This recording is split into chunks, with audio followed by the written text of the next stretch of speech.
see if I can hand start this one up here. We're back with you after a handover, and any turns that you put on that M19 Volt, let us know. Okay, that's 4 turns on the PGT. Copy. 4 turns on M19. Great work. New PGT settings for you, Koichi. Bravo 7, clockwise 2. And Duke, now that M19 is started. Bravo 7, clockwise 2. Good read back. Duke, you can start M20. That's the right lower strut L6 to the mounting bracket. Check that the pip pin lanyard is free of the clevis, and I'll have PGT settings for you when you're ready. Okay. Bravo 7 set, then clockwise 2 set for M19. Copy, Koichi. You'll be... Can you tell me the count? So stand by until Duke has her end started, but you will be going to torque on this one. Copy. We're expecting 10.5 to 11 turns once Duke's end is started. Copy. This end is clear. I've got 1 turn hand started. Copy. 1 turn hand started. I'm grabbing my PGT. Give me. Your PGT settings, Duke, are Bravo 1, clockwise 2. And this will be about 1 extra turn on M20.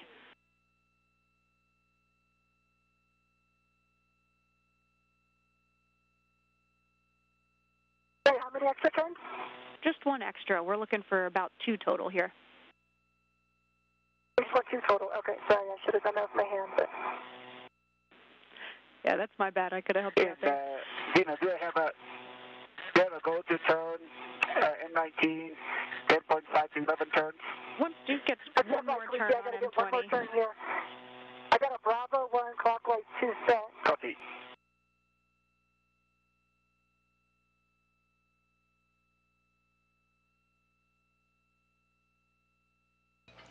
Here's a good shot of the 2 astronauts working on both ends of that lower right strut. So you see Nicole Mann is in the foot restraint. She's got access to the top part of the lower strut. That's towards the upper triangle.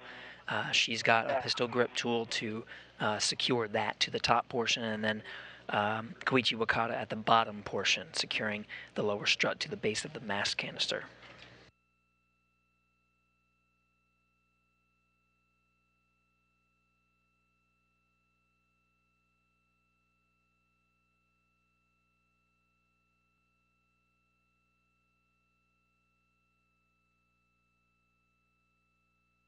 Okay, Bravo 1, clockwise 2. I got 1 more turn. Copy. 1 additional turn. 2 turns total on M20. With that, Koichi, you can drive M19 to torque. Expecting 10.5 to 11 additional turns. Looking for green light and torque readings. Copy that. Teamwork. 10.5 to 11 turns on M19. Good read back.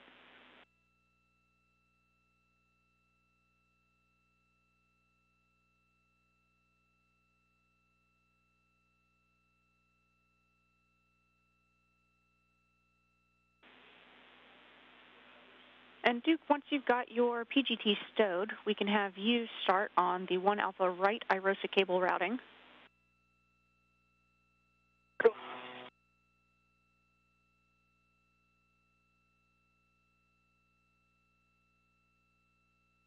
Okay, Dina, on M19, I got a green light and torqued out 25.9 foot-pounds in 9 turns. And the block line flash, I see a little bit of a gap. It's almost there, but yeah, I would say the block line flash. Yeah, I don't know if you can see it on the HECA. Koichi, we are expecting to finish this off with the torque wrench, but we copied green light 25.9 torque.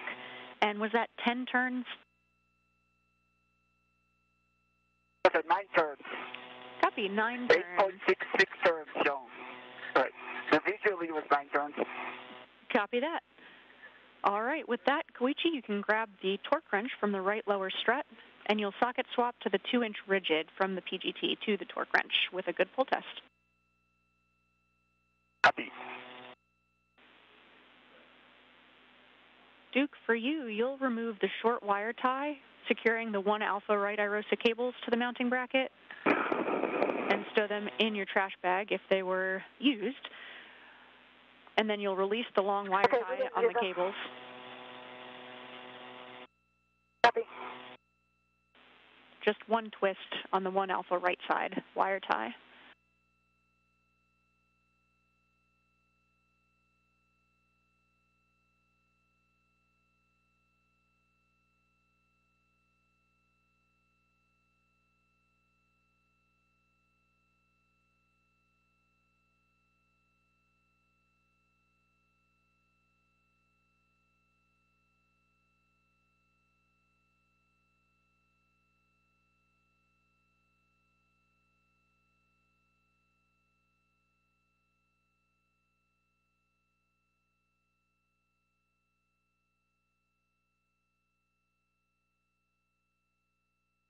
So from this helmet camera view, we're looking from the vantage point of Duke, or NASA astronaut Nicole Mann. You can see Koichi Wakata working on the base of the lower strut, Nicole Mann working on the cables. Of course, the strut is really a support structure that allows the IROSA, the International Space Station Rollout Solar Array, to be installed, but it does need to provide power ultimately to the International Space Station, so these cables will be positioned accordingly so that when the IROSA is installed on the mounting bracket, that they'll be able to basically hook it up to the International Space Station, and the power that will be drawn from the new solar arrays can be sent to all of the appropriate downstream places on the International Space Station. So they're positioning those cables now, so when they later install the IROSAs, right now we're looking at this summer to get the IROSAs up to the space station and installed, that they'll be able to hook it up. 15 turns with this torque wrench until you break over 2 times. 14 to 15 turns, okay. Okay, 3 twists complete. Copy, Duke. That looks really good. You'll next be driving M20 to torque after Koichi finishes his M19 end. Can I put the grounding set pin in? Checking. And I apologize, Koichi. We actually need 14 to 15 total turns, so you only have about another turn and a half to go. Much better news. That's good to know. That's good to know. Thank you. Yes, sorry. Yeah, that was a great release. Thank you. Yeah, that was about to be tough times.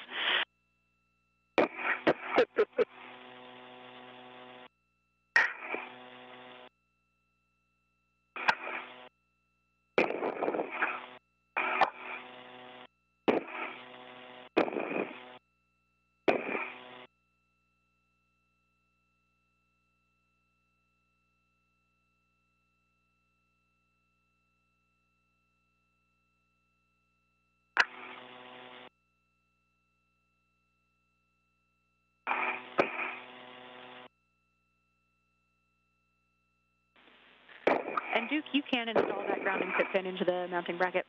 Copy.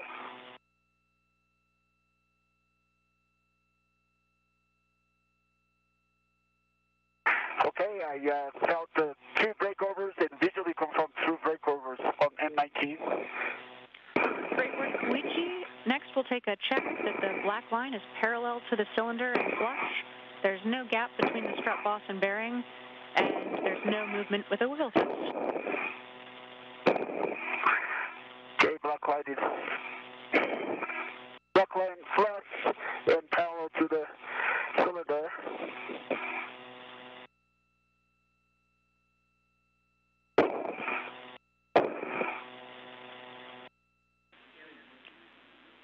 But there's no gap between the strut boss and the spherical bearing. Copy. And Koichi, just to confirm, how many additional turns was that with the torque wrench? It was less than half turn, around quarter turn. Copy. Additional quarter turn.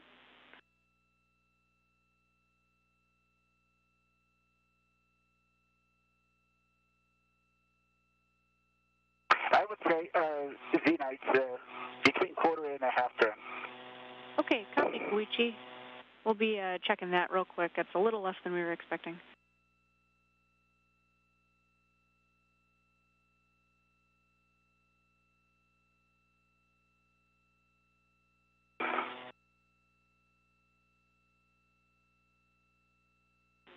Okay, good news. We're good with that bolt, Koichi, and we'll take that one last wiggle test there. Okay. Okay, wiggle test, no motion. Perfect. With that, you can socket swap to the 2-inch rigid from your torque wrench back to the silver PGT with a good pull test, and you can relocate the torque wrench to the silver PGT. You'll keep that ret from the strut with the torque wrench.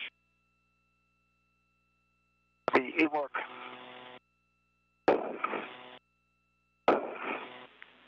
Duke, once you have that pit pin installed, you can go back and drive M20 to torque. We're expecting 5 to 7 additional turns, looking for black line flush.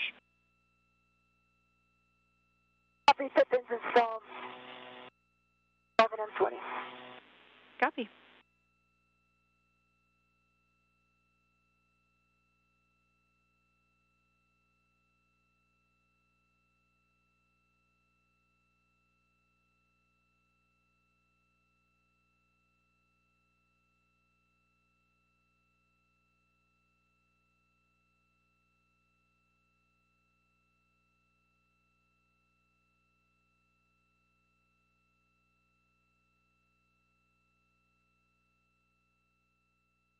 You're now at 6 turns, green light, 11.9 on the torque. Copy, 6 turns, 11.9 on the torque, green light, check black line flush. For black line flush. Copy, Duke. Hey, good pull test, socket swap to the silver PGT complete. Okay, copy. Koichi, check the lower strut MLI is covering the strut pad. Duke, you can stow your PGT.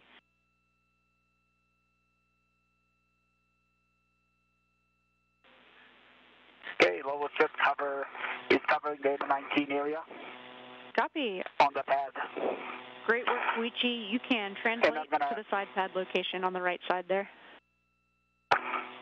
Okay, before that I will attach the torque wrench to the silver PGT. Good words.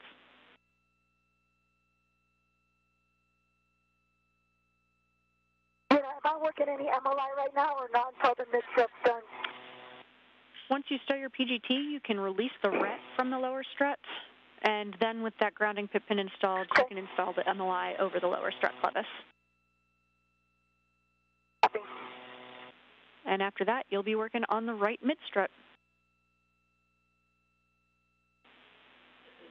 Koichi, you may also want to tend that PGT over to the other side so you can easily reach it once you get over there. Okay, copy that.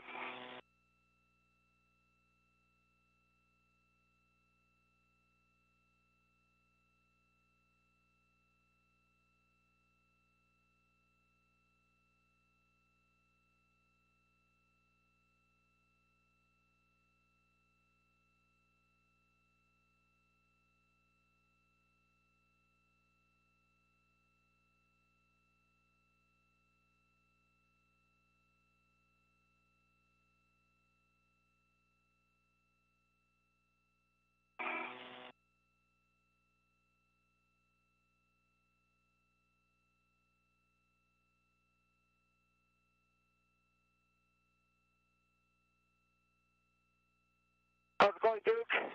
Good, I'm just getting this MLI tidied up here. Okay, great. Okay. Torque wrench is attached to the silver PGT, and I'm going to translate to the other side. Copy that. And Duke, for you, also just make sure that the ret has been released from the lower strut. Ret is released from the lower strut. Copy, thanks. For those following along, the duo are now wrapping up after successfully driving the bolts to install the lower right strut. So they're just doing some cleanup work right now and just making sure the multi-layer insulation is covering the parts that they were working on. And they're going to now grab the next component for installation, which is the middle strut. Here's a graphic. You can see the lower strut on the right of this graphic. That's the one they just installed. The mid strut goes really to the middle of the mast canister. That's coming up next. You'll be getting in place to install the side pad on that mast canister. Okay. Copy that.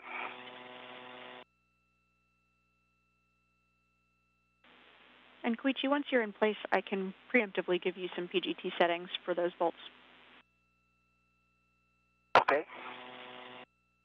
Okay, MRI is on M20, and I'm going to get the mixture. Great work, Duke.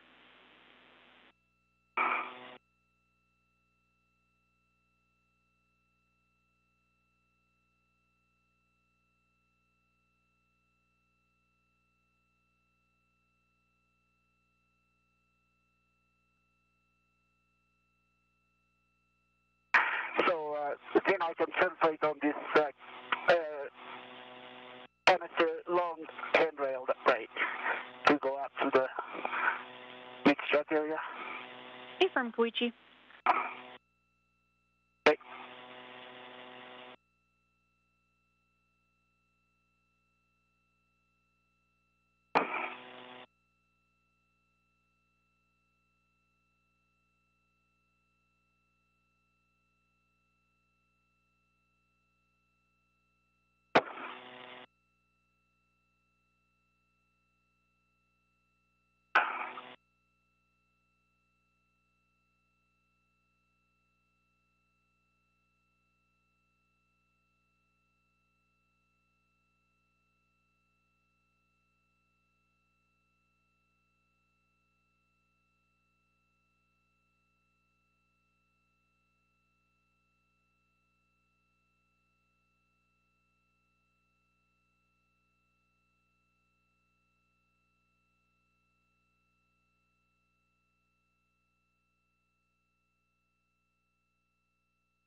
You know when you're ready for me to process.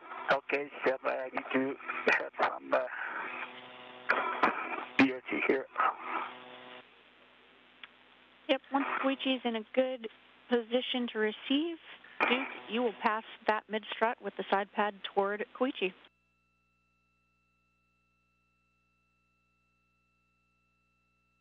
Hey, thank you for waiting. And I am ready to receive it now. Okay, just because of your safety settings. Okay, I see you. Okay. It's just running on your right. And I, once again. Okay. All right, keep coming.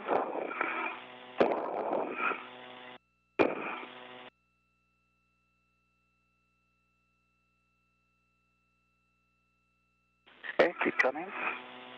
Nice work, guys. Koichi, as you receive it, just check that the arrow is pointing up, and you'll ultimately be engaging the left side first, and then pressing in on the right side. Copy that. Arrow is up and engaging left side first, and then right side is in. Great job. When you're ready, I'll have PGT settings for you. And we're coming up on a quick handover in about 2 minutes. I'll keep you posted. Okay, I'm ready to copy the PGT settings. Koichi, Alpha 2, clockwise 2. Okay, Alpha 2, clockwise 2.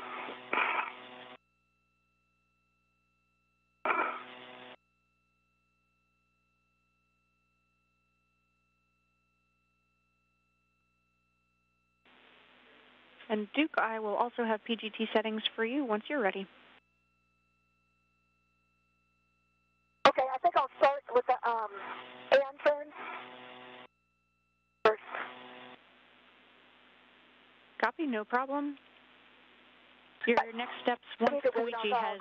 Yeah, exactly. You'll be waiting on him to start 2 turns on M9 through M12, but then you will go to torque on M24. Okay, copy. Okay, Alpha 2 set, the clockwise 2 set for at 19 to 12. 2 turns. Those are good words, Koichi. You can go ahead and start. Okay, starting in 9.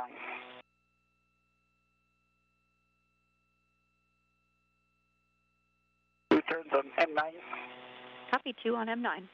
Complete.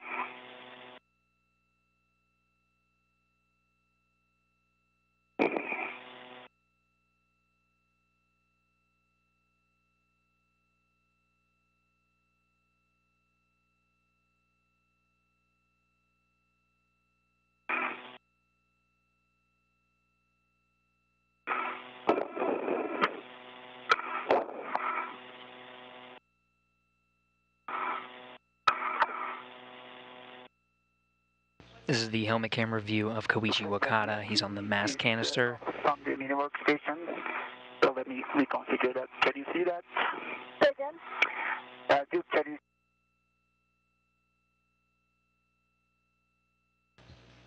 Now another handover of some of the video we're receiving from orbit. As a refresher, we're currently installing the mid-strut on the right side for this mounting platform. Koichi Wakata was working on the mast canister side, so if you see the side pad on the right from this graphic, he's working on driving the bolts on that side. With you after a quick handover. Nicole Mann, call sign Duke, is still in the portable foot restraint. She's on the right side, so she'll be soon driving the bolts over there to attach the mid-strut to the mounting platform. I need to go back to, I think, Duke to put it back. Oh, can you guide me to put it back in? Yeah, I think so. I can try to talk you onto it if you want to take it off station. If not, we can work together to get it back on. Okay, let's try that. Could you GCA me? Yeah. All right. So is it loosen the ball stock all the way? Ball stock is loose. And then if you pull it in front of you so that you can get the correct original orientation. Is it if I put 2 turns on M24 or 1 turn just so it stays put? Checking, Duke. Okay. So if you pull it in front of you and get it in the kind of the correct orientation, then I'll help you kind of fly it in. I really don't see the interface. So. Yeah, not the interface. Just hold it in front of you and have it lined up like in the correct orientation. Like way in front.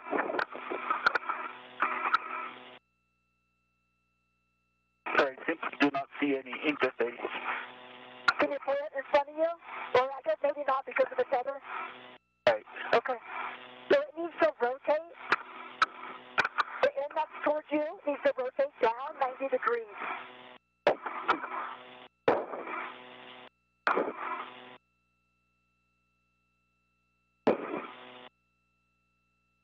I think we might need to come together. Is that in a good orientation now? Hey guys, our recommendation, Koichi, if you have a decent reach to put 2 additional turns on the rest of those bolts, M10, 11, and 12, without your BRT, go ahead and do that, and then we can have Duke put 2 turns on her end and come help you with the BRT. Okay, sounds good. I will just continue with the 2 turns, and after that we'll get to Duke's for the BIT.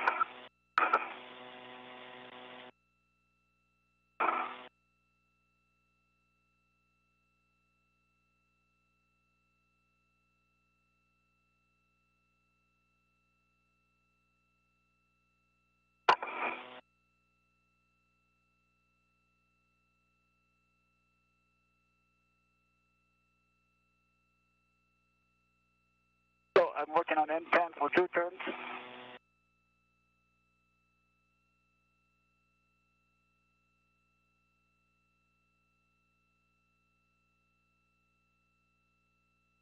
Two turns on M10. Copy, 2 Working on on M10. M11.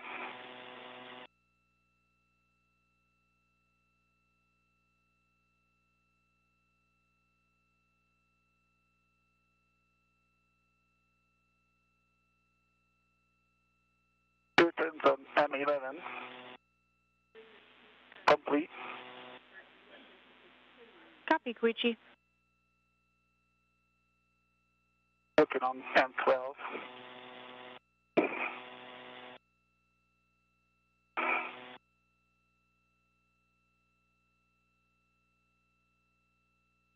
Turns on M12 complete.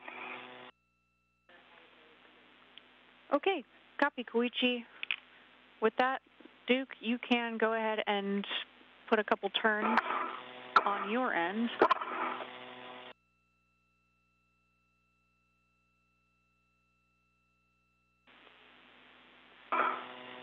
And actually, Duke, let's just have you go to torque as planned.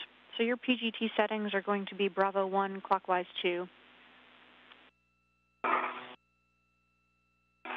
Okay, I have one turn by hand, going to PGT.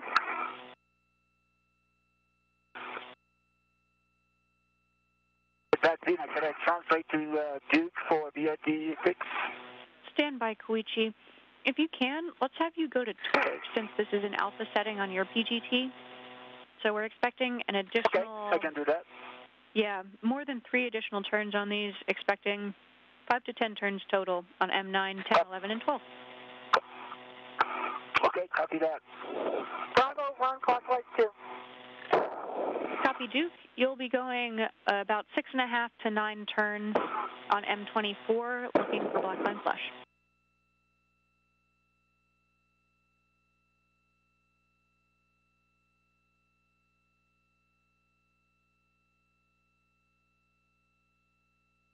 So once again, the two astronauts working in tandem. And big picture, Duke on the left side, you see her driving the bolts towards the bracket, and then back together. So we want to just run the procedure, and then we'll have Koichi come to Duke in order to work together for his BRT. Copy that. Copy 7.5 turns, green light, 11.8 on the torque. Copy 7.5 turns, 11.8 on the torque, green light, looking for black line flush.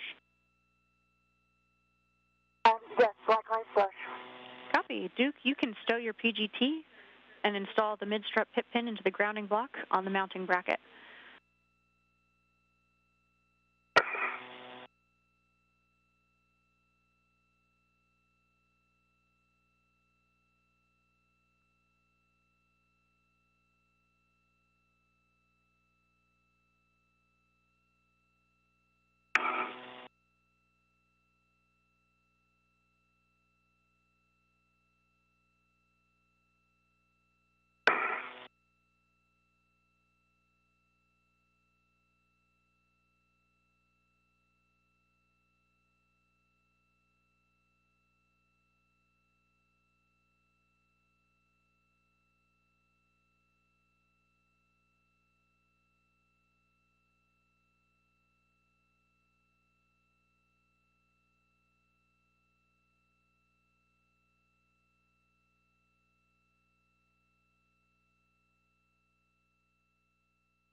And Zena, let me know when I can torque M9 through 12. Yeah, affirm your go to do that, Koichi, M9 through M12. Okay. Okay, that's Alpha 2, clockwise 2. And did you say how many turns? Good settings, and it'll be more than 3 additional turns. We're looking for 5 to 10 total, going to torque. Copy that. Work.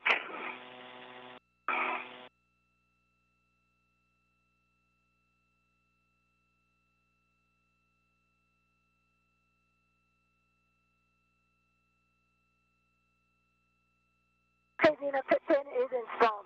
Perfect. You can install the MLI over M13 and M14. Check that the mounting bracket upper surface is clear. After that, we'll take a glove, hat, and gauntlet check. Okay, 4 turns complete. I got a green light, and the torque is 3.6. Copy. 4 additional turns, green light, 3.6 on the torque for M9. We working on M10.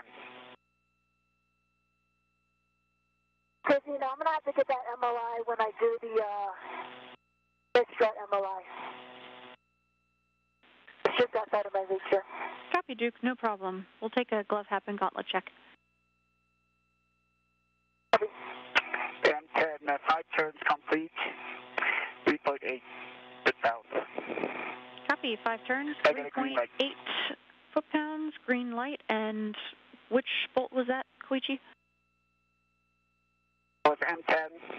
Copy, M10, thank you. Okay. Working on the M11 now. Zena half at baseline, gloves look good, gauntlets are covered. Copy, Duke, thanks.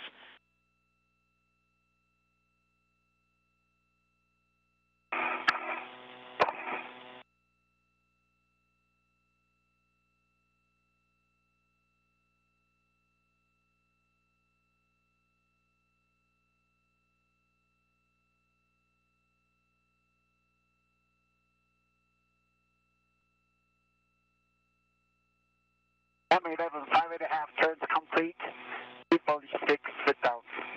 I got a green light. Copy, 5.5 additional, green light, 3.6 on M11. Working on M12.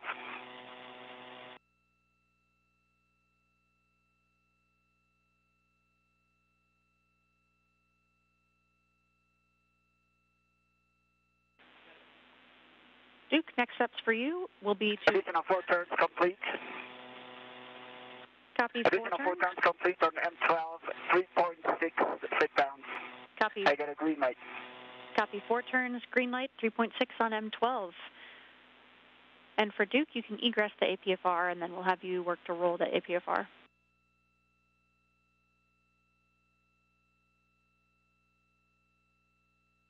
I think I need to get the ret off of the mid.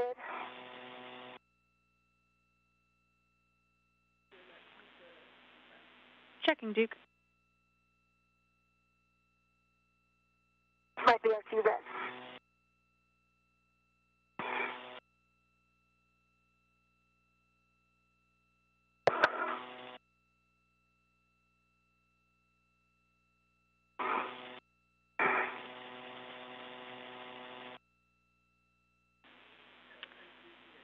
Yeah, Duke, if you can reach that, you can release the ret from that one, but we're assuming you're probably not going to be able to reach it, so that'll be a step for Koichi once he does his PGT, which, Koichi, you can do now. Okay, say again, Zena. Koichi, you can stow your PGT and next release the ret, Duke's ret, from the mid strut.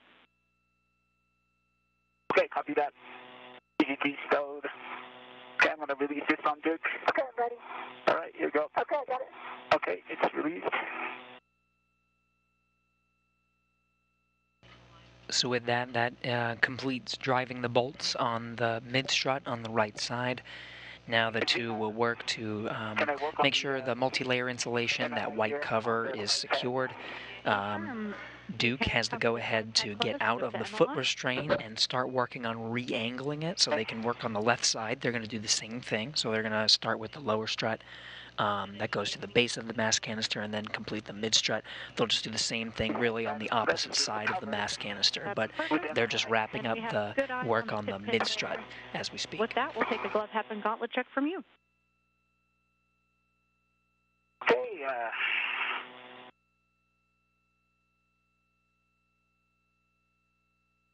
gloves look good, and half is baseline. Copy. And I see your gauntlets are down. And Duke, big picture, when you're ready to egress that APFR, we'll have you roll to access the left side. Okay, I'm egressed, and I'm going to adjust the roll now. Perfect. This is going to be roll of hotel.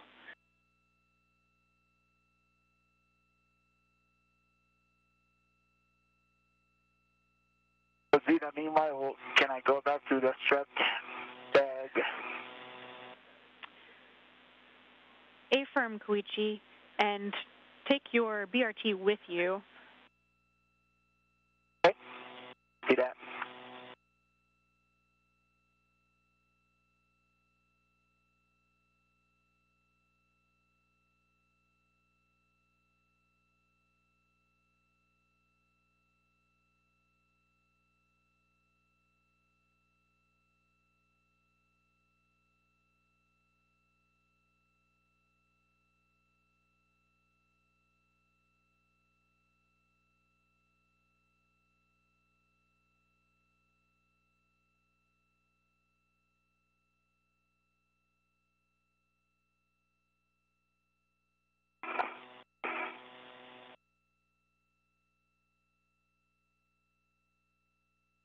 Koichi, as you come down, your safety tether, I think, might be tangled on my leg, so we need to take a look at that. Okay, let me check that. When I come down, I will take a look. Copy. Oh, no, it's a spot. You're good. Looks like it's cleared. Nice work. Right.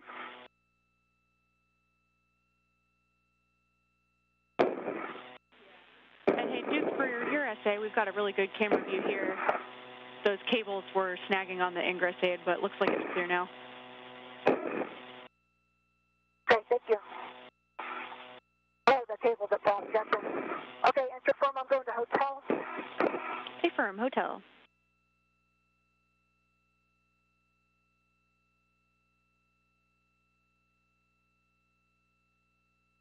Okay, hotel is set. Copy. And I think now is a good time to work on the BRT. Sounds good. So, let me local here.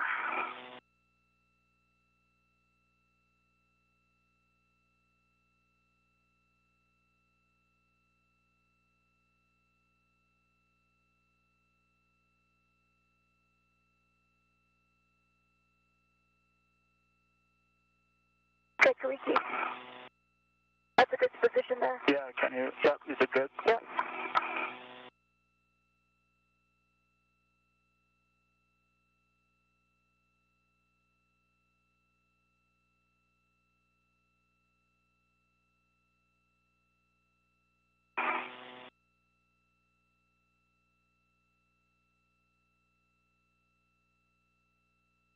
Koichi, can you put your hands, this hand out so I can hold on to it? Like this? There you go. Yep. Okay. Perfect. All right.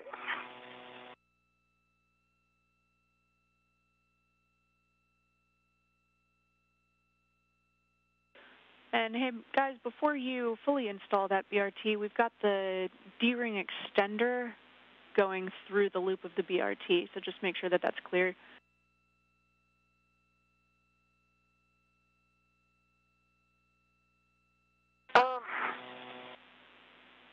And I think it'll be easy to clean once he releases the BRT from his totally, that's a good plan. mini workstation. Yep, Yeah. that's great. Okay.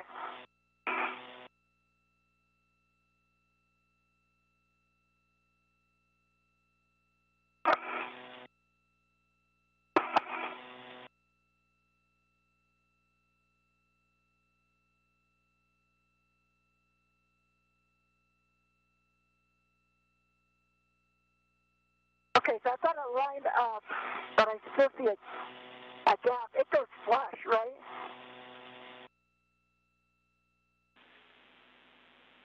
See if I can lock it and give it a full test. Okay. It I'll do doesn't that. look flush, just to confirm what you said, Duke. Yeah, but it's locked, and I'm giving it a good pull test. So Okay. you can see it in the hacker. Gotta make sure that's expected. Yeah, The tab is up, Copy. and I'm pulling on it. I didn't get a good view of the gap, but if you've got the tab up and a good pull test, I think that's likely a good config. Let me confirm. Okay. Yeah, ground is happy with that Thanks, config. Duke. Yeah. And yeah, now might be a good time Okay. to just get the BRT on the correct side of the D-ring extender. Okay, so you just released the jaws. Okay, let me.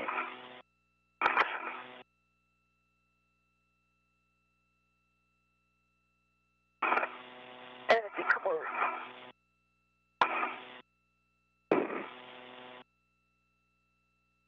Okay, great. Thank you. Okay. Nice work, guys. The other side. Yeah. Okay, great. Perfect. Thank you. Thank you, Duke. Appreciate it.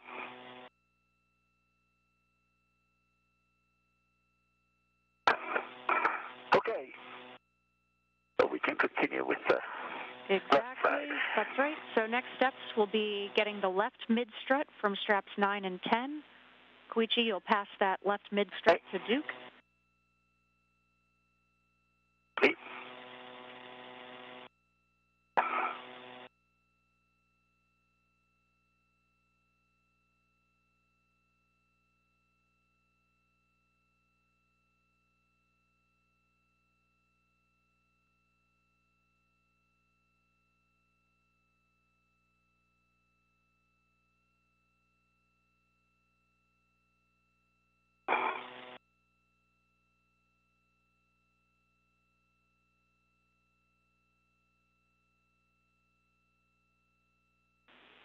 And guys, big picture, we've got a small win in that the MEDOX limiting reagent is continuing to look better and better, so we're looking at about a PET of 7 hours now as our limiting consumable.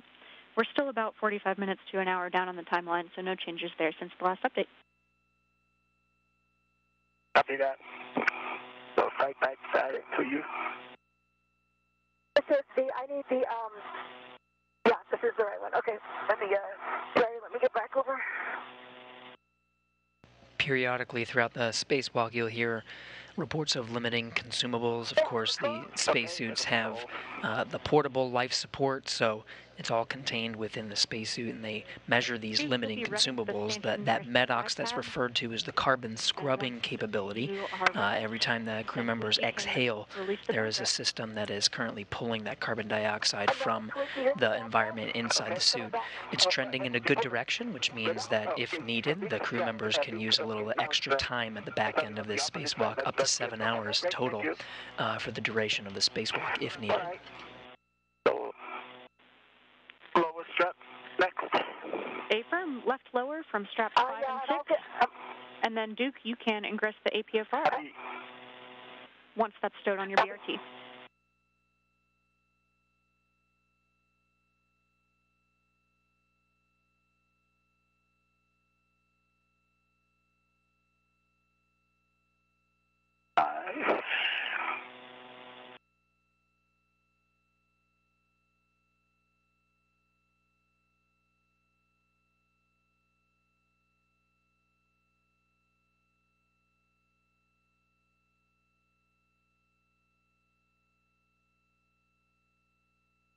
Sorry, Koichi, the strut is still right above your head here. Okay. Let me get it out of your way. Okay.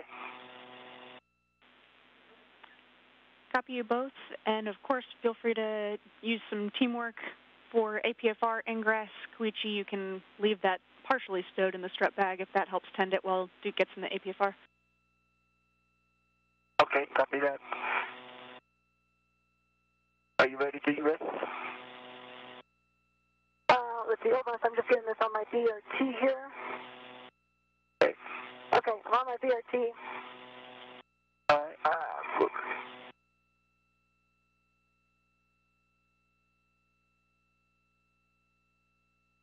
When you go to that, yeah, when you're about to ingress, I'll go there.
right, Dick.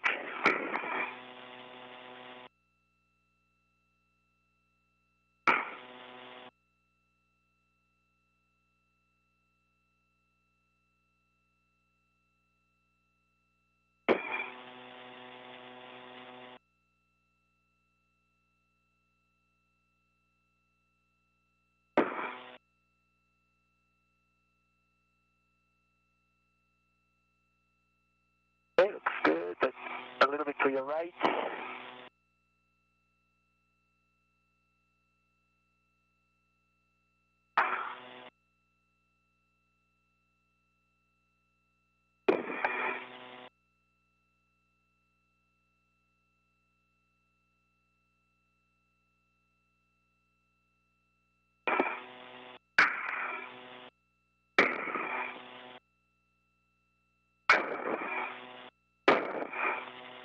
Position is good. Heel down, further heel down.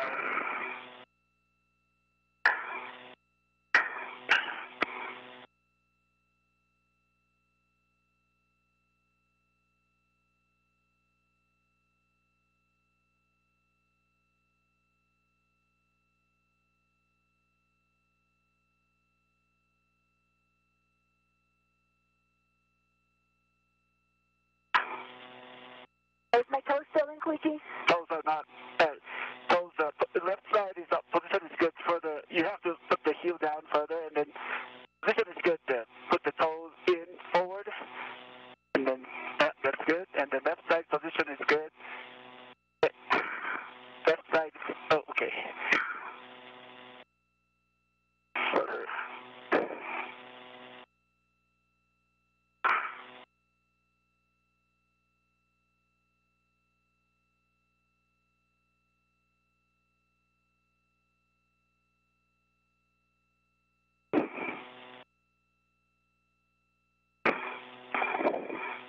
Okay, good.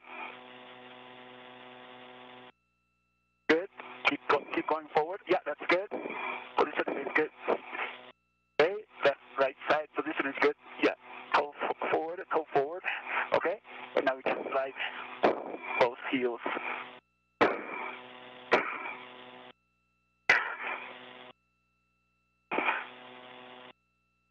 Heel down, left heel down, further down. Heel only. Now slide your left heel to your left. That's good, you're in. We're getting a great view from the high-definition helmet camera of Koichi Wakata, who's guiding his spacewalking crewmate Nicole Mann, callsign Duke, through the ingress process of the APFR, the portable foot restraint.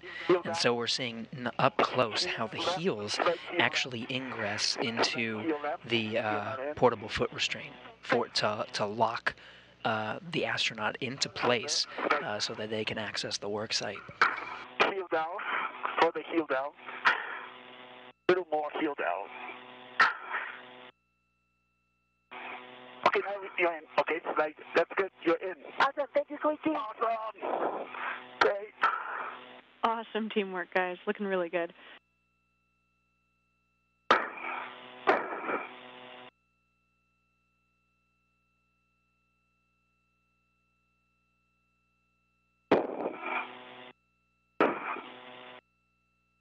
Okay, now I'm going to hand you the left strut.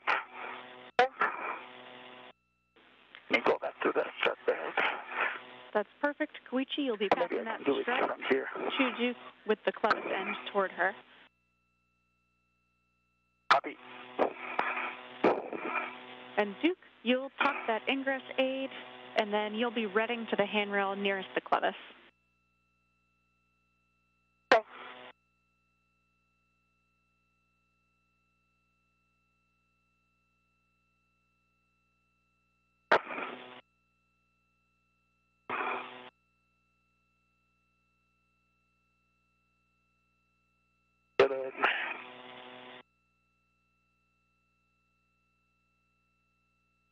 Okay, Duke, it's coming from your right side. I see it. Can you see it? Yeah, almost got it. Okay. Okay, I have the control. Oh, you have the control.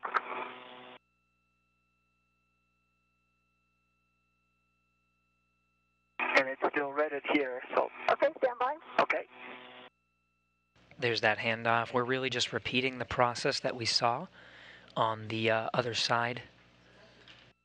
Yeah, I'm right into it. You can On the release right that side, now. we're repeating the same process on the left. Lower strut first, and secure it with bolts to the mounting bracket that you see from the view of Duke's helmet camera, and then from Koichi's, he'll install the lower bracket on the base of the mass canister. So that'll be the first steps. Koichi, Same thing we saw on the right side, we're doing on the you left. can translate to the left sub spherical bearing. Copy that.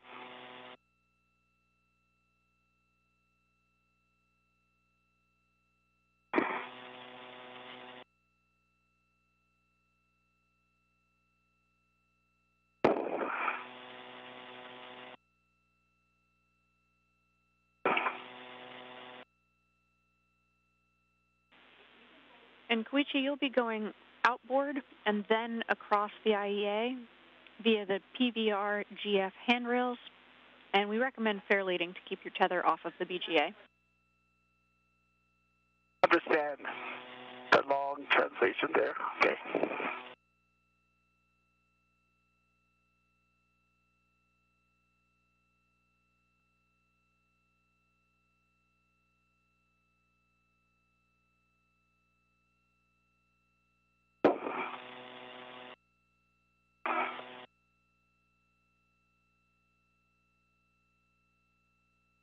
Safety tether is still good. Copy.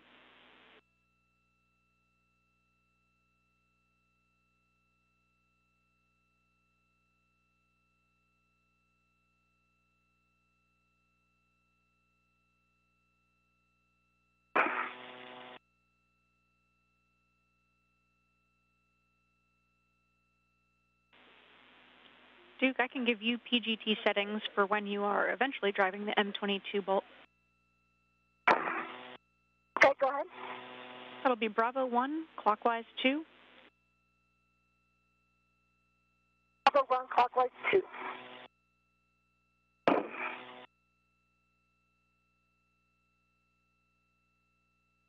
Just figure for this one, once he starts it, I start mine, and then I have to wait for his torque before I torque, right? Yeah, that's exactly right. So he'll start his. Okay. You'll do 2 turns, wait for him to torque, and then you can torque. Okay.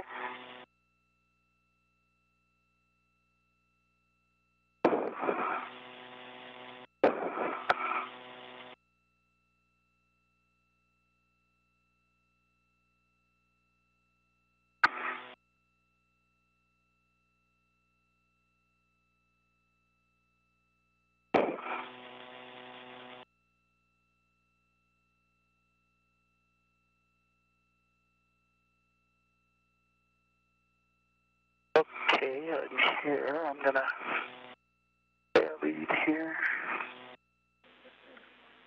Great work, Koichi. When you get there, we'll be looking for the left sub spherical bearing alignment. Copy that.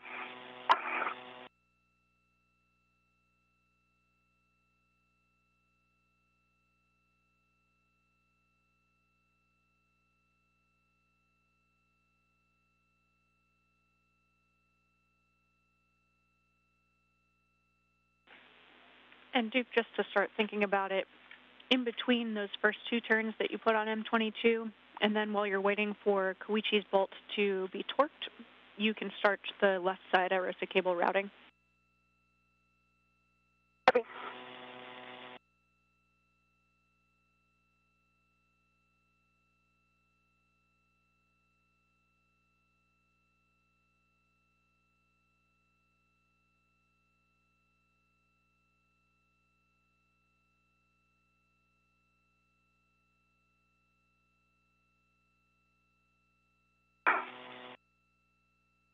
Okay. That should. At first, I don't cross the safety tether with yours. That's okay, right? Again?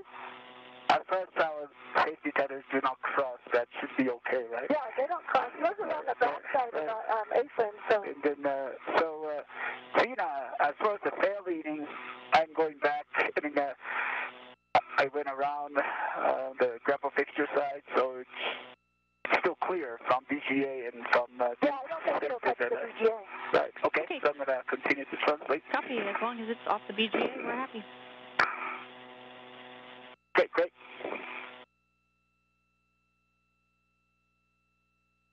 Okay, I have to go down.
The duo continuing to work on that lower left strut. You can see Duke in place, ingressed into the foot restraint, ready to go as soon as Koichi Wakata gets into place. We're now entering a handover, so we're losing communications temporarily, and we will regain it soon. We're also entering into an orbital nighttime, so you saw sort of the lighting change just a bit. Depending on the length of this handover, we might come back into an orbital nighttime, in which case we'll have the external lights on the outside of the space station illuminating their work site, and then of course the helmet cameras on the helmets on the spacesuits themselves have lighting that allow the duo to continue their work installing these struts. There are no lighting or thermal constraints when it comes to the installation process. Sometimes astronauts have to pause during various lighting and thermal conditions, depending on the work that they're doing, but we'll see Duke and Koichi together continuing the process nonstop through their installing this mod kit. To get the lower strut. Okay, copy that, Koichi. Just to confirm, the sob spherical bearing had a good alignment.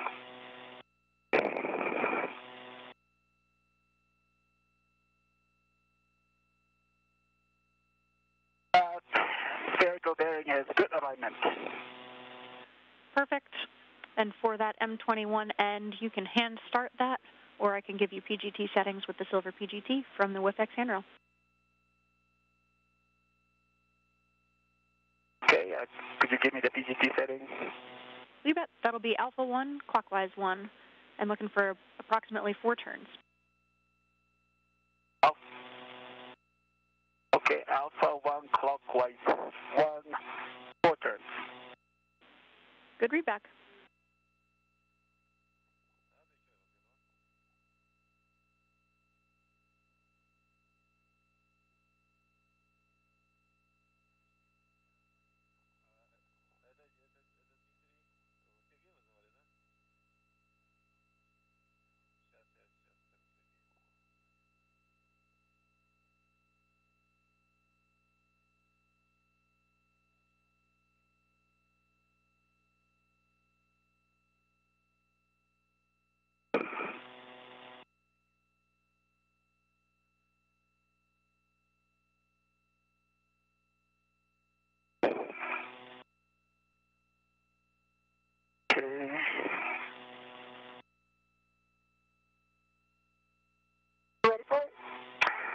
above it. Let me position myself and spot.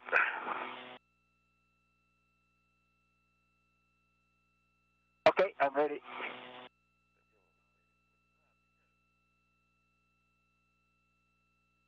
Okay, keep coming down. Stay there.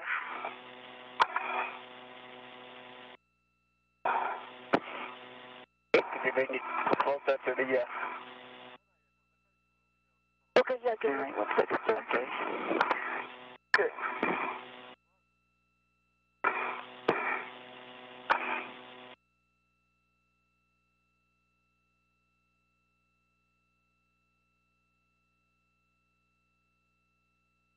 Okay, you got it?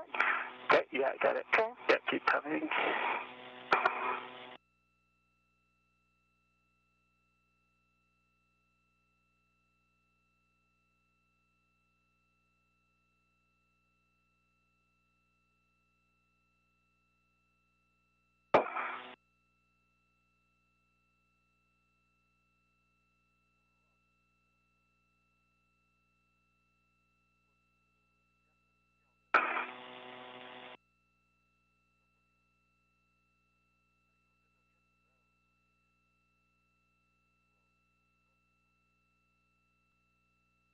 Let me know if they need a different alignment.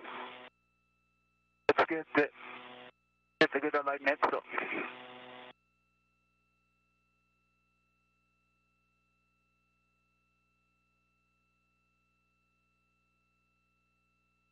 Could you come to your left a little bit?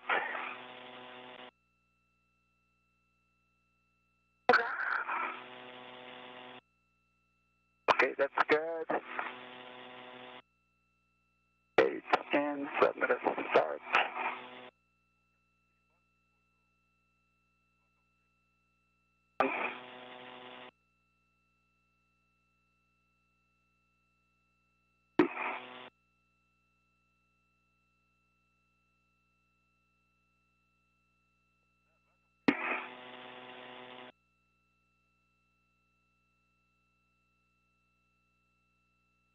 Okay, 4 turns complete. Okay, I'm going to get a couple turns here. Okay. Copy, 4 turns complete, and that's right, Duke. You can start Okay, M22. M21, 4 turns complete. Copy that, Koichi. And Duke, before you start M22, just make sure the pit pin lanyard is free of the clevis. Then you can hand start or PGT. You're just starting with 2 turns. All right.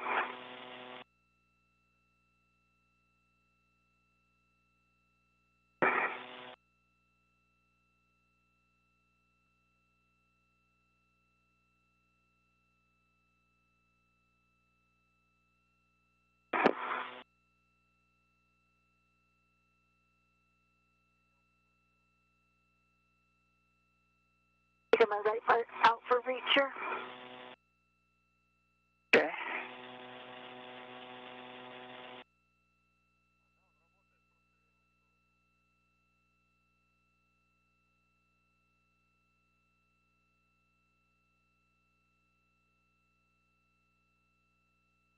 Exene, I'm ready for the setting after Duke starts. This is clear. I'm working on getting the bolt started. Okay.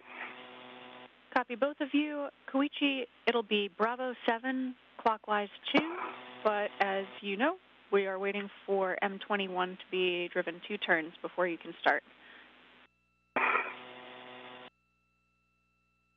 Copy that. Bravo 7, clockwise 2.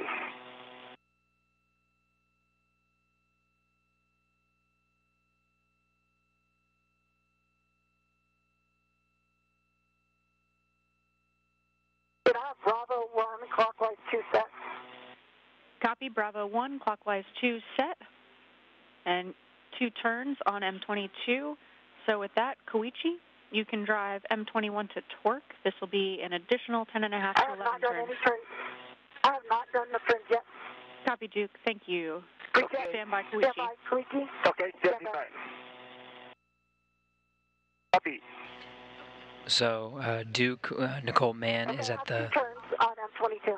Copy, 2 turns, and just to make sure, do you have the pit pin clear of the clevis? From pit pin was clear. Copy. Okay, now Koichi, you can go. This is 10.5 to 11 turns going to torque on M21. So recap, the 2 astronauts are on the 2 ends of the lower strut. Nicole Mann towards the mounting bracket. She's got the pistol grip tool so she can secure it to the mounting bracket. And again, Koichi Wakata is at the base of the mass canister at the other end of that strut, also with his own pistol grip tool. So they're just bolting both sides of the strut to make sure it's secured in place. It's going to go with the lower strut on the left, and then they'll work together on the mid strut next. Lower strut with 3 twists. Copy.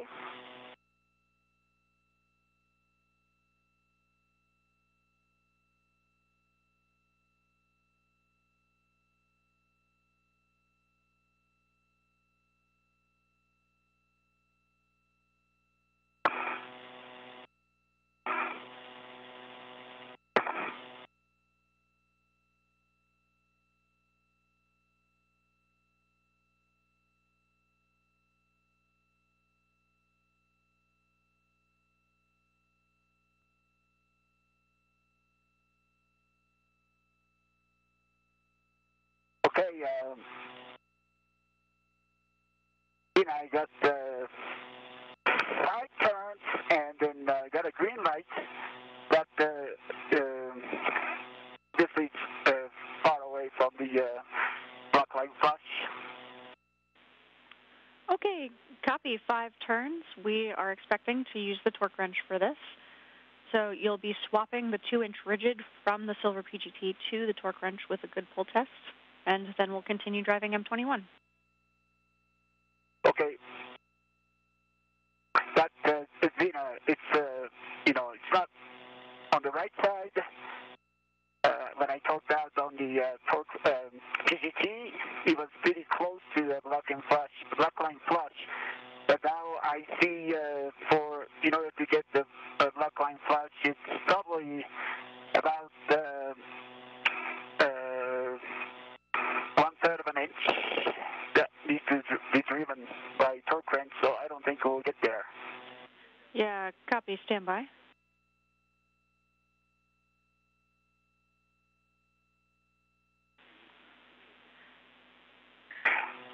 Yeah, Koichi, we will have you switch to the torque wrench. It will get there all the way with the torque wrench. I know that's going to take more turns. If you want to stand by just a moment, let me ask and see if we can make another plan. Okay, copy that. Okay, copy that.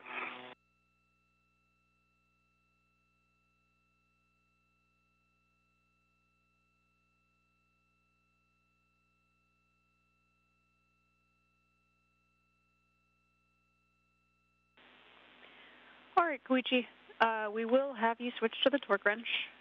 So we're expecting more turns than you had to do on the other side. Okay.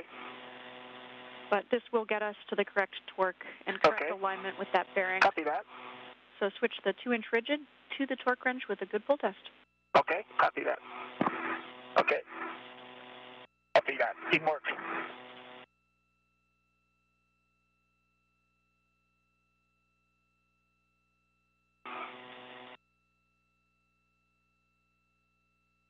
I've got the left cable to the left, lower left strut with 3 twists. Really nice work, Duke. That's great. And now, once we've got M21 to torque with the torque wrench, you'll be back at M22. So stand by for M21.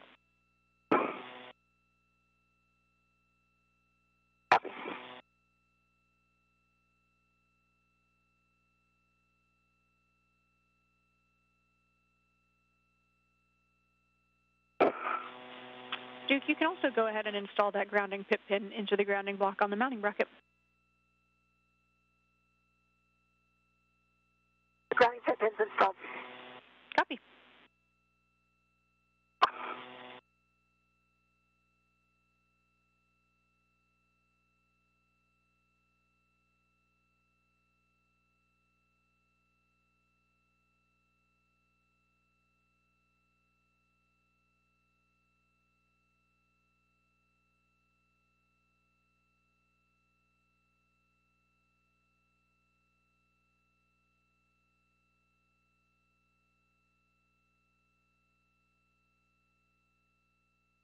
Okay, socket swap to the torque wrench, good pull test.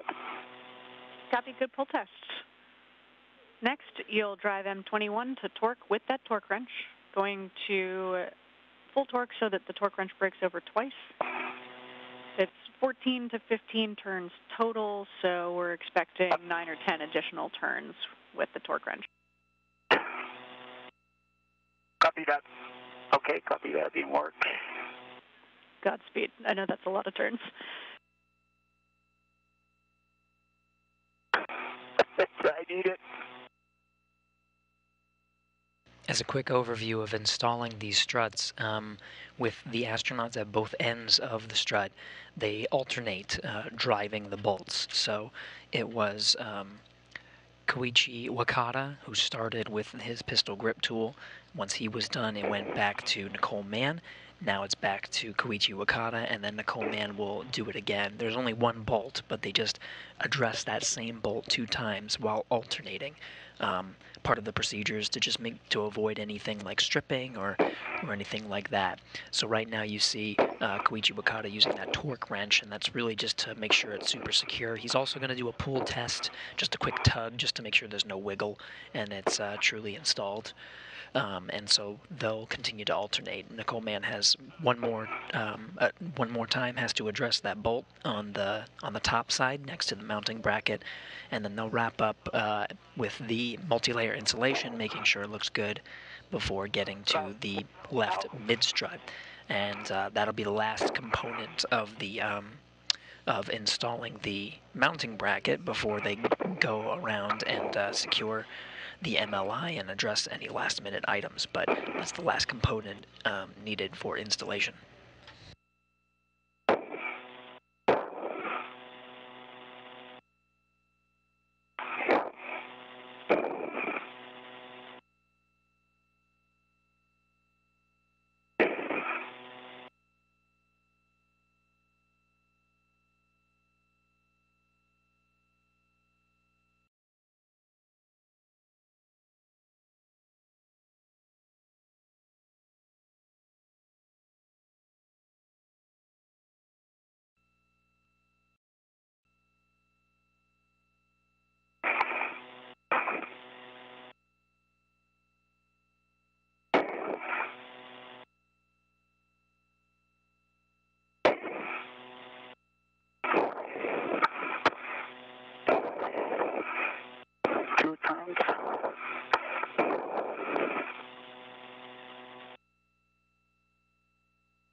TCV is 3.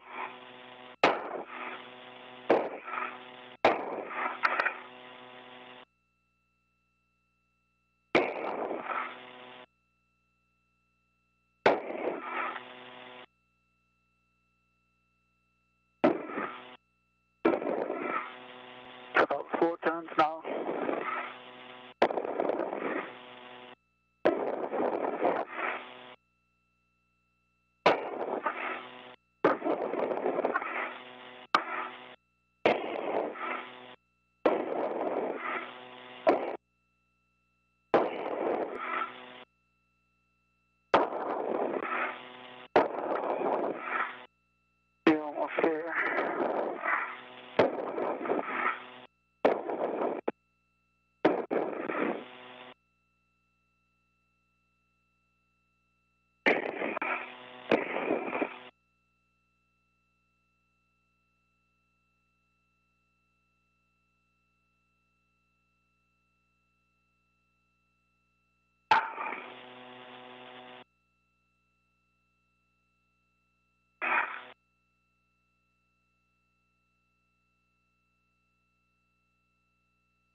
But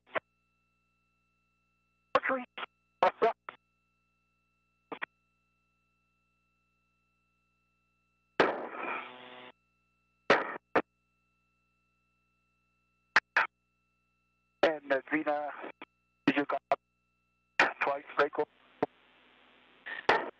Koichi, you're coming in a little broken there. Will you say again the turns?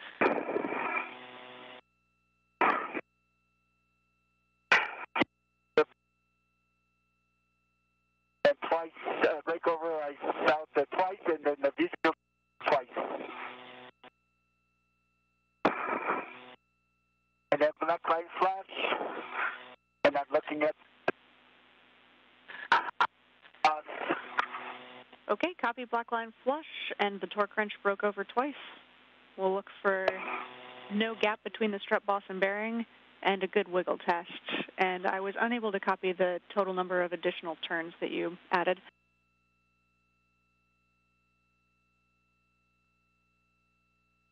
Five turns with the torque wrench, and I don't know if you extra camera view, I see gap between the strut boss and the spherical bearing. Okay, Koichi, we hear you see a gap between the boss and bearing, and copied 5 turns. Yes.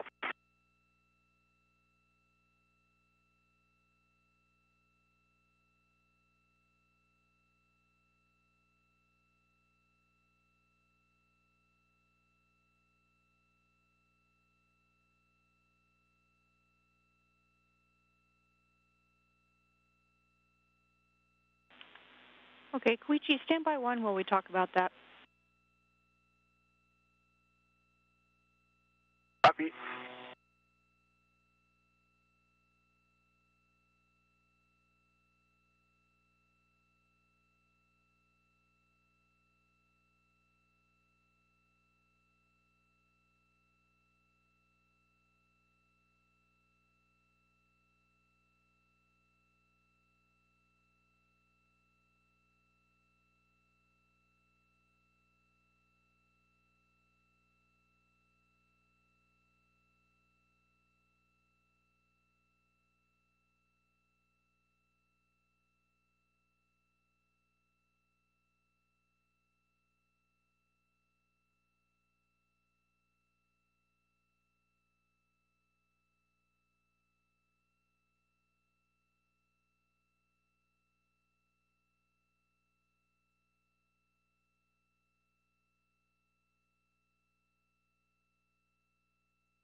Right now, both of the astronauts just pausing, taking a moment to relax as they wait for ground teams to assess their work with the bolts on this particular lower strut, determining if it was appropriate for and if the mounting bracket itself and the mounting platform really is in a good configuration before they proceed on to the next steps.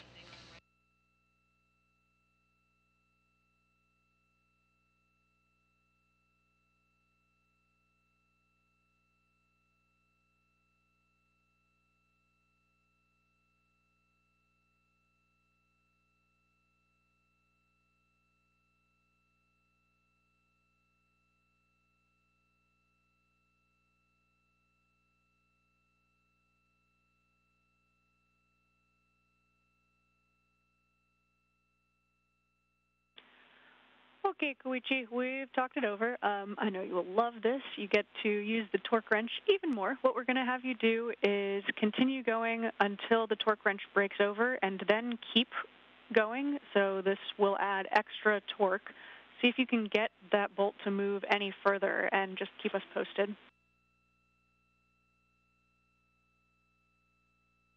Okay. So it will break over at 60 pounds, and then can I keep torquing? A-firm, yep, it's going to break over, and as it breaks over, just keep applying torque. Copy that.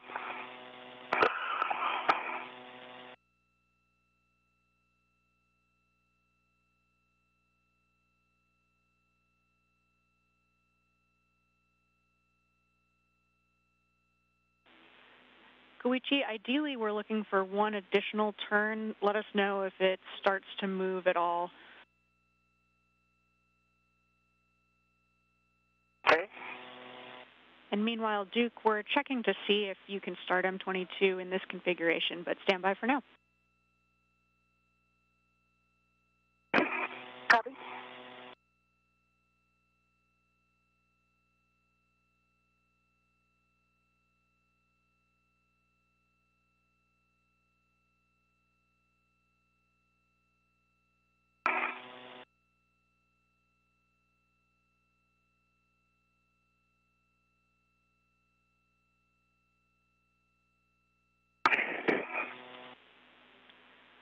Duke, you will be able to start this M22, driving M22 to torque. That'll be an additional 5 to 7 turns. You should have that PGT set to Bravo 1, clockwise 2 already. Looking for black line flush. Copy. Bravo 1, clockwise 2.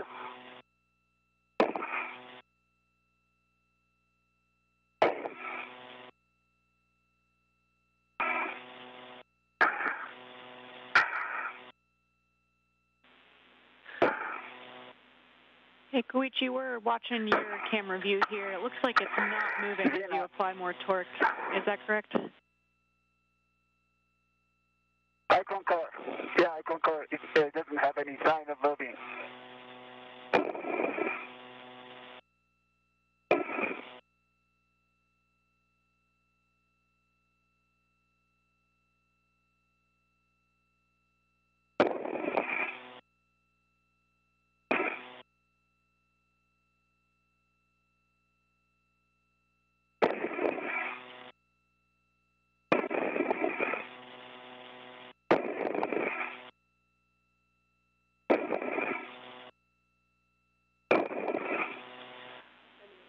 Okay, Koichi. We're at M22, 6.5 turns, green light, 11.9. Okay, copy. 6.5 turns, green light, 11.9 on the torque for M22. Duke, we also want black line flush. After that, you can stow your PGT.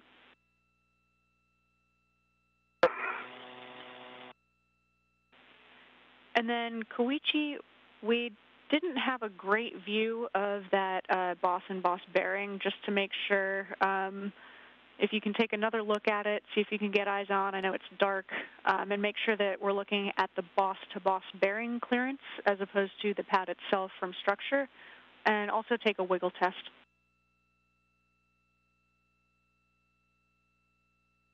Okay.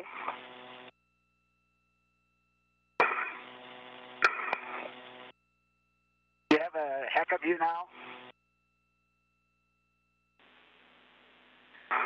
We don't have a great view of it, so we'll trust your eyes in person there. And just looking for the gap between the boss and bearing, see if it's changed at all. Actually, Zena, just looking at the view, there's no change in the last, attempt, to torque it down, throw the braking torque value. And as a matter of fact,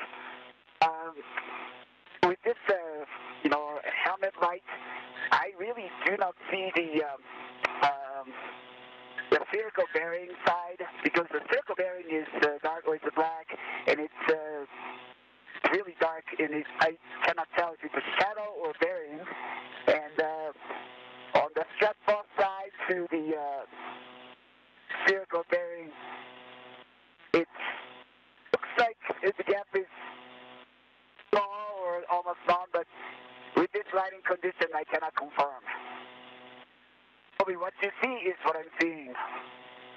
Okay, copy that, Koichi, and we'll have a quick handover coming up here in a couple seconds. If you can do a wiggle test just to see if the boss and boss bearing move together.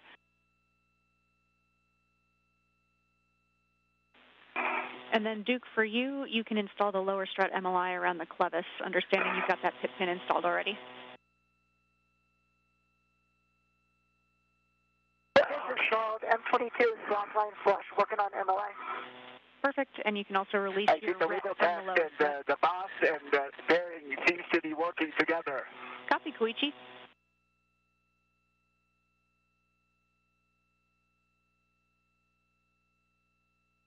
like it. The alignment is good, but in this lighting condition, it's really difficult to see how much gap we have between the strut box and the spherical bearing. Okay, copy, Koichi. We'll talk about that for just a couple seconds here. Okay.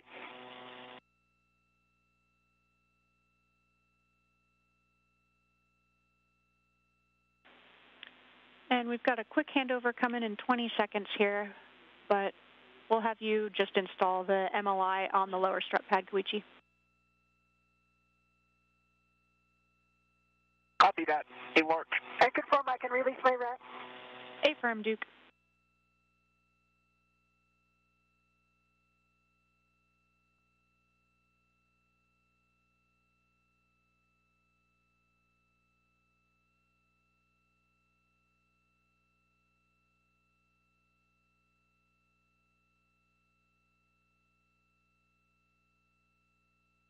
Now in another handover period, we temporarily lost video from the International Space Station. Once again, we expect a very short handover, and we'll be getting some of that video soon.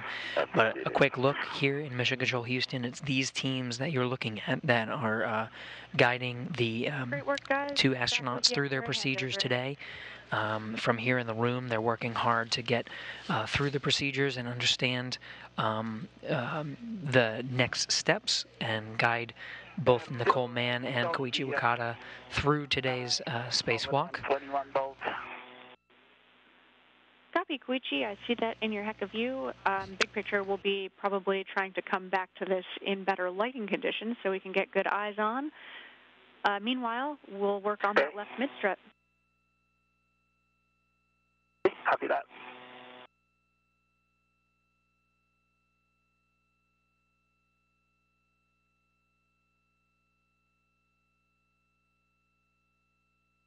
Okay.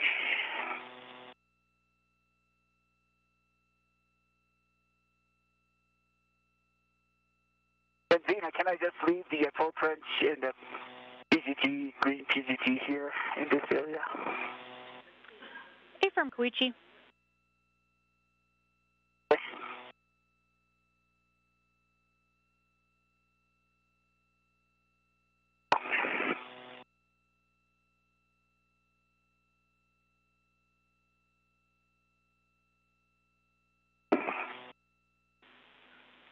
Duke, bigger picture, next couple of steps for you. You'll be extending that mid-strut toward Koichi, and then you'll be driving M28 to torque after Koichi gets his side installed.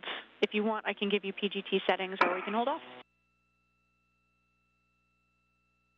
Okay, I think it remains the same with the Bravo 1 clockwise 2. Affirm. Okay. Ricky, are you going to let that PGT and ratchet go back, or you're going to leave it there? I'm going to leave it there for now. Okay. Torque wrench, right? Okay.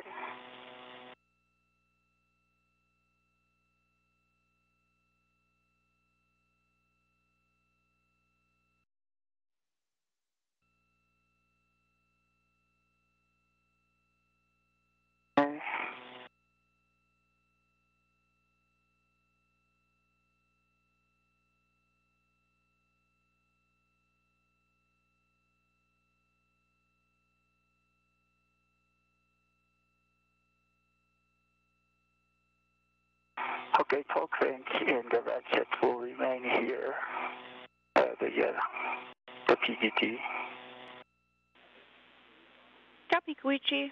You can translate to the left side pad installation location, and once you're there, check that your safer handles are down. Copy that. Me check the tether config of the PGT and then torque wrench.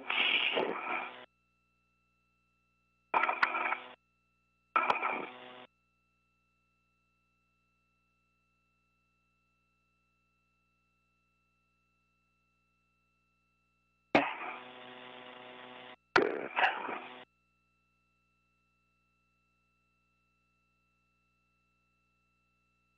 It looks like they came back to the WIFX, just so you know. That's okay. Okay.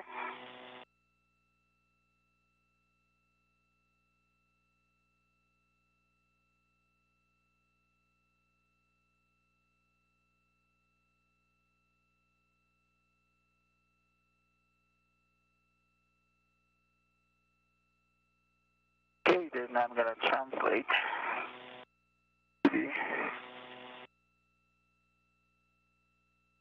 Strut area.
Okay, Duke, I'm in a good place.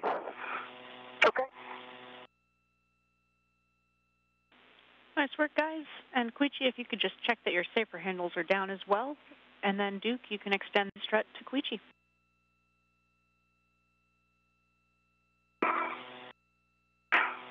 Duke, do you have an eye on my safer handles? Let's see, if you move your right hand up, Right hand up. can you swing your PCT forward? Yeah, your right saber handle is down. Okay, that's good. Okay, safer handle is down. Copy. Thanks so much, Koichi. And in the left side. Left side, yes, is down. Okay, good. Okay, great. Thank you, Duke. Zena, safer handles are down. Copy. We appreciate it. All right. For that mast canister side pad, just check that the arrow is pointing up. And once you've got it from Duke, engage the right side first, then press in on the left. See that? Okay, arrow is pointing up. Okay. Duke, could you hold it there?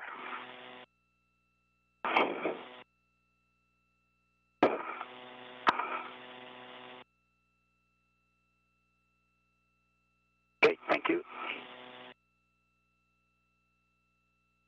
Okay, right side first.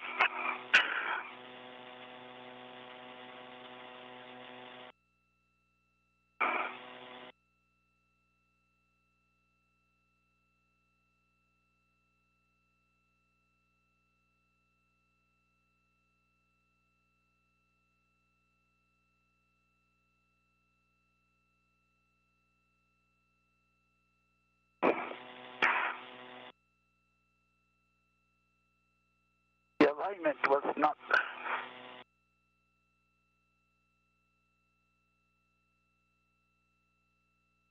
Okay, try that again.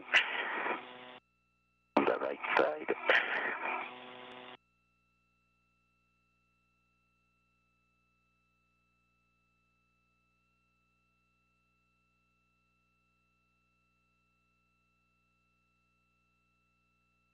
Is there a vertical alignment, Zena, on this one?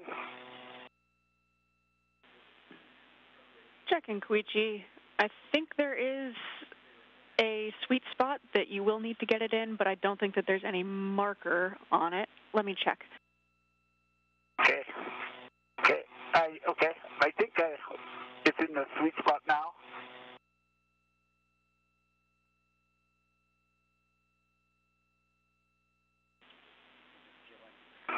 Can I start with the M1 through M4? Yeah, you got the side pad engaged? It is engaged. Okay, perfect.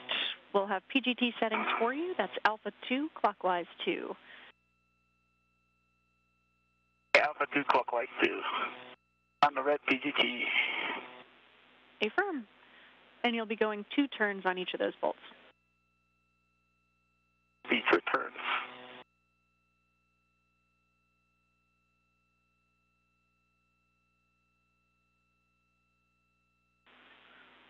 And hey, Koichi, looks like that side pad has got a mind of its own and popped off there. Okay. Okay, roger that. Okay, I'll do it again.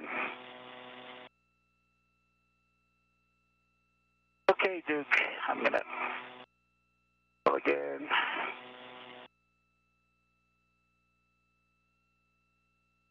Right side first, okay. Left side in. Like this is in a good hot spot.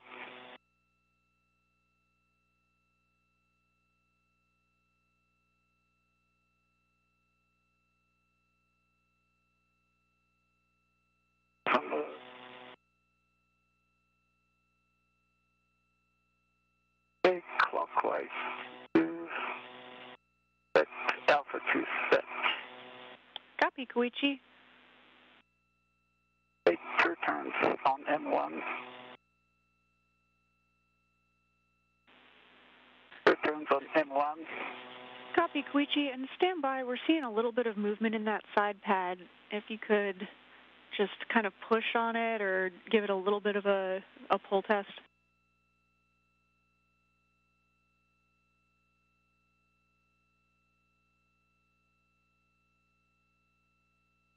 Was not engaged.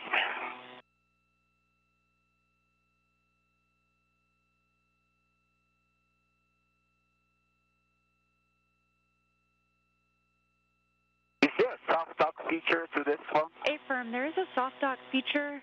So if you start from the right side, there's kind of a lip that you have to engage underneath the plate that you're driving the bolts into. Right. So see if you can get that hooked I first. understand that. Yeah, and then press down on the left side. Okay, I'll try that again.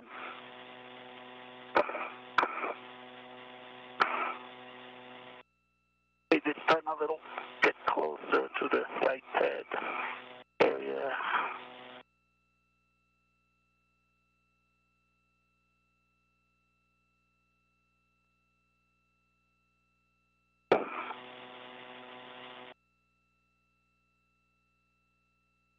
Okay, Duke, can I move it a little further? Yeah, so that's fully extended there.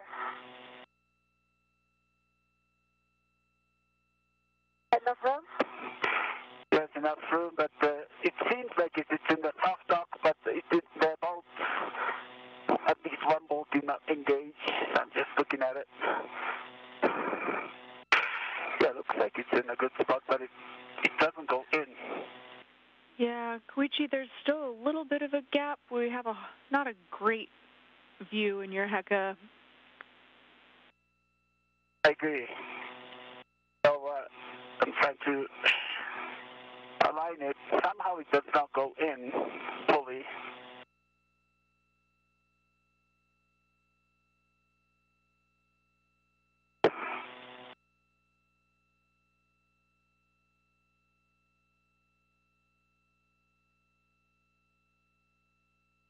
Looks like this is a hot spot, but it just doesn't go in. Okay, copy that, Koichi. One thing that might help is having Duke add some leverage on her end. And just to correct one thing that I said earlier, there's not actually a sweet spot vertically in that alignment. The soft dock should work anywhere vertically on that physical structure. Okay, understood. So this time I will have Duke push in, is that right? Yeah, have her push it in and towards you. Right, okay. Can I do that, Duke? Collapsed again, hold on.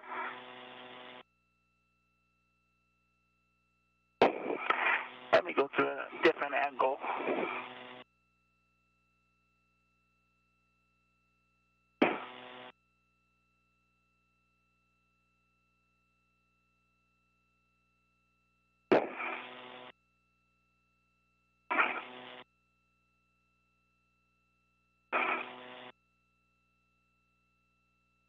There it is.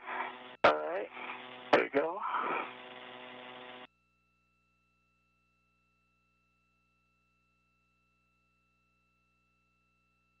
When you have the right engage, let me know and I'll move my end. Okay. Looks like it's in a good spot. Could you push? It doesn't. I'm looking at, I don't know if you see this the Heka view, but it just doesn't go in. Looks like it's vertically aligned to me. It's symmetrical on the upper side and lower side. But the left side of the pad does not go in. Okay, copy all of that, Koichi. On the, We've got some troubleshooting steps for you here. If you take it off, you'll want to look on the underside of that side pad, and we're going to have you check that the ball detents, there are two of them on the side pad, check that they can be depressed. You can use the hook on one of your adjustables or a ret. Okay, let me check. Yeah, they can move.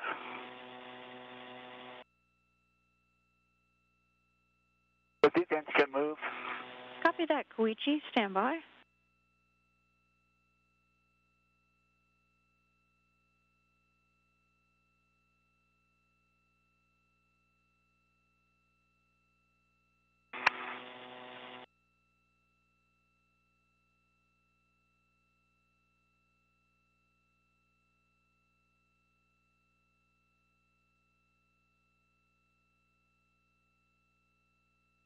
It seems to me that the right side does not engage.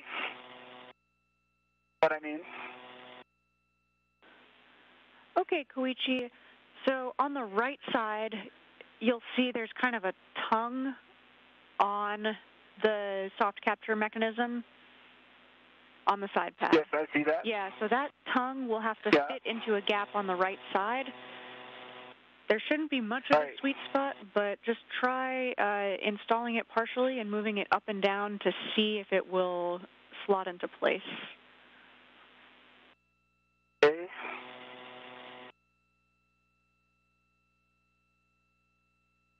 Say that again.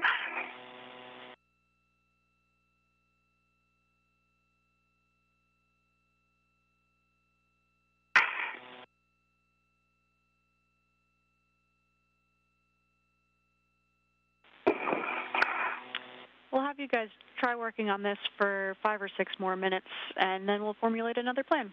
Okay.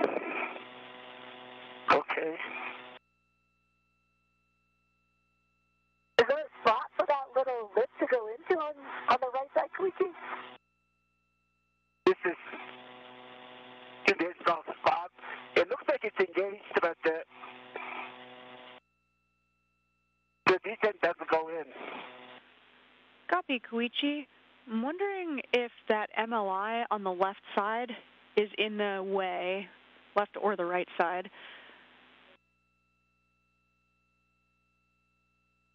Okay, so you want me to remove the MLI and try that? Yeah, Koichi, if you're able to peel up that MLI a little bit, on the right side there's a gap. Exactly, yep. And we'll just get that out of the way fully. Then also, the left side is also interfering. The MLI is interfering. Yeah, I concur with that based on what I've seen in your view. Stand by and we'll figure something out. Can I? Okay. Okay.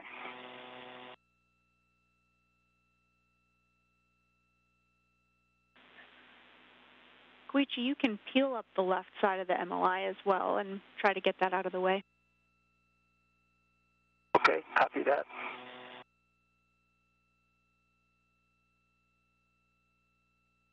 Looks like it's glued on too.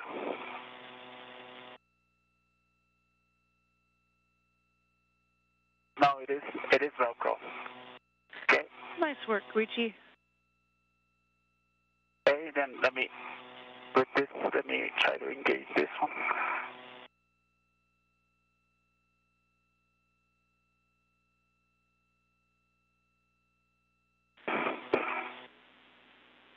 Duke, just checking in. How you doing over there? Good to go. Copy, thanks.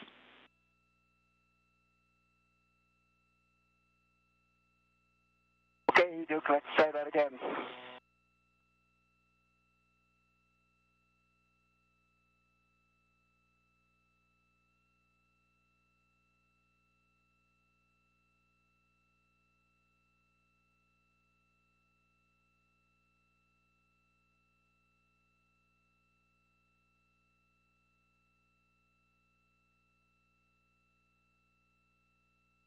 Unfortunately, no joy.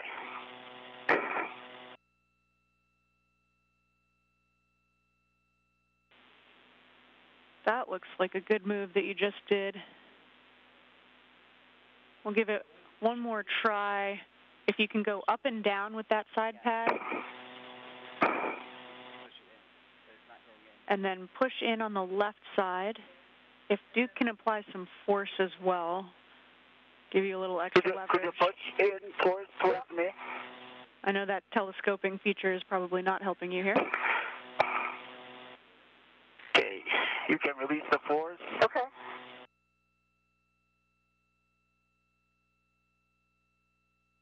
Okay, could you do it again now? Okay. Push it. And hey, Koichi, It just doesn't engage, also Gina. there's the ring on the pit pin at the top, right by where your right hand was just then. See if you can flip that back. Make sure that that's not in the way. Okay, now it came off. I'll put it back. This ring is not interfering. Koichi, from this angle, it looks like I don't see the lip for the right side to engage on the back canister. Okay, let me put back the pit pin. The pit pin is out. Okay. Come over. All right, thank you. Further closer. Okay. Okay, pit pin is back in. Okay, let me check that. If there's enough space or something.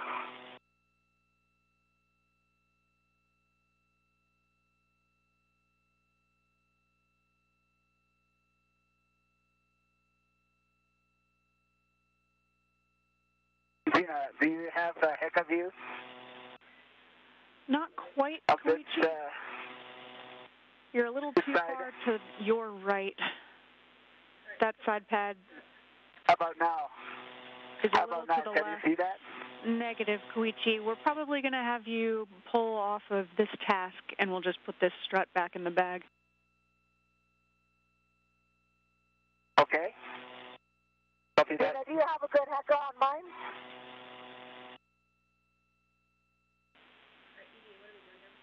Negative, Duke.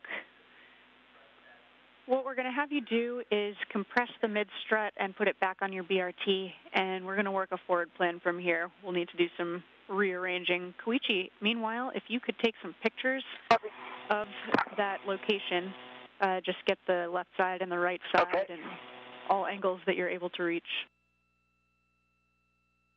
Copy that.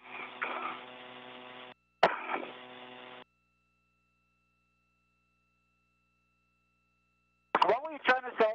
Did you say that? I was just not seeing an area where that lip went into. It just looked different to me. On this side? There's a flange. There are two flanges on this side. I don't know if if you have Duke's HECA camera, but yeah, I can see it in two yours. flanges were pointing up. These flanges is interfering with the side pad. Yeah, like it doesn't look deep enough to fit this lip. It looks different than The other side? well, it just looks different than I think what maybe what I expect. Yeah, we copy everything. Quick handover here.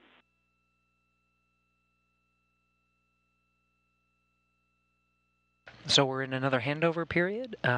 Now getting live views from the inside of the International Space Station Flight Control Room. A quick recap, there was a little bit of troubleshooting on that left middle strut.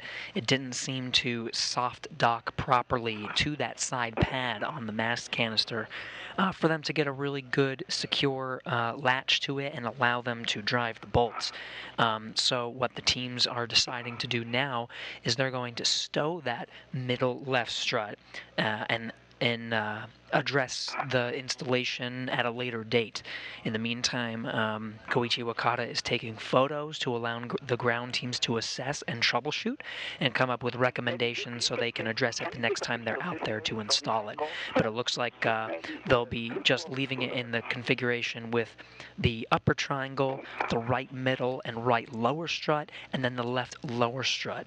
And then they'll just leave the middle, the left middle strut off for today's installation.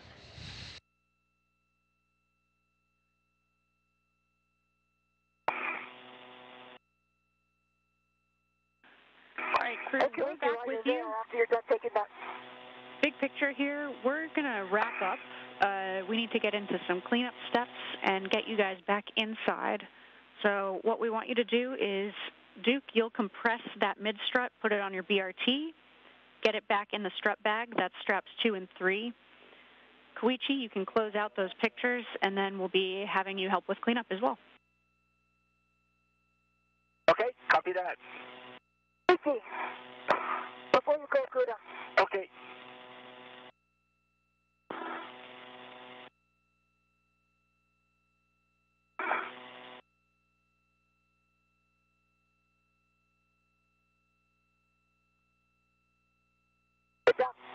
Is there one here, too?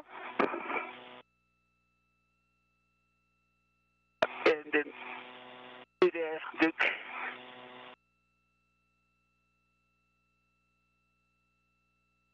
One more.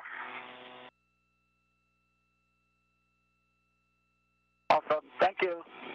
Dean, I have the strut compressed. It's back on my BRT. Okay. I'm going to pop out of the APFR. Copy that, Duke. And once you have that on your BRT, you'll take that back to the strut bag. One other thing we'll want to think about is the right upper strut that still needs the MLI covering M13 and M14. So we'll work a forward plan for that. But if you guys have suggestions based on what you're seeing, let us know. Okay, what about, do you want 15 and 16 covered right now, even though we don't have the mid-strut in? Checking.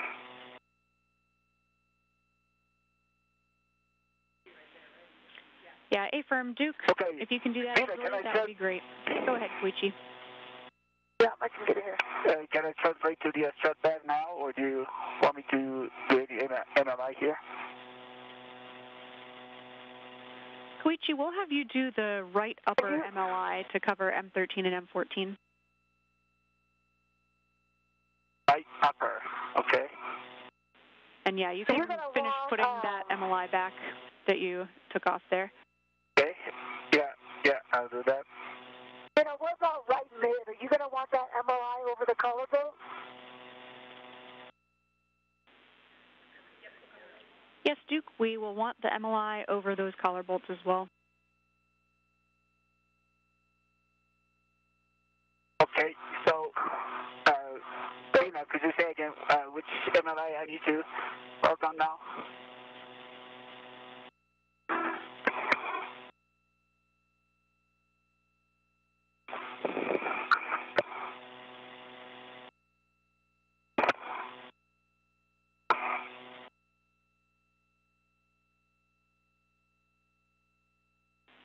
And hey, Koichi, before you depart, if you can tuck that MLI a little bit better, just make sure that everything's covered there. See that?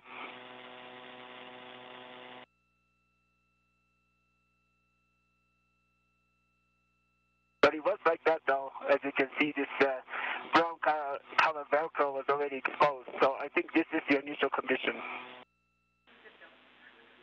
We copy, Koichi, concur with that. You can head to the right upper strut, work on the MLI on M13, M14. Copy that. So, to go to the right upper strut, which translation path can I take?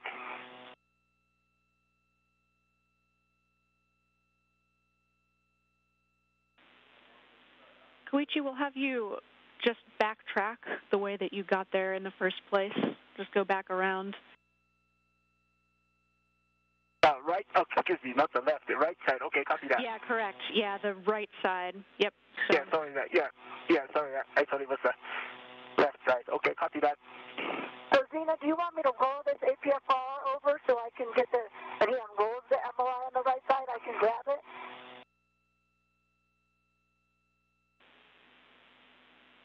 Or you're going to have him translate on the right mid-strut? Checking, Duke.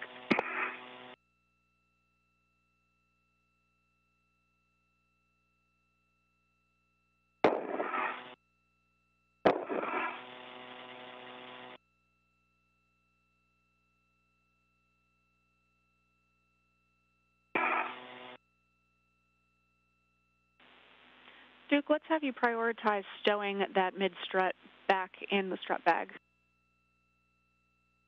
Copy.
Okay, Zena, the analyze that you want me to work on is the color bolt one?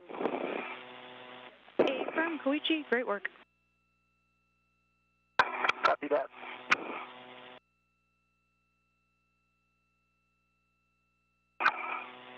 And Duke, for you, for that mid-strut back in the strut bag, that'll be straps 2 and 3 ideally. Copy.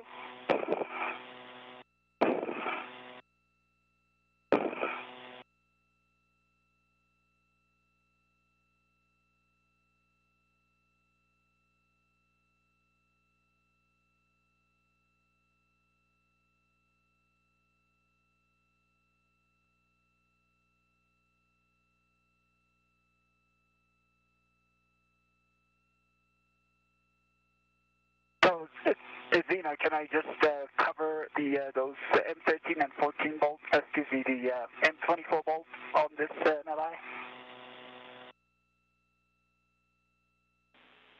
Yeah, Koichi, we need the whole strut to be covered with MLI. Copy that. So a quick recap, Wakata and Mann both working in tandem for cleaning up their work site.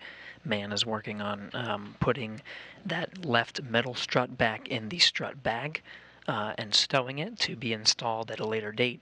And Wakata is over on the right strut side, working on the multi-layer insulation and making sure that the insulation is covering some of the bolts that they were working on today. Koichi, once you get that MLI And these are both over M13 closeout duties. You'll also want to install 2 wire ties on the telescoping end. Okay, copy that.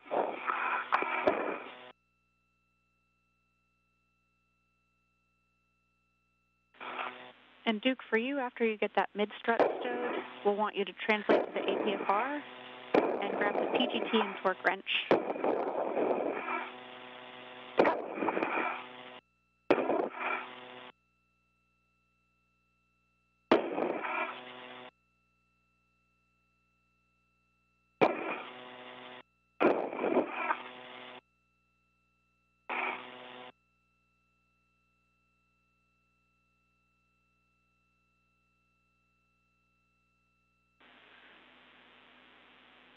And just big picture awareness for you guys, right now we're at 5.5 hours PET. Our limiting consumable is still MEDOX, but we've got a little over 7 hours of PET time there. So we just want you guys to get everything in a good config to leave it. We'll be coming back out for this mod kit, but we'll be into cleanup and then getting you guys back inside.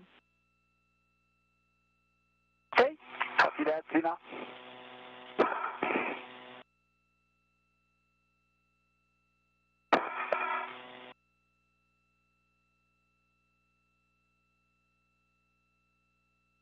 This NRI, does NRI that covers the M24, does it go first, or does the NRI that covers the M13 and 14 goes first? Or the order doesn't matter?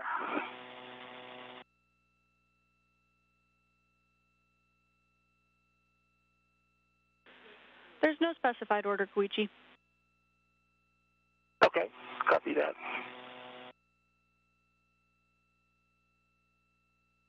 Yeah, I'm thinking about putting the strut in the middle of the bag, like towards the end where it came out. I think that might be a little more symmetrical, would be better. Do you agree? I like that plan, Duke.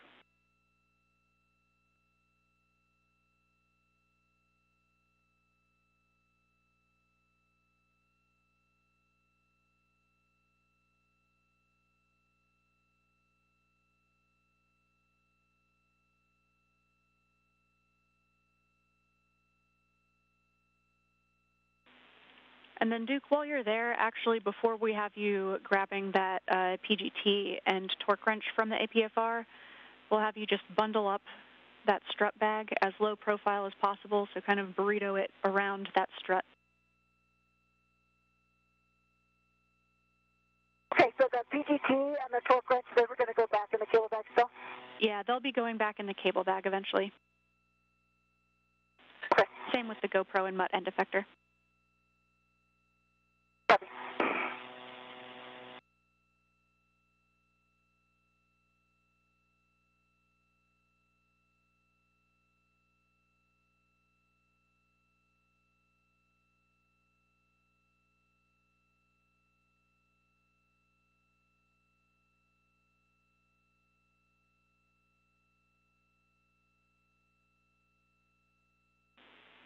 Duke, for that strut, whatever works best for you, you really only need one of those straps.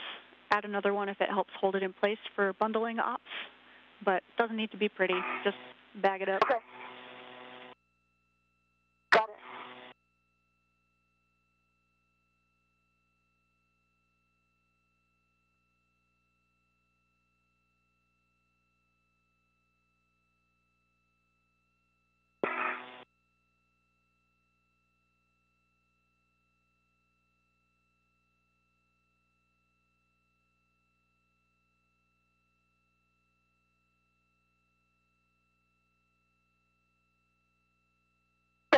headed to the bag, Gina.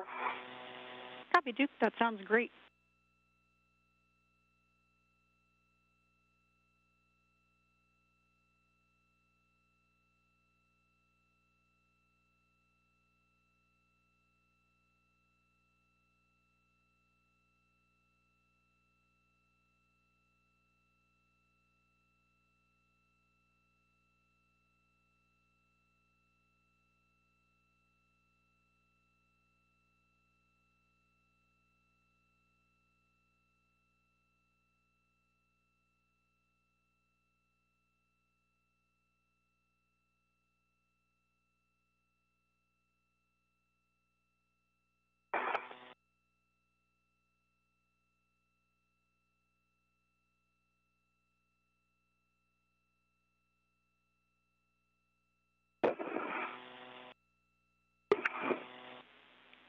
Koichi, you can add a wire tie right where your hand just was to help keep that flap closed.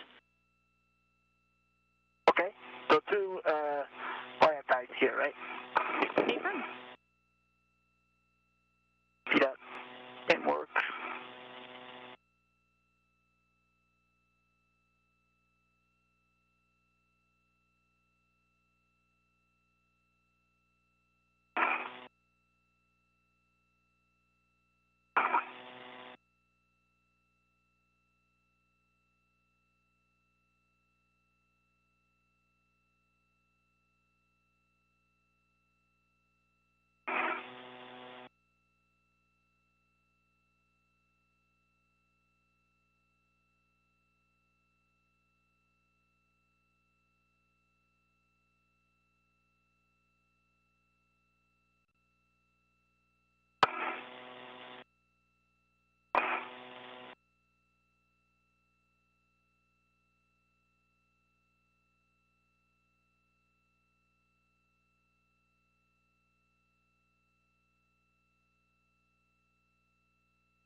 Gina, are you okay if I don't feed this Velcro through these little D-rings?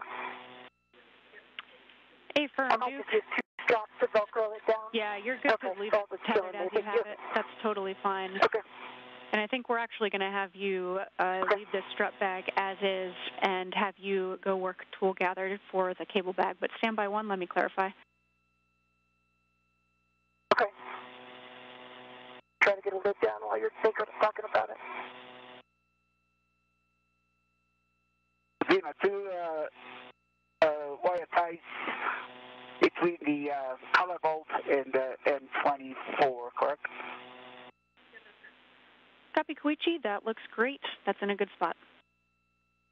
Okay. 3 twists here.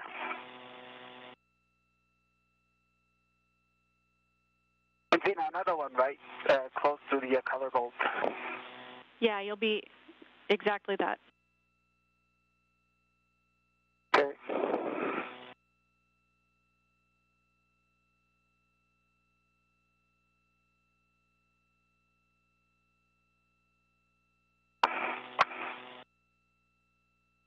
You need inventory of this bag, or were you able to see everything on the HECA?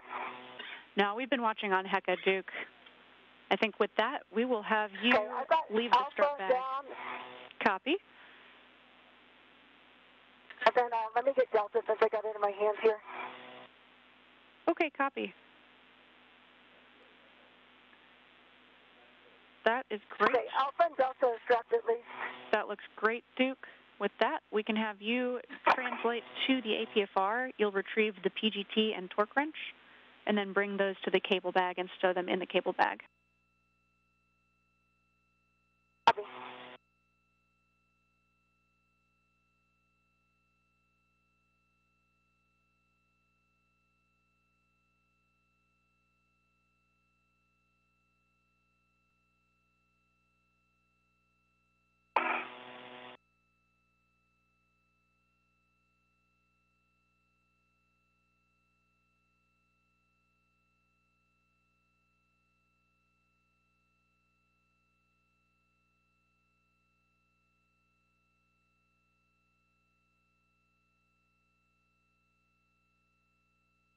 Is this a good spot for the second YSI.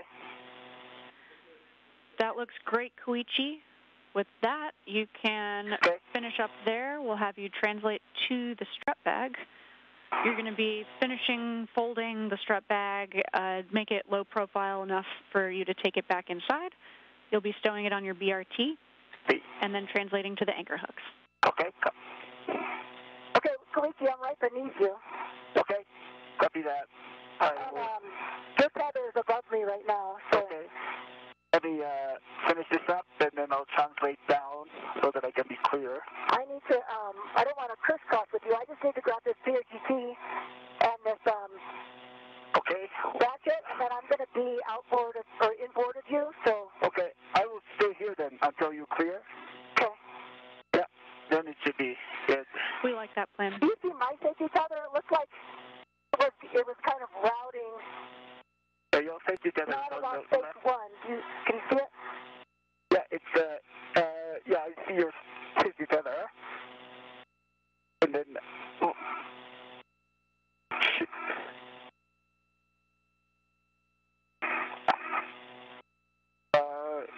It should be good. Okay. Yeah.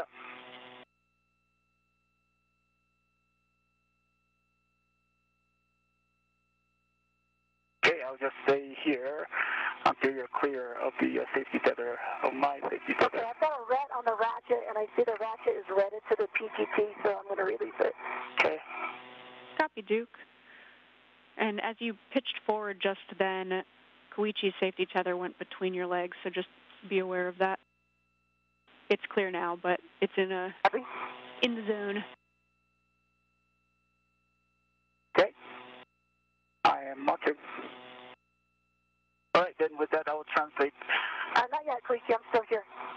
Yeah, I see it. Yeah, so I will stay here. I need to go inboard, though, just so you know. All right, right.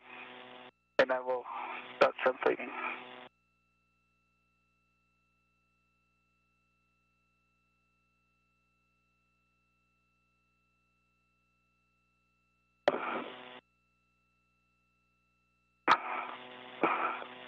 Okay, I've got it. I'm moving. Copy. And Duke, if you can reach it, just fold that ingress aid down so that we can leave the APFR in place.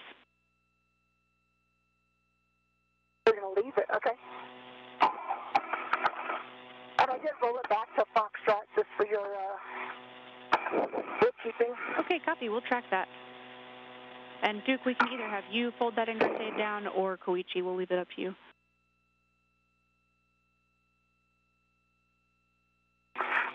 I can do that. Okay, I think I'm right here, so let's just...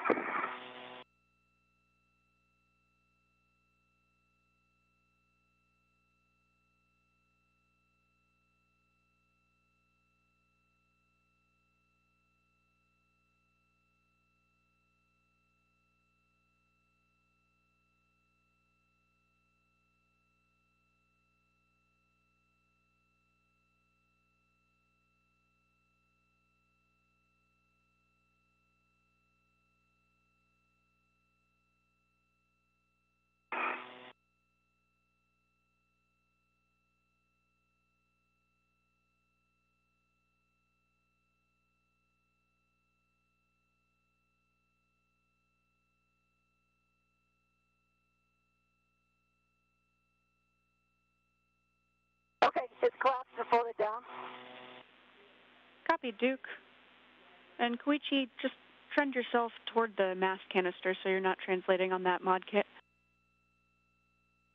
Copy that.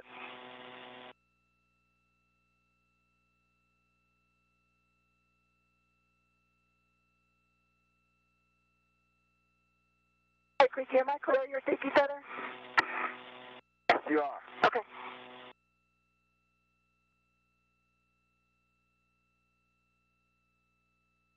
So a quick review. The two astronauts, Nicole Mann and Koichi Wakata, out at the outside of the International Space Station, have installed several of the struts needed to construct the modification kit on the 1A channel. They were not able to successfully install the left middle strut The side pad on the mast canister did not engage properly, so right now they're working on cleanup steps. They're stowing a lot of their tools, and including the left middle strut, and making sure that the multi-layer insulation, that white fabric that surrounds the mounting platform, is in a good configuration and is going to maintain the integrity of the hardware. And once everything looks good, the two will translate or move back to the airlock. Tend it toward the lower strut there, specifically the left side. We're not sure that it's... Okay. Yeah, so the other side from where you are now. On my left side? Is that the right lower strut you're talking about? Or the left lower strut? Yeah, sorry, Koichi. That's going to be the left lower, so actually not the area where you are now. You'll be translating to the other side. Okay. Copy that. I'll go there.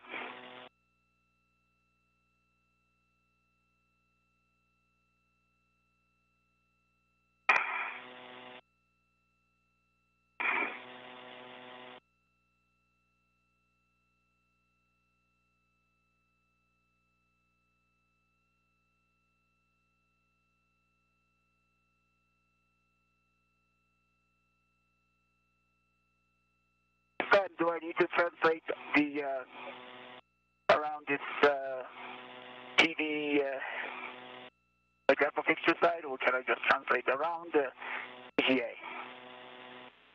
Checking, Koichi. You can go across the APFR, Koichi. Yeah, Koichi, unfortunately you'll need to go down and around to the other side and then back up. Okay, copy that. Just checking.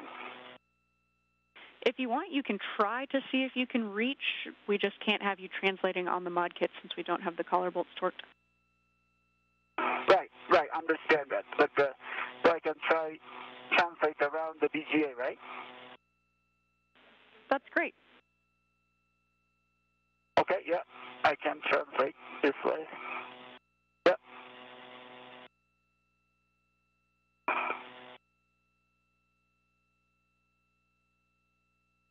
I just could not translate on the mod kit, so I had to go around. Okay, I was just thinking you could maybe go across the APFR, but... This is fine, yeah. Okay.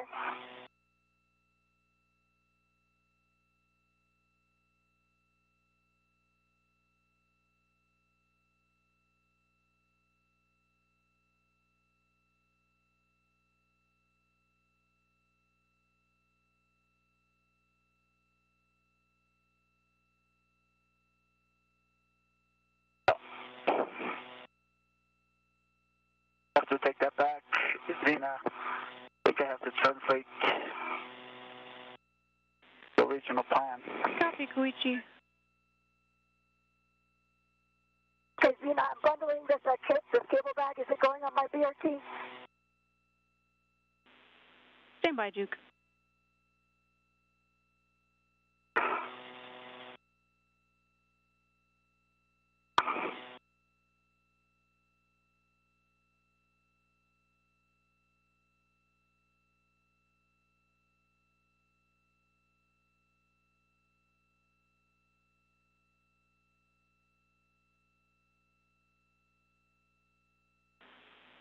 Duke, first we'll have you grab the mutt end effector with the GoPro, stow that in the cable bag, and then, yes, you will be putting the cable bag on your BRT and getting ready to head in. Copy.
Zeta, you're talking about this bundle needs to be headed to the handrail just in front of me?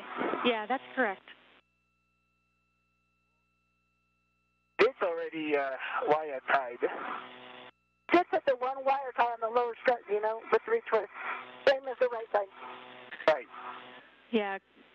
Koichi, big picture, that trunnion pin that your right hand is on right now, we were worried that the cable bundle might snag on that when we go to rotate the BGA, snag on that or on the APFR. Okay. So we just want to tend it as close as possible to that lower strut just to make sure that it'll clear. Okay. All right, copy that. Then looks like what Duke did is securing one side, so I will tie one more tie around the handrail on the this is the one alpha left side bundle. That sounds great, Koichi. Good plan. Just get that big loop of the bundle as close, tight into that left lower strut as possible. And then do I need to add a wire tie, or can I use this wire tie that already exists? Yeah, you can use the existing one. Okay, copy that.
Okay, the mud's back in the bag. And I'm going to bundle it all up. We'll read it back to the bag. Copy that. Yeah, if you can read it in the bag and then close up the cable bag. Okay, Zena, I attached this existing wire tie in 3 twists to the handrail on the lower strut. Copy, Koichi. I see that in your HECA view. We'll make sure that everybody agrees, but that looks really good to me. And I'll have some big picture words for you in just a second about our final steps to get you guys ingress. Okay. Okay.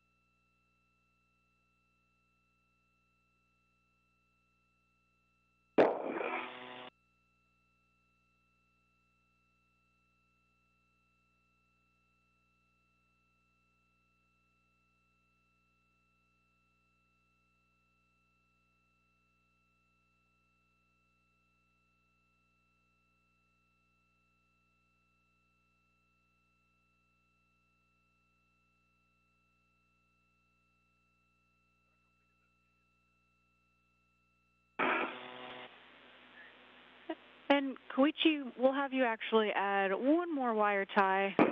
Looks like the loop of that cable bundle is still hanging down a bit towards that trunnion pin, and we're not convinced that it will clear. If you see that loop that's closest to your right hand on the trunnion pin right now, we just want to get that up and out of the way. Mm-hmm. So I think adding another wire tie is probably the easiest. Okay, copy that. I will do that.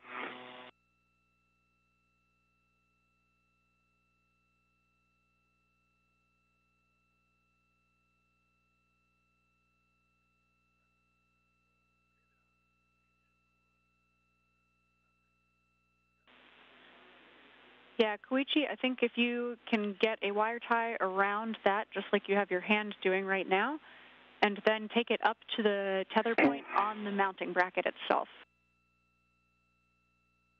Tether point on the mounting, here. We're talking about this. Affirm. Okay, and, all right.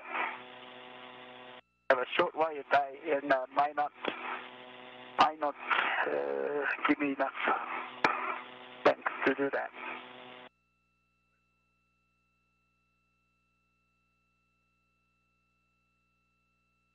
Zena, short wire tie does not give enough length to get there to the tether point. Yeah, copy that, Koichi. If you're able to just kind of feed it through the tether point, and then the wire tie doesn't necessarily have to loop back onto itself. You could have one twist up top on the tether point and then the other end going down to the cable bundle. I'm not sure that's enough length. Let me work an alternate plan for you just a sec.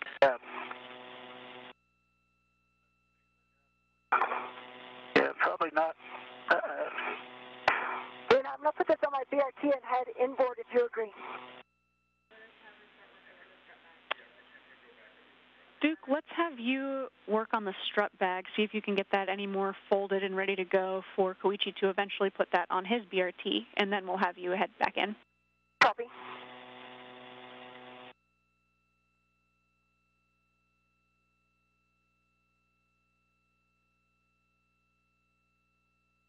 Okay. Zena, can I try to use my short wire tie from this tether point on the mounting bracket?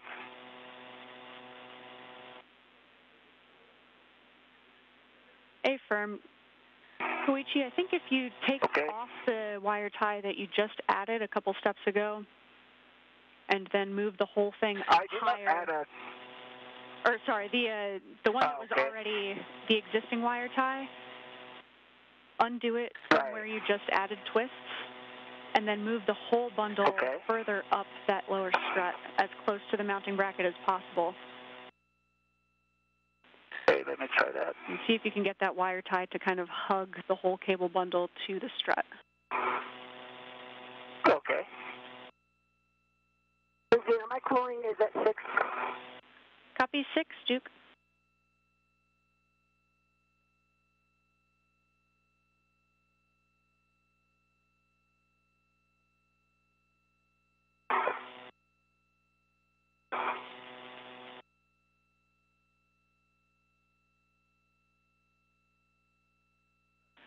Big picture, guys, we're just shy of 6 hours on PET here. Your limiting consumable still has a little over 7 hours for MEDOX. So you're doing a good job. Keep it up with the cleanup, and we'll get you back inside. Copy that.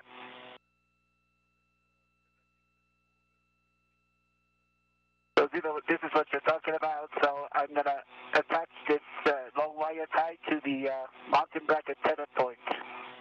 Easy? Affirm. That's a good plan, Koichi.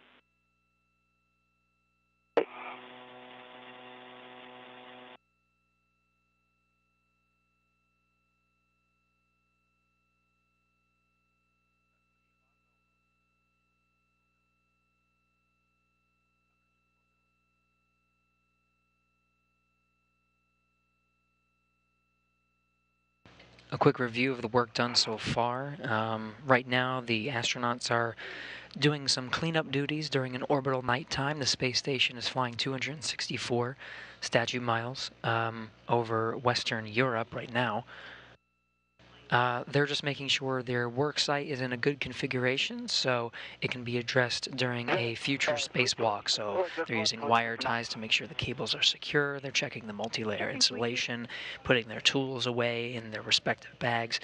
Just making sure the work site over at the 1A power channel is in a good configuration to leave it so they can schedule a spacewalk at a later time to finish some of the work over here.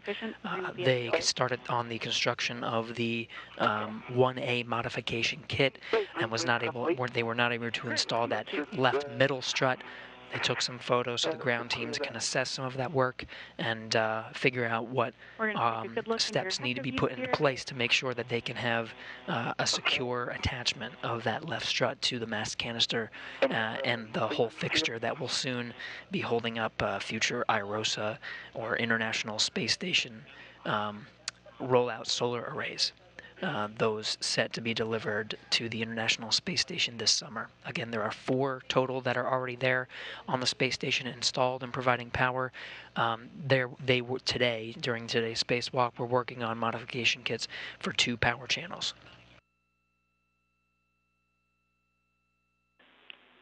Koichi, if you could tilt up so that we can see the mounting bracket. Just want to get one last HECA survey here. Okay.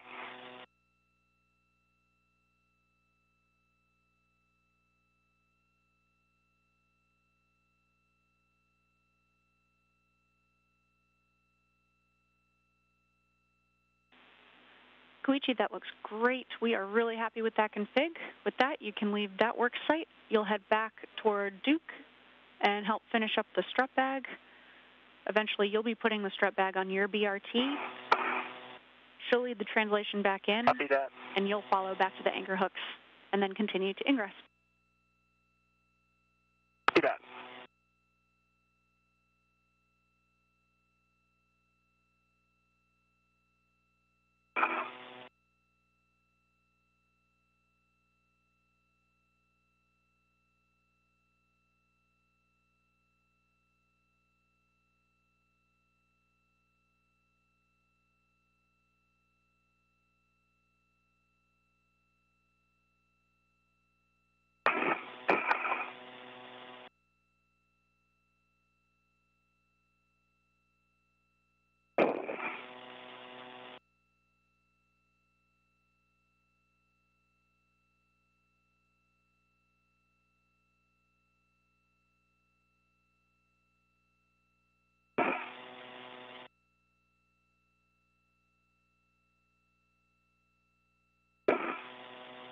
Okay, so I got all 4 straps and they're cinched down. Actually, let me get one more alpha here. Do you want me to try to make it shorter as well? Are you okay with it being long? Duke, I think it's up to your judgment. Koichi's going to be translating back in with this on his BRT, so we'll leave it to your and Koichi's judgment about what's going to work. Okay. I think if I could just get one strap in here from the other end, maybe both ends, I think that'll just help out from snack hazard perspective. Yeah, I like that plan. You will be taking it back into the crew lock with you. Okay, so Koichi, Okay. yeah, you're good, you're headed back. I'm just going to release it. It's still going to be tacked down at the outboard end. Tacked down, okay. So just one location? Or? We'll see how far I get before you get here. Okay. All Oh, right. it's got 2 locations. Okay. All right. I'll translate towards you now.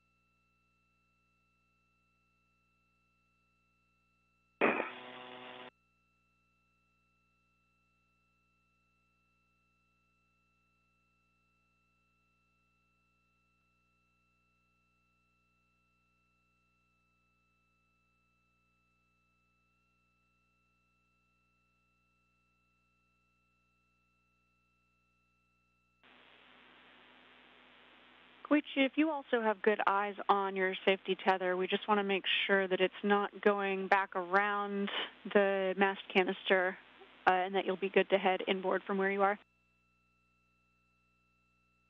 I did not go, safety tether is with me, and I'm going outboard to this PD grapple fixture area, so it's clear from the DGA.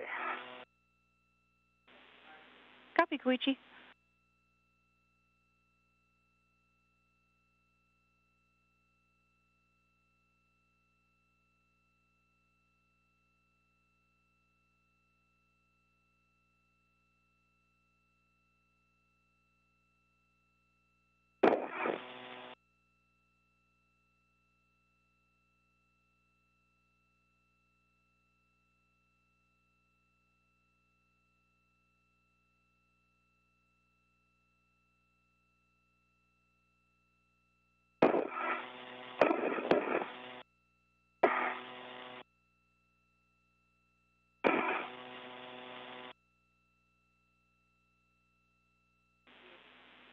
Okay, Duke, once you have that bag in a good config to hand off to Koichi, we'll have you start heading inboard. If it helps to both be there together while Koichi puts it on his BRT, let us know, but we'd like to prioritize just getting you headed back inboard. We'll get that strut bag on Koichi's BRT, and he'll follow you in. Okay, yeah, it doesn't look pretty, but it's, I think it's going to be small enough that it won't give him a problem. We can pack down in one location. Okay, is that on the outboard side? Yes, yes. Okay. So the nearest you, it's got one integrated tether. Okay. Okay, and I'm going to head inboard to and grab the cable bag. Copy that. Sounds great. And I got your, let me just, before you go more, I have your tether packs here, so let me just get out of your way so I don't get tangled. Okay, I stay here, so. We copy all. We'll also take a glove and hap check from both of you. Okay, ED1. Gloves are good. Happy spaceline. And my gauntlets are down.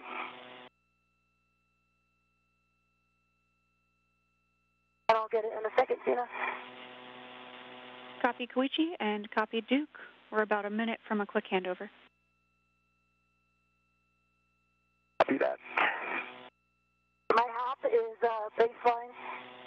My gloves look good and my gauntlets are down. Copy all.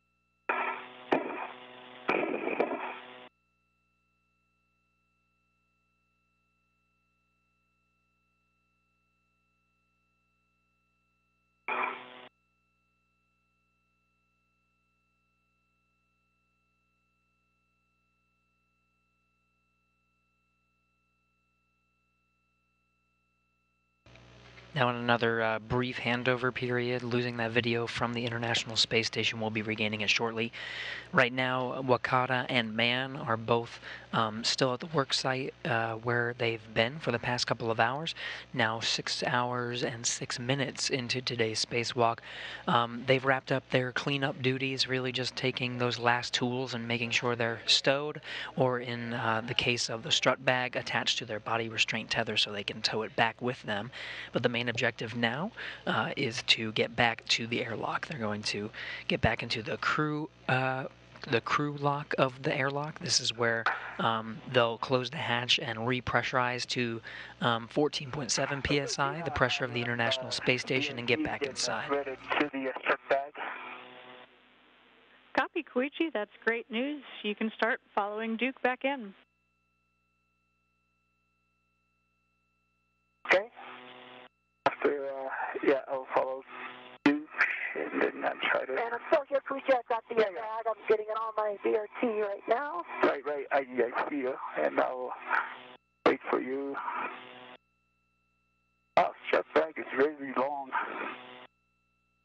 And it was heavy when you translated it. So. We copy that. And Koichi, a reminder, you'll be going inboard toward those anchor hooks. They're nadir of the CETA cart. Copy that.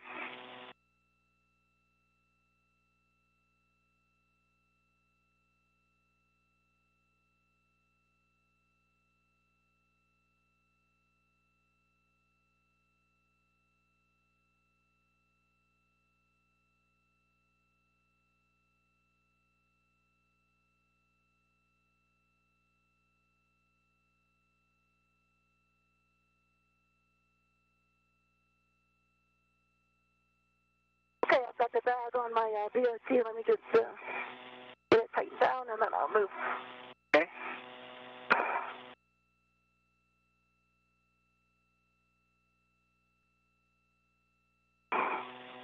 Koichi. Do you have eyes on your safety tether? Are you clear? Is it clear of me? It's in front of you. Can you see that? Okay, but it's not tangled on anything. It's not tangled. It's in front of you. Okay. It's running through your media workstation area. Okay, I'll just watch it as I go. Yeah.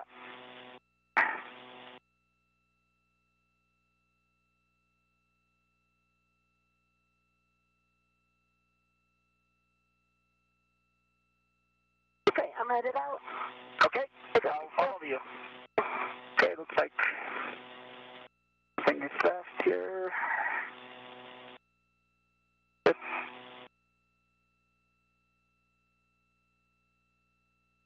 Okay, grabbing my local here. Okay.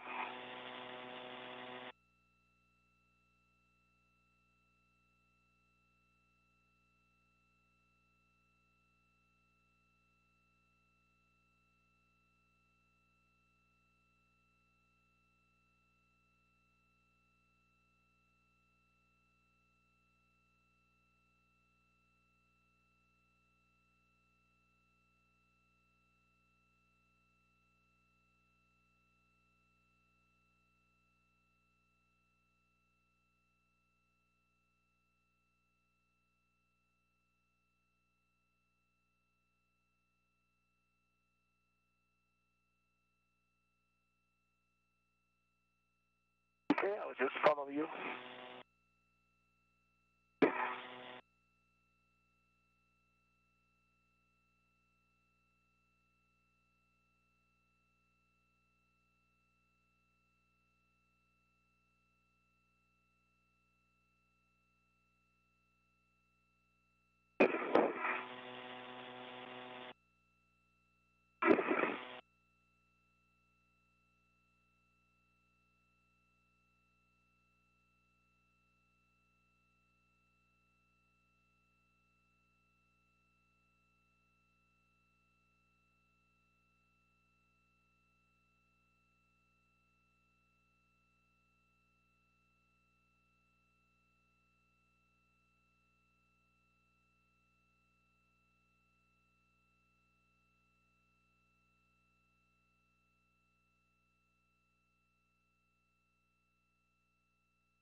And I'm back at the anchors there, Koichi.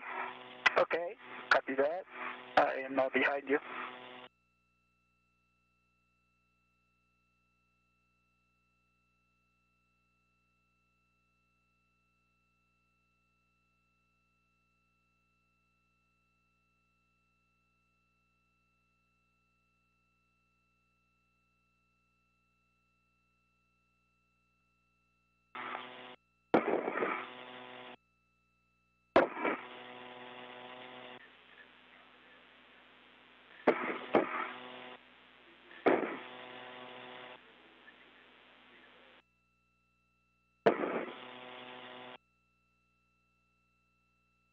Koichi.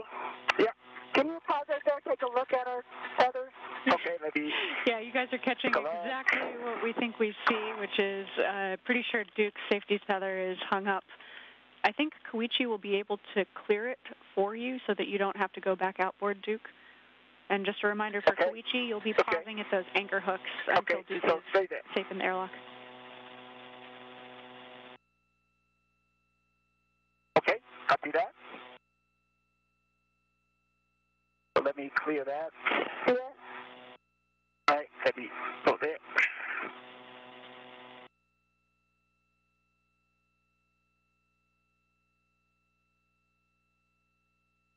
Okay, should be clear now. All right, let's see.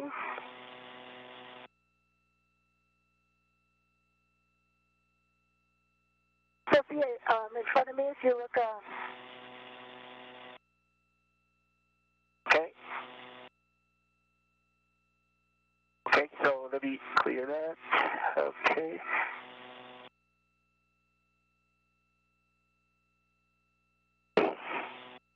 All right. So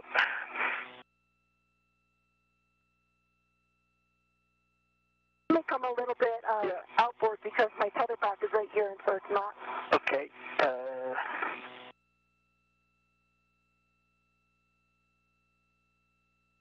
Okay.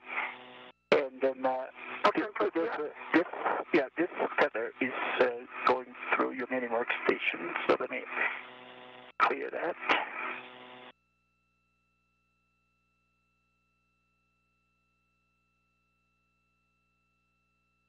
Okay. Could you hold on to the structure? Let me put a local down real quick. Yeah. Okay.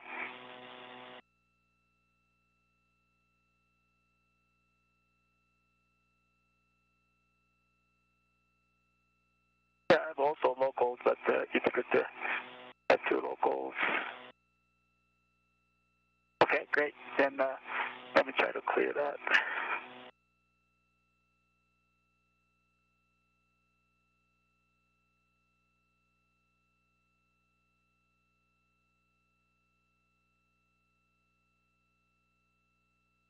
Okay.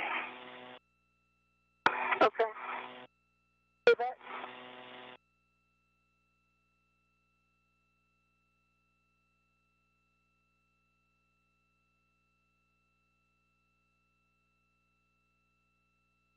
And this is your safety tether, yes? Yeah, this is my safety tether, but it's going through your mini workstation area with, let's see,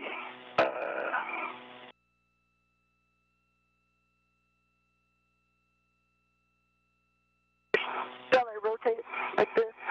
just a moment, don't move. I think it's just on the wrong side of this tether pack because the anchors are right by each other. Right? Right. So it's running here, and then here, it's running here, and then now, okay, let me clear on this side. Running through here.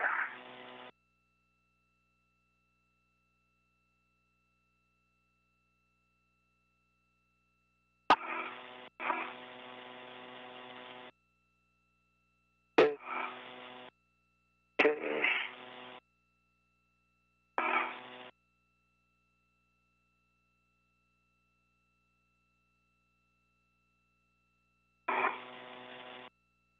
Is this your local? This is my local here. Is this your waste tether here? Could you remove this waste tether from your mini workstation? Actually. Yeah. Oh, yeah. Yeah, could you remove, yeah.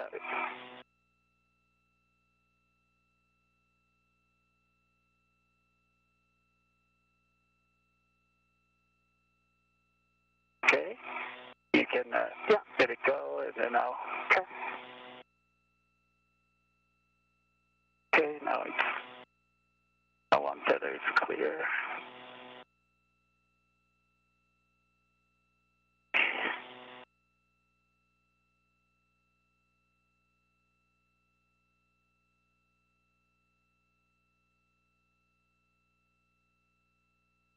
On my left side, I have my waist tether and then my safety tether. Is those good?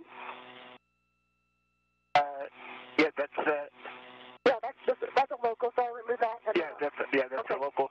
And then here, okay, now it's we clear this safety tether around your BRT, the cable bag.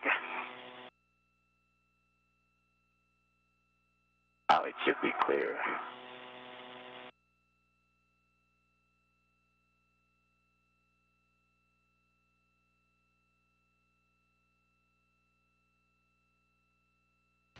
Another brief lapse in video from the International Space Station. Again, all of these are just a matter of seconds, really, so we'll be regaining that shortly and should hear voice from the International Space Station here soon.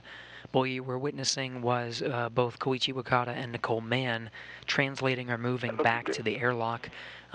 Along the way, they were making sure that they were in a good configuration with their tethers that actually keep them anchored to the International Space Station as a safety precaution. So they are just making sure that the tethers are where they're supposed to be and where they expect them to be, and that they're not tangled. So they're working together to just make sure those are in a good configuration as they continue to work their way back to the airlock. We're now 6 hours, 18 minutes into today's spacewalk. Black, that hook, Yeah, we're good.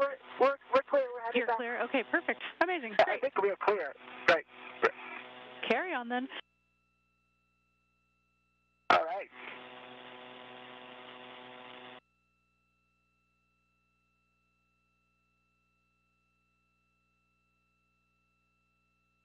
Okay, wait, now as I say that, I still see it. Your safety feathers, your Koichi. You're not clear? Yep.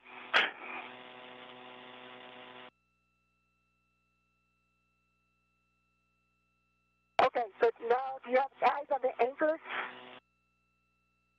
Okay.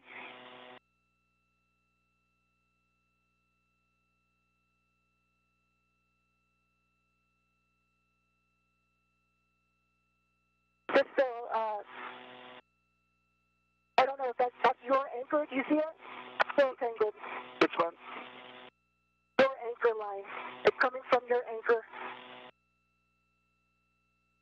It's caught on this little handle underneath the cart. Hold on. Okay. All right. Should be clear now, isn't it? But it's wrapped around this, my tether pack still.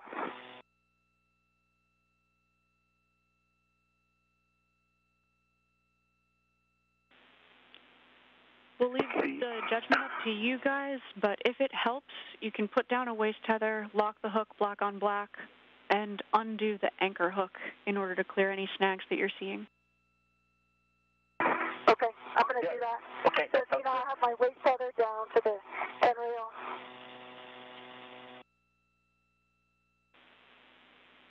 And just make sure it's It's locked. locked. I see it. I'm releasing my anchor. Copy, Duke. Okay, I'm releasing my anchor hook.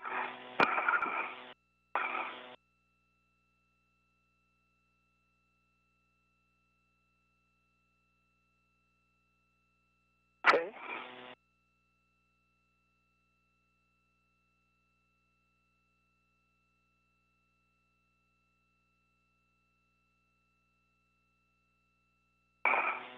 Wait, do you want my anchor hook while we're here? You might as well take it. Yeah, okay. Let me local then. So I'm local, okay.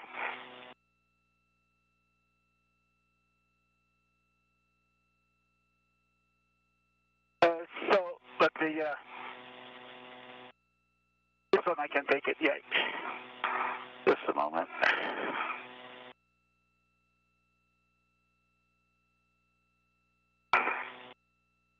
Okay, my left waist tether is attached to Duke's anchor hook. Gate closed on both sides. Hook locked, lock on block. So, I'm daisy chain to Duke.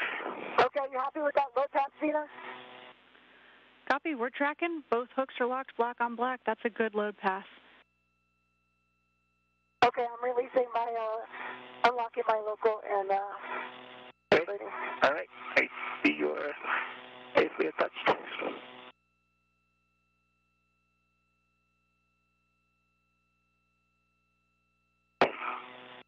And Zena, I just wanted to report somehow my CCA on the left side is not working, so I can hear from my right side only. Copy, Koichi, and we'll have you guys stand by just 1 second. We want to make sure that we really understand this tether config that we're in before we send you anywhere. Okay. Okay.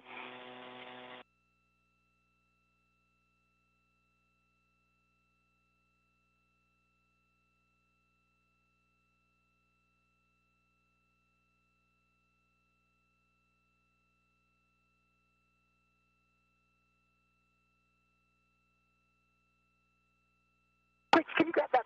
You get that bag? Which bag?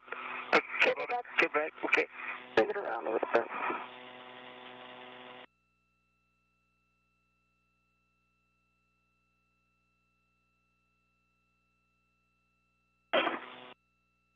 Go down. Okay. Come closer to me.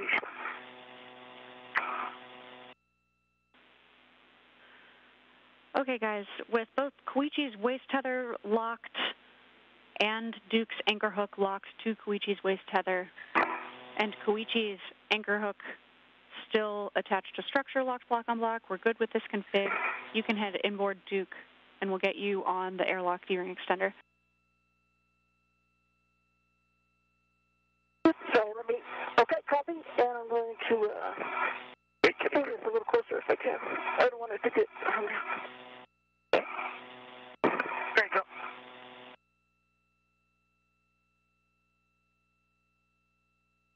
All right,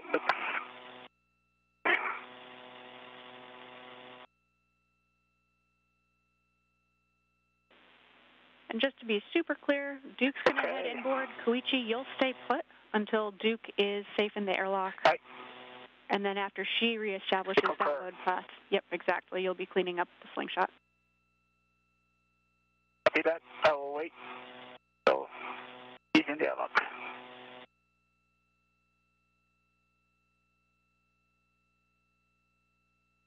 Okay. okay, Good. have it in then.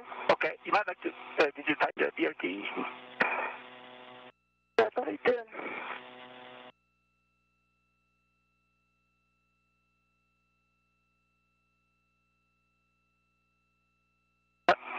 Okay, thank you. That'd be great.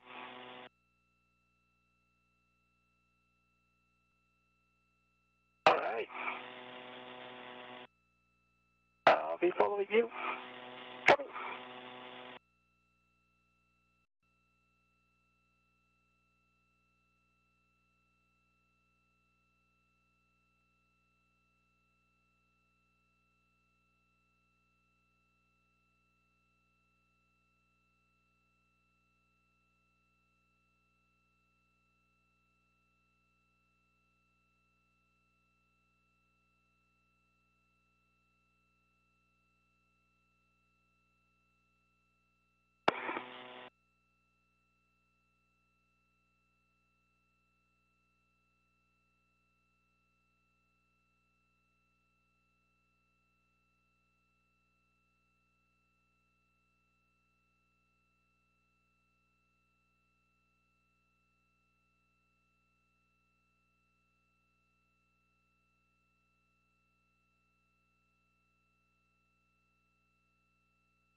Okay, Gene, I already pushed the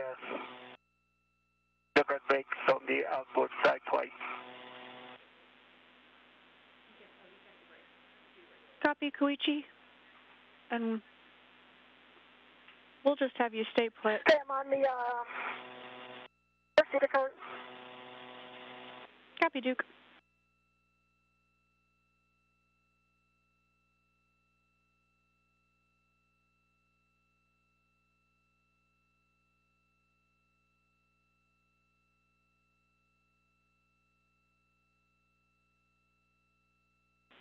And Koichi, we appreciate the get ahead, but we will have you also touch those brakes one more time as you head inboard, just to make sure that that's the last thing on the cedar cart that you touch.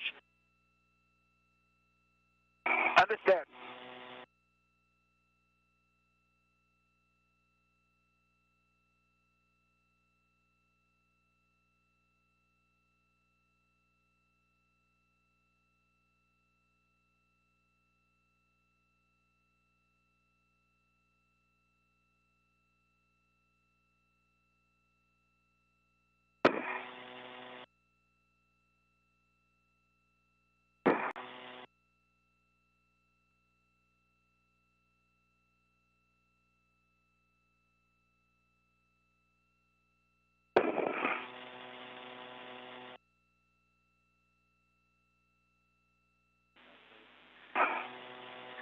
And Koichi, just making sure we'll have you stay put right where you are and wait until Duke gets back in the airlock. I'm just standing by here, just changing the local position. Copy that, Koichi.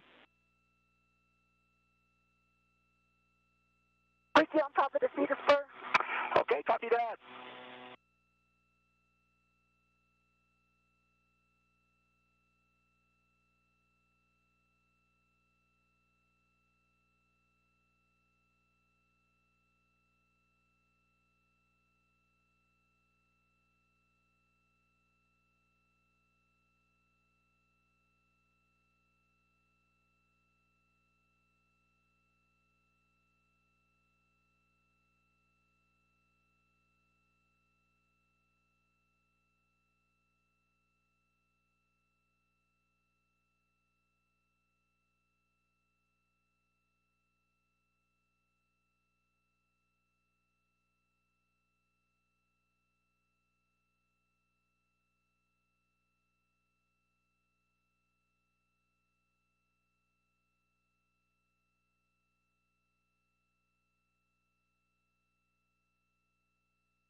Koichi, I'm at the toolboxes. Okay, copy. I see you actually. Great work, Duke. Heads up, we're at about 6.5 hours PET. Copy.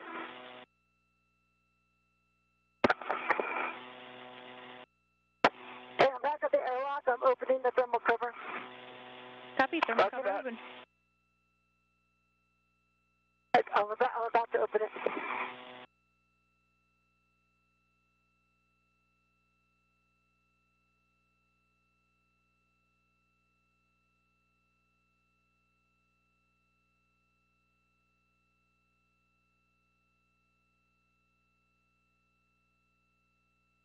So right now, Duke, or NASA astronaut Nicole Mann, has arrived at the airlock. She's going to open up the thermal cover and get it prepared so she can ingress. But Koichi Wakata is standing by with the strut bag in tow. That strut bag has that final strut, the mid-left strut, that they're going to be bringing back into the airlock with them. So he's just standing by for now as Mann gets the hatch configured. Center, locked block on block.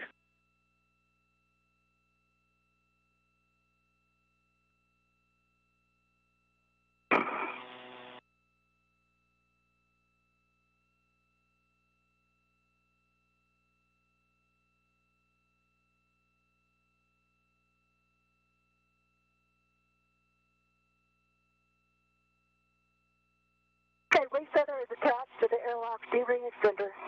Gates closed, lighters locked, black on black. Copy, that's great news. Koichi, you can go ahead and head inboard. You'll pick up your anchor hook from handrail 3011, stow it on your mini workstation, and translate in. You will need to press the starboard cedar brakes and the port cedar brakes on your way in. Copy that. It works.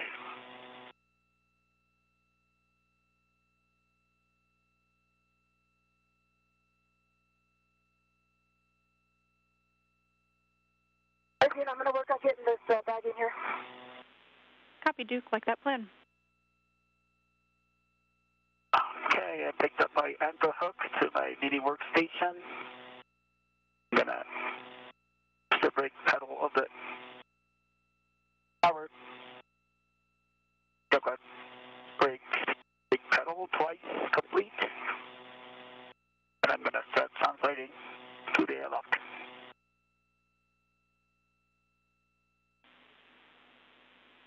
And heads up for both of you, especially Duke right now, we were tracking in the airlock, one of the large small rets that's strung out is locked so that it might be kind of a loose snag hazard as you head in. Okay.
Wakata making his way back to the airlock.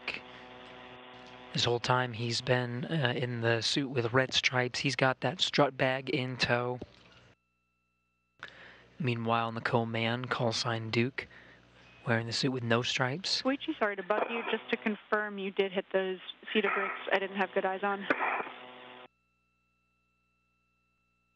Cedar brakes on the starboard side is done, and I'm going to hit the port side shortly. Perfect. Thank you, Koichi.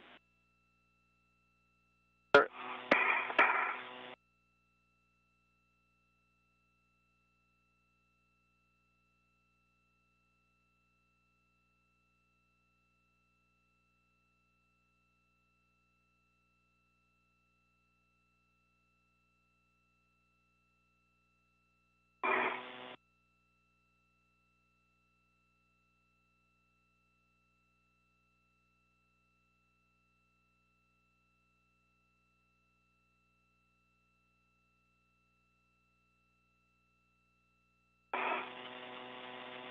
Duke, once you have that cable bag stowed on the airlock during extender RET, we'll have you turn off your HECA and ingress. Okay, port side inboard brake pedals push twice. Copy. Thanks so much, Koichi. Thank you.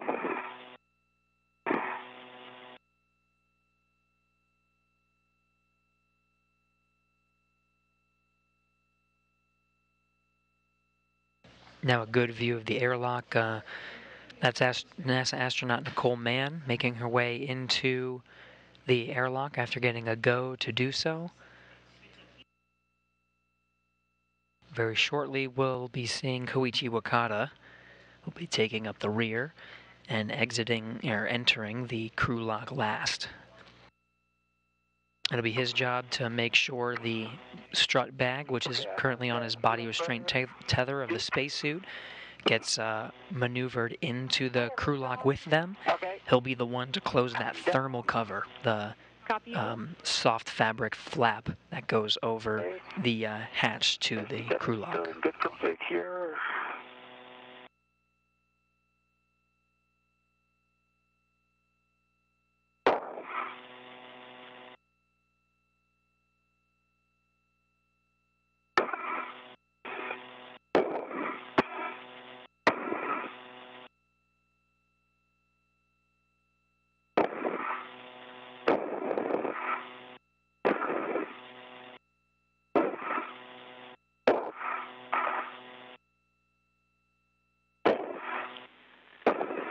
While you're in there, we think we saw maybe your SCU a little bit trapped behind the hatch.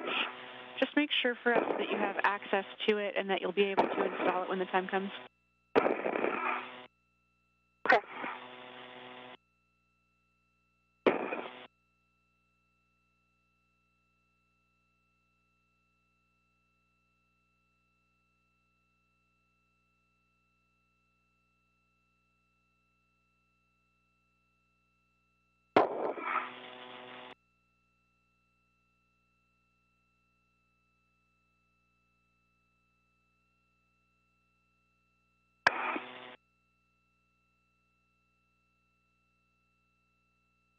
Okay, Duke, I'm at the toolbox area. Copy. Copy, Koichi. We see you. Okay.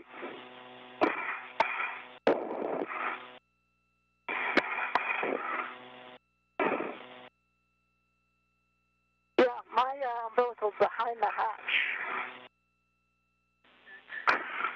Copy, Duke. Are you able to extricate it, or shall we get you some steps for troubleshooting? Let me get a look here.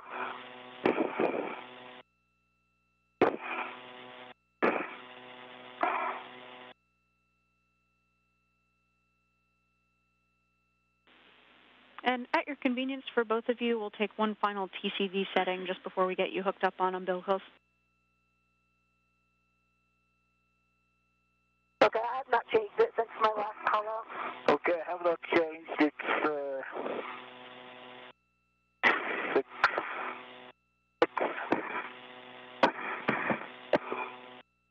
one. Koichi, was that 6 for you? Yes, correct. The 6 for Koichi. Okay, copy. We're tracking 6 for both of you.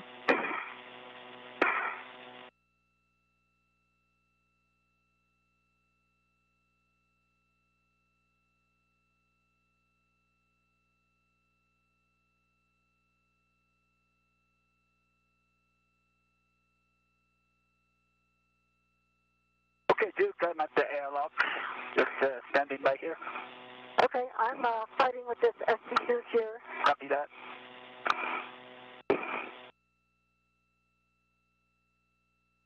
All right, I think I got it.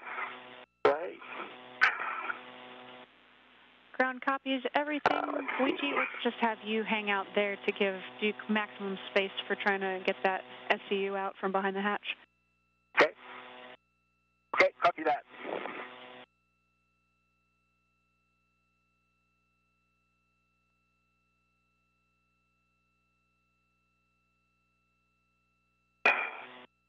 Okay, it's still tucked behind the hatch a little bit, but I have enough slack. It reaches me, so I don't think it'll be a problem. Is that okay, Zena? Copy, Duke, and you don't see any way that it would be in the way of the hatch actually operating? It's behind the hatch, so I think, yeah, it's like in the top, like the zenith corner of the hatch, so I think when the hatch comes down, that'll solve the problem.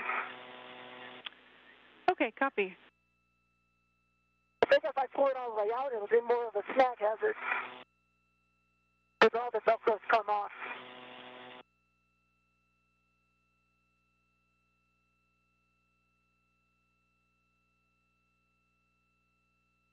Are you good with that plan? Stand by, Duke. We're checking. Copy.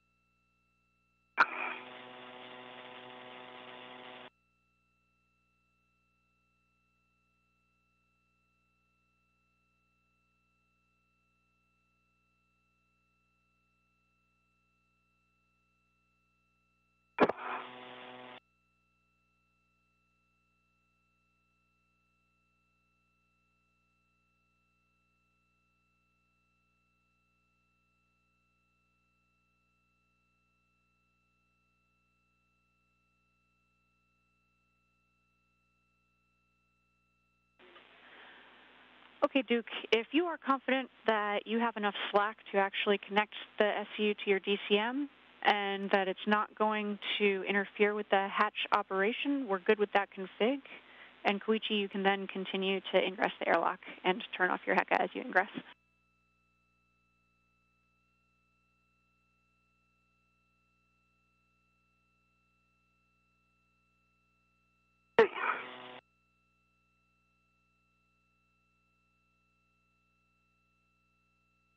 Okay, yeah, it looks clear, like it's going to be no problem closing that hatch. And I definitely have flex. Okay, that's perfect. Great news. With that, Koichi will have you ingress and turn off your HECA. Okay. And keep in mind, you'll also be wanting to close the hatch thermal cover, so if you want to attach any tethers to it, now's the time. Okay. Zena, can I start working on my SCU now, or do I need to wait? You can. We'll also have you receive that strut bag in the best way possible from Koichi, and I think he should do that before he tries to ingress. Okay. And just let me know when I can put in the strut bag.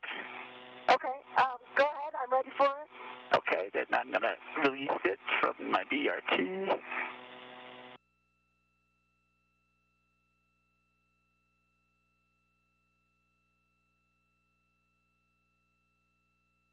Okay, I'm see it coming in. It's coming at you. All right, I have the strut bag. Okay, still read it from me. Okay, let me get that down. Stand by. Okay.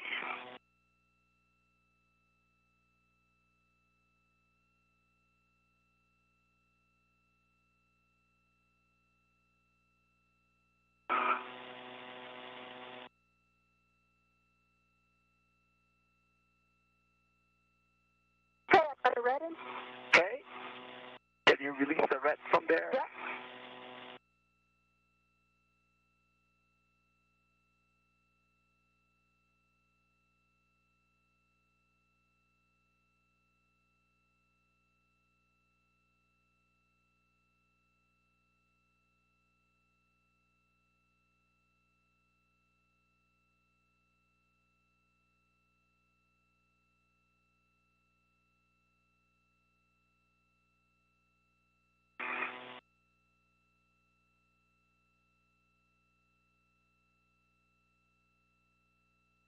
Okay, your red's coming back to you. Okay, great. Thank you.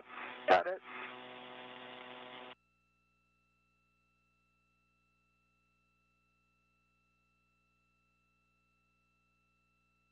Okay, Tina, with that, do I have a go to ingress? A-firm Koichi, you can ingress. Turn off your HECA as you ingress, and then you'll be closing the hatch thermal cover, Okay. releasing the hook from its stowage point, Okay. and attaching the hook to the magnetic plate D-ring, and cinching the strap until you see 6 lines visible. Okay, copy that. Before that, I would just like to thank big thanks to the AVA team, especially Chloe Mann, Keith Johnson, Tess Kessel, Anna Burns, Stephen Villano, and of course, great Grand Ivy Zena for putting together the excellent work procedures and executing it. We encountered challenges, but appreciate your flexibility to safely return us to the airlock. And I also like to thank our trainer, Mark Wilsey and David Simon for training us on the EMU systems and get us ready for EVA. And I know JAXA team is supporting the EVA in Houston and in Tsukuba, and I really like to thank to all of them. 今日の EVA 受信に向けてご支援いただいた皆さん、本当にありがとうございました。今日宇宙ステーションの一番端で仕事をしましたけれども、その先に明るく輝いている月がとても印象的でした。私たちを新たな宇宙探査に導いてくれるように見えました。Thanks again.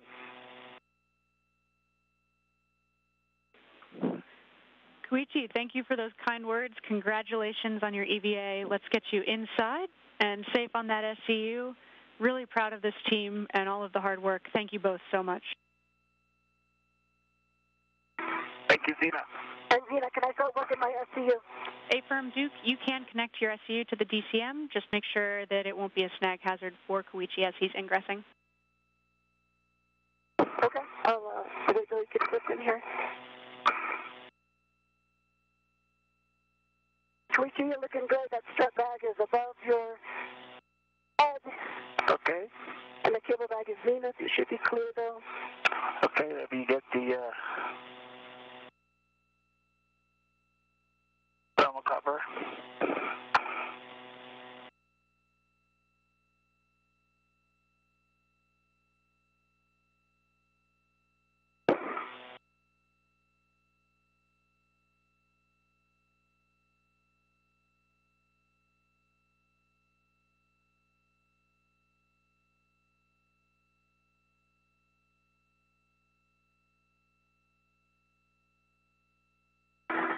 In case you missed it, Koichi Wakata gave some congratulatory and thankful words to the teams that made it possible for he and NASA astronaut Nicole Mann to conduct today's spacewalk. These are his final words before he enters the crew lock and they begin the repressurization sequence. Nicole Mann is already in the crew lock, just waiting for the next steps to hook up her umbilical to the International Space Station. Her suit still on the portable life support system, but that umbilical will provide water and oxygen and other power and other consumables to be transfer directly from station to the astronauts. So we'll just wait for Koichi Wakata to make his ingress successful, and then we'll begin the repressurization shortly after. Coming in. Okay. And get the hook back to the magnetic plate D-ring and the strap cinched, and just verify that the magnet is engaged. You got. Peter, looking good. Okay. Just a little bit further. Okay.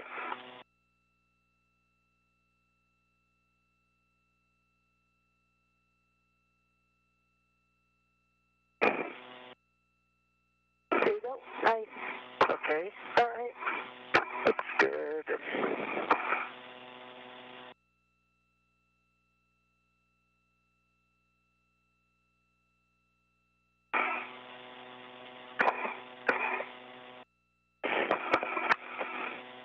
Yeah, I need to go down. Peter, kind of on top of me. If you could go station aft a little bit with your body roll out of your way. Okay. Is it looking better now? Yeah, this is good. Good? Yeah, thank you for the suggestion. Let me. This is my mini workstation and the vector here.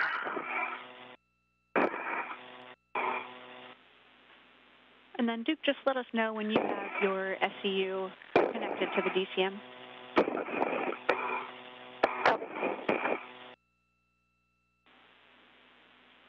Once you do, just a note that a TCV setting between 8 and max cooling will minimize the time necessary to get cooling on your SCU.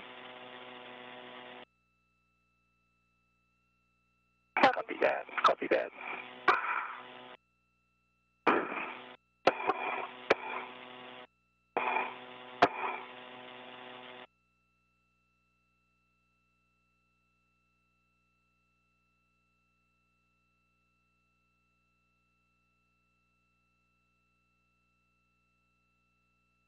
Okay, hook is attached to the magnetic D-ring, magnetic plate D-ring, and magnet is attached, and I'm cinching down the strap, and I see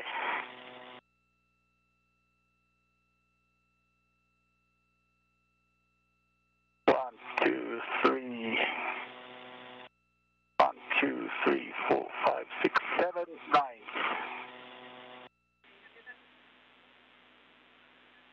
We And copy you're Koichi, connected to the SCU? and copy Duke, you are connected to the SCU.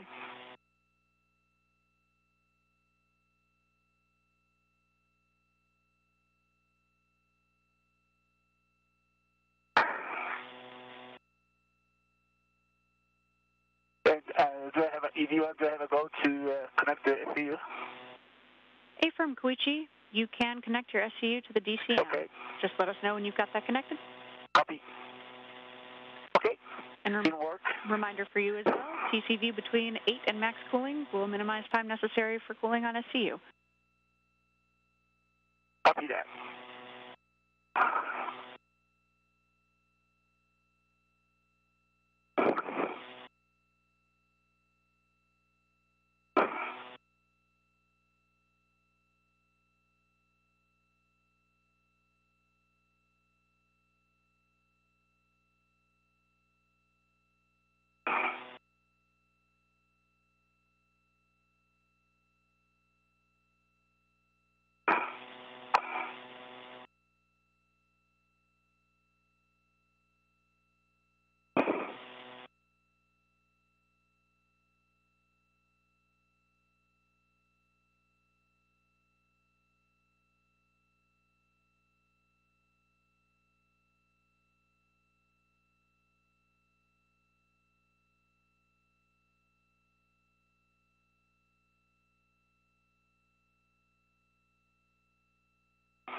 Okay, EV1 SCU is connected.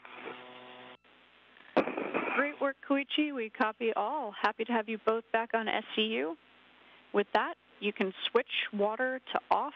That's the forward position. Expect H2O is off message on your DCU. Okay, copy that. E1 in work. E2 in work. Water is OFF EV1.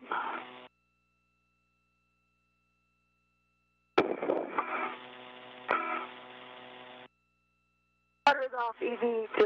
Copy. Water is off for both of you. We've started a 2-minute timer. Once that timer is up, you'll be getting ready to close the hatch.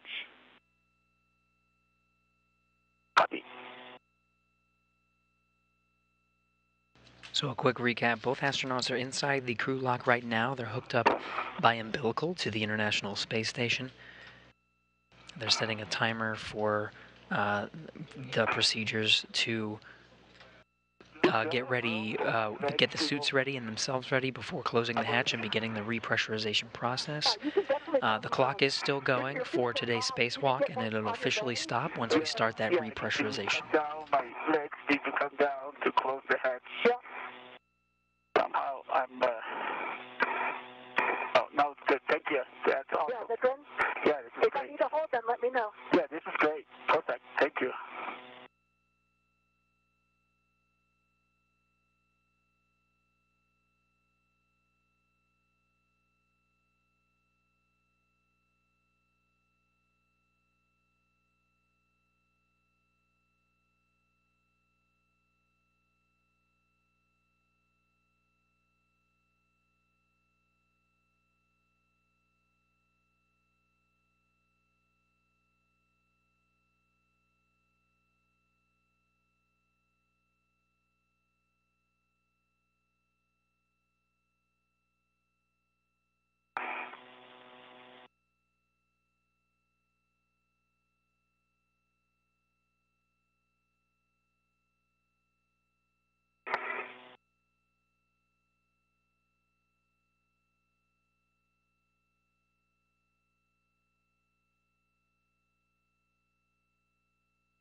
All right, guys, we've got the 2-minute timer up.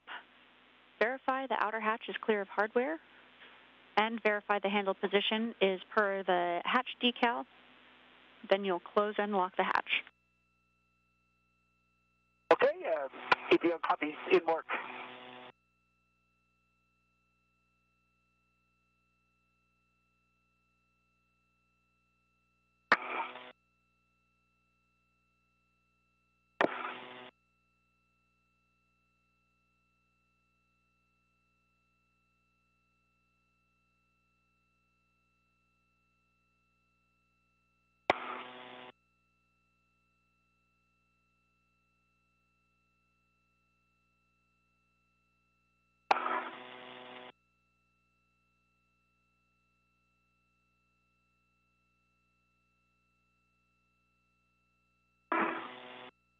Unless you want me to stabilize your feet. Okay, it's good. I just wanted to make sure nothing is caught.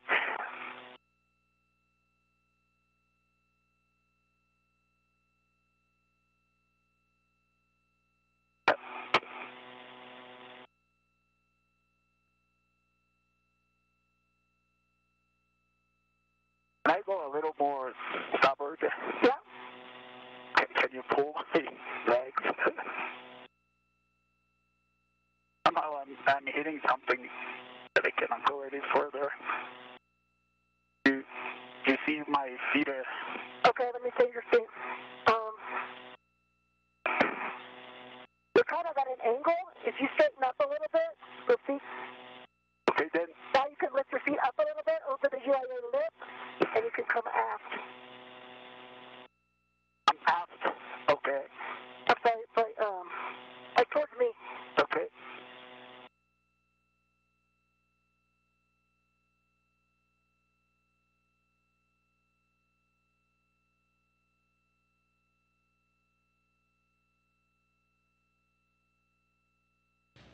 We're in another brief handover period. Again, this one is also relatively short, so we'll be getting that video back from the International Space Station very shortly. Already have some audio. The crew are inside the crew lock right now. They're going through their steps to get the hatch closed inside the crew lock. There's a couple more steps for the umbilicals just to provide oxygen and power through the International Space Station to them before they begin that repressurization. Back and station forward. And you... Okay.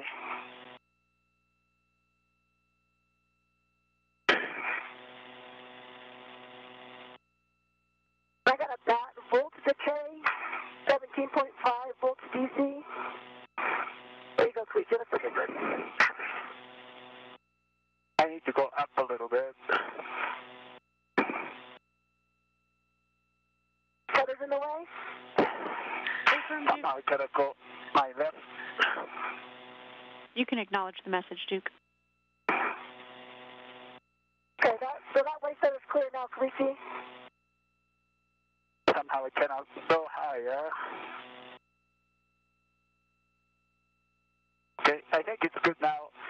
Clear. Okay, it looks clear. Yeah? Okay. Looks good. Okay, see your pouches are there. Okay.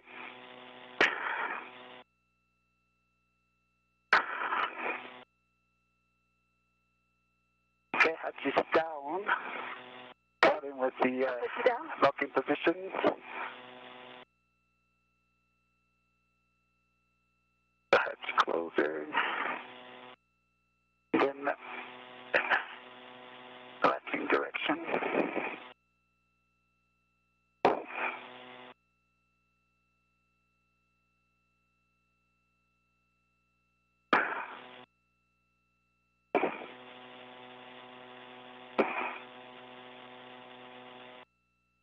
Okay, Xena hatch is closed in and locked. Copy. That is great news. We are, with that, moving into our repress cue card. Copy.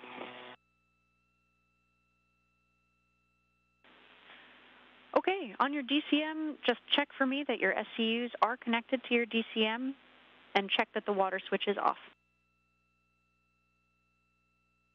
Okay, I see it's connected. And the water switch is OLS. Okay, connected and water is off for EV2. Copy both. Check that the EV hatch is closed and locked. EV hatch is closed and locked. On the UIA, check that the oxygen for EMU 1 and 2 valve is open. Oxygen for EV1 and EMU1 and 2 are open. Switch power for EV1 and 2 to on.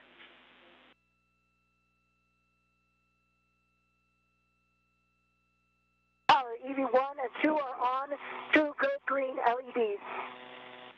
Copy, good green LEDs. Check that the power voltage is between 18 and 19 for both. Both are 18.6. Copy. On your DCM, switch power to SCU. Expect a warning tone.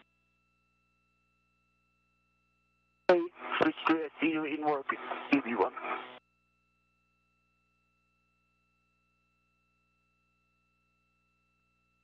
Did we stagger this one, Xena?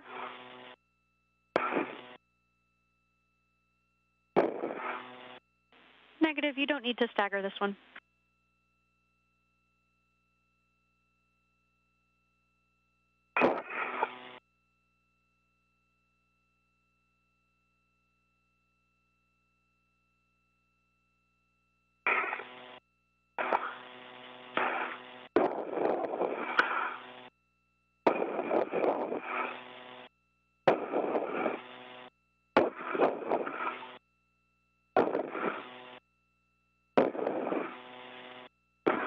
Getting a view from inside the International Space Station. Just like in the beginning of the day, Frank Rubio and Josh Cassada, NASA astronauts inside the equipment lock. On the other side of that hatch is our two spacewalking astronauts. That hatch is down to vacuum right now. And then once both of you have switched power to SCU, I'll be ready to hand it over to Frank. We can see him there in the equipment lock. And still easy in work. No problem, guys. EV2 is power to SCU. Copy EV2.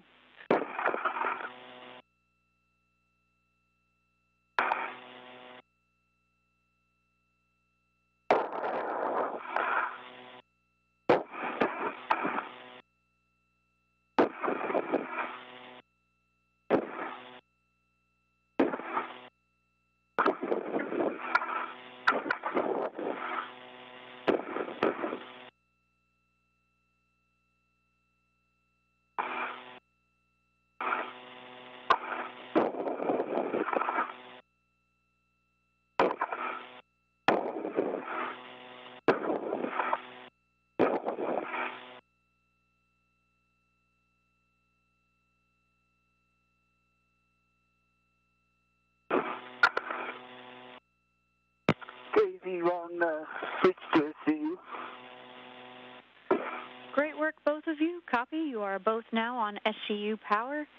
With that, I can hand it over to Frank. Thank you both for your incredibly hard work. Lots of strength and grace dealing with so much finicky hardware today. Thank you for this incredible EVA. Grateful for the opportunity to work with you both. Over to Frank. Thank you, Zena. Yeah, thank you very much, Zena. I really enjoyed working with you. Appreciate it. Thank you, Zena. All right, and Zena, great job as ground IV. Thanks so much for getting us to this point. Koichi and Nicole, it's great to have you guys back. All right, so for both of you, on your DCMs, take your O2 actuator to press. EV1 in work. EV2 in work.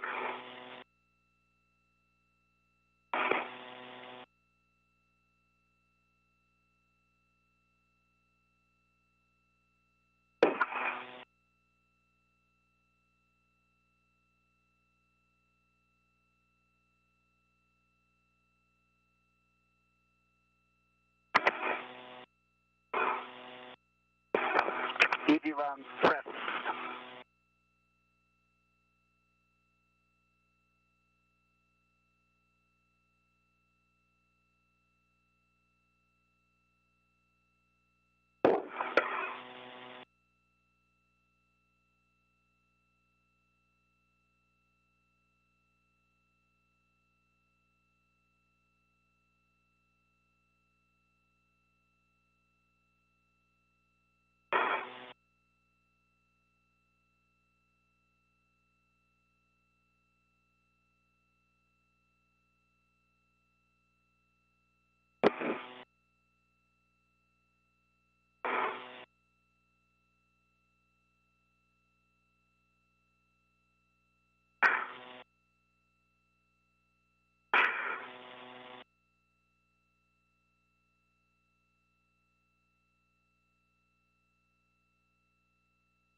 For Koichi, could we have you get a good wiggle test on that O2 actuator, just make sure it's all the way in press? Copy that.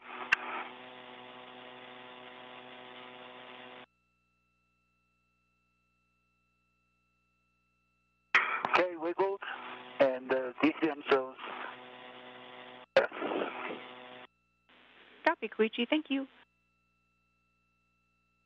Thank you.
For those tuning in now, Frank Rubio on the inside of the station's equipment lock is walking the crew through the repressurization procedure. Right now they just have to make sure some of the knobs and dials that they're turning are all the way.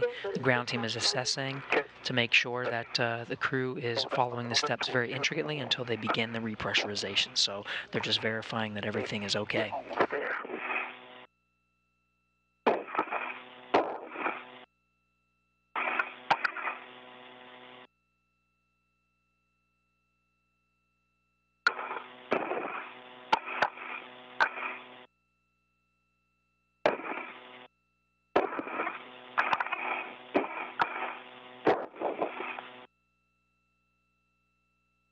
Well, we cannot reach there. It's a mini workstation. Can we put it up? Can I release it? You can release it, right?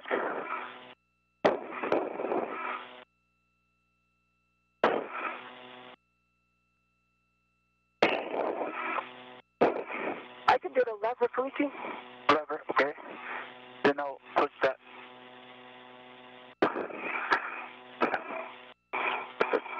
Lever. Yeah, I cannot reach there.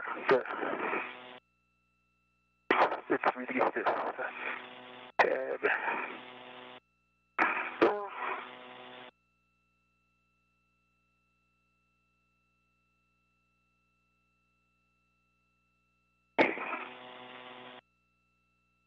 Let me give it one more try. And Okay. then, All right. And then release the mini workstation. yeah. Yep.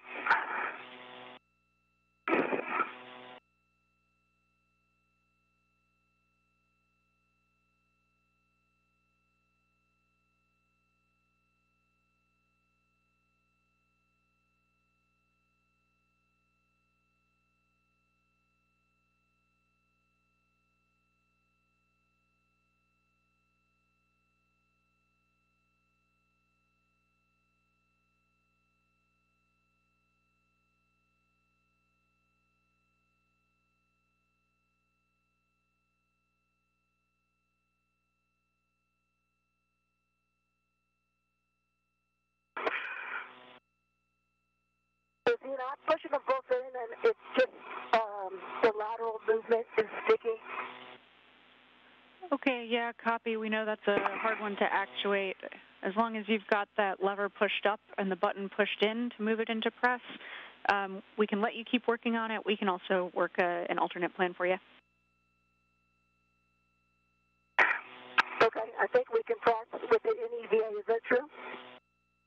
Yeah, that is true. Basically, we'd just be having you do the repress a little more slowly to make sure that we don't actuate SOP. Can we release the mini workstation and I push the button? You want to remove it? Yeah. Okay. You get to the tab? Almost there.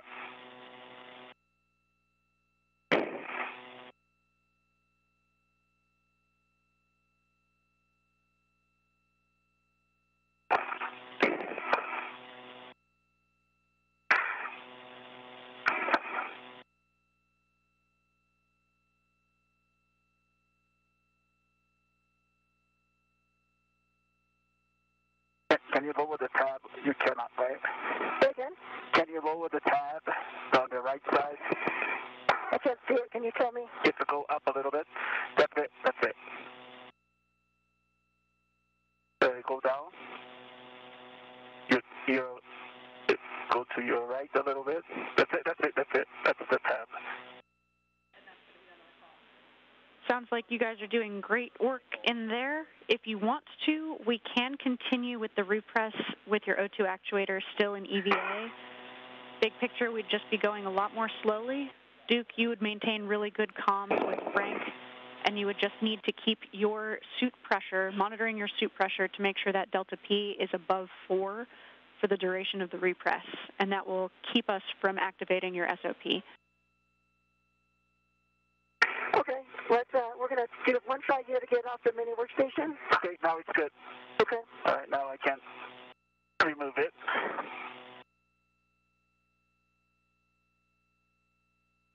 Left, right side is out, and then left side. Let's take a look.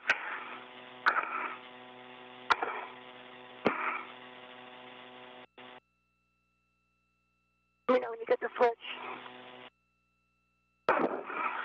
Mini workstation should be now.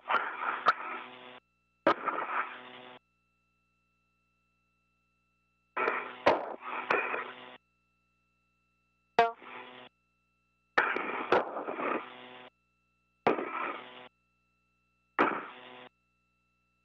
Tab is not down.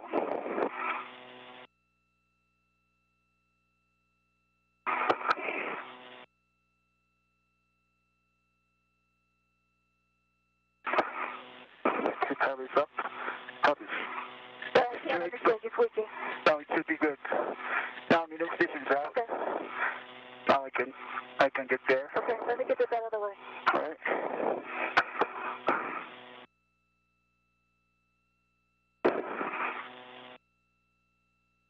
Okay, here we go.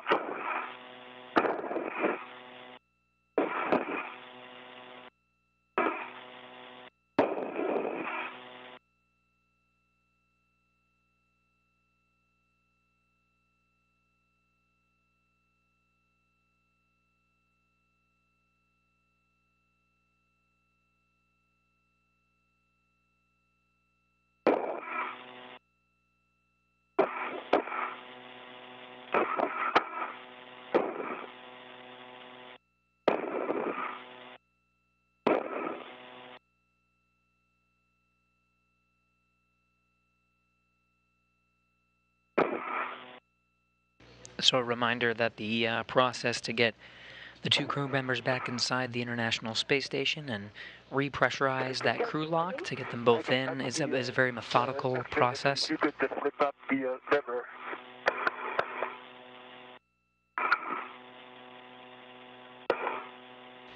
So the ground teams are working in tandem with the crew that you see here from your view inside the International Space Station, all talking and monitoring along the way, making sure that they're following the steps to get them back in.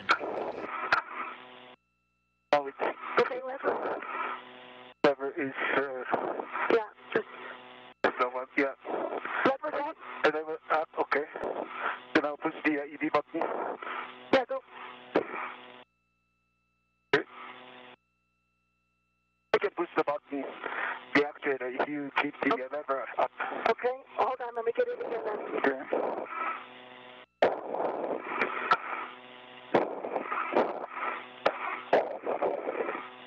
Let me know when you're ready. Lever's up. Okay.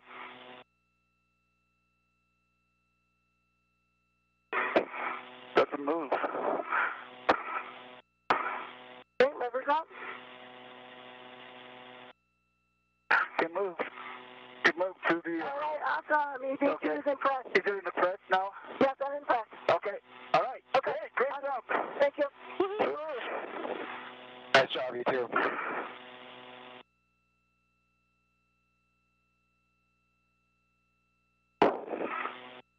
Okay, and just to verify, Koichi, I copied you are impressed, and Nicole, I understand you are also impressed now. Thanks, I'm impressed. With that confirmation, they got the actuator, the oxygen actuator, where they need to go, so they're working through the next steps. It's closed. We're going to start the repress, and let me know what's a good rate. I'll start off nice and slow, so IV hatch equalization valve, I will throttle from off the norm. Copy. Reminder for disregard.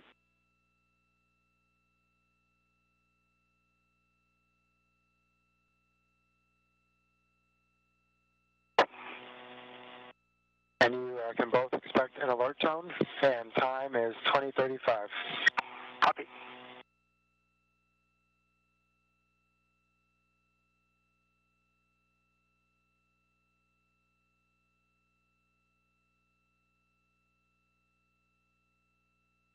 How's that rate for both of you?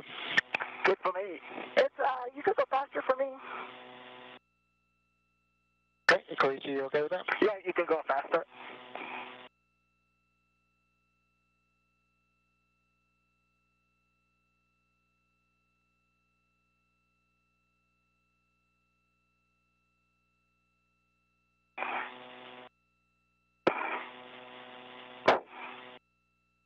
Dude, how's the rate? Good for me. Yeah, so it's fine. You can probably take it to norm, I think. Yeah, I agree. Okay.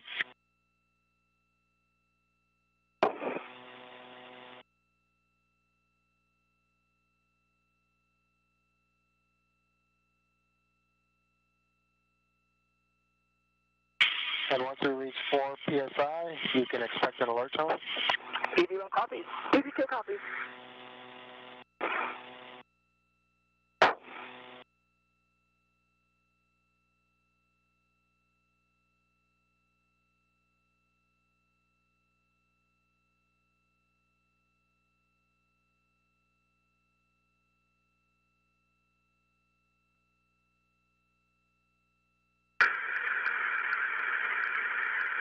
All right, so what you're hearing now is the repressurization underway. And with the repressurization start, that is the official end time for today's spacewalk.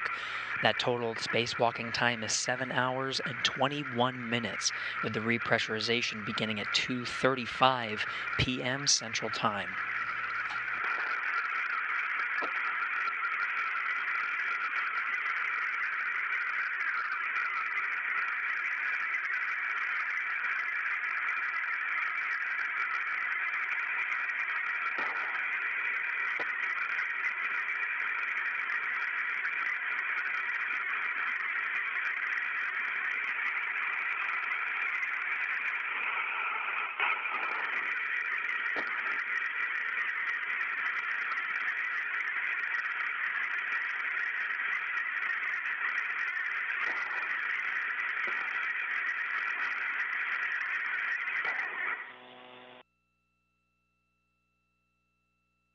Okay, we are at 5 PSI. We're going to wait for 2 minutes for the pressure to stabilize.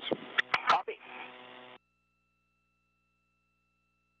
The repressurization process is in reverse from what we saw at the start of today's spacewalk, going down from 14.7 psi down to 5, holding for a little bit to make sure there were no leaks before proceeding down to vacuum.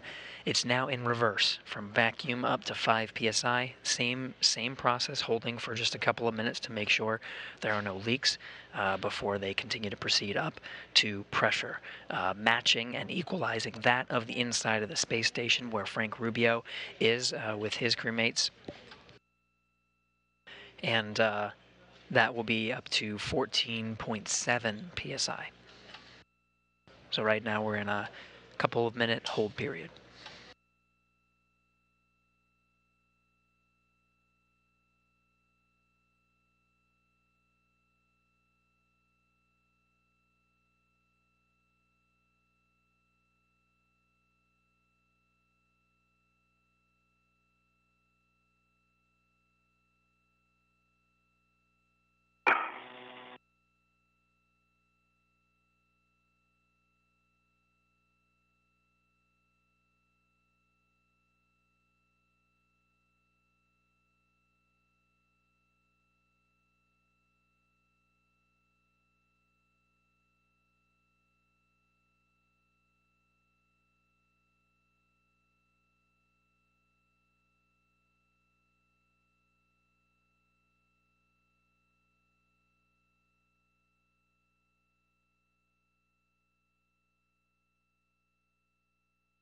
All right, guys, our 2 minutes of stabilization is up. Now we'll do a 1 minute pressure check. Copy.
Okay, guys, our pressure is stable. So next, you will both take your glove heaters off. AED1 glove heaters off. Sorry, say again? Check that your glove heaters are off. OFF. Copy. EV2 is off. Okay, and I heard EV2 and EV1 glove heaters are off. For both of you, check that your check gloves for contamination. EV1, no contamination. EV2, no contamination. Okay, copy for both. For both of you, take your O2 actuator to IV. Teamwork.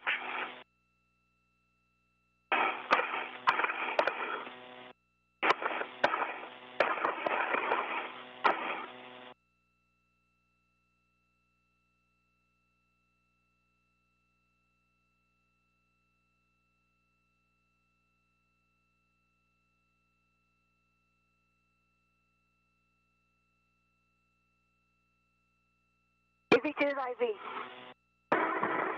Copy, EV2.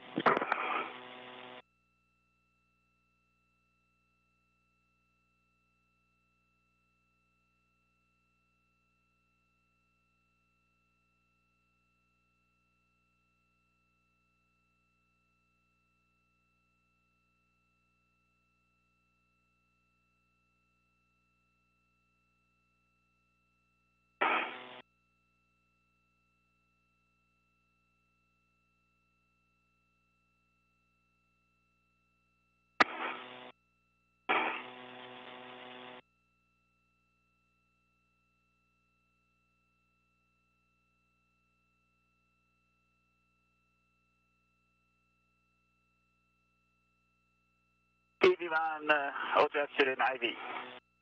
Okay, copy for EV1 and EV2.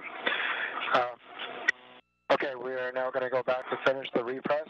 So I'll start off slow and then increase the rate. Let me know if you don't feel comfortable. You can expect an alert tone both when I start and also when DPDT is about 0. Okay, copy that.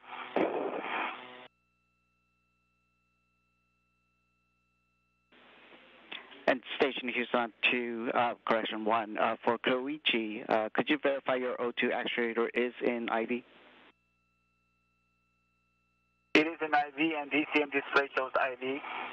I'm going to jiggle it. Okay, copy that, Koichi. Good config. Okay.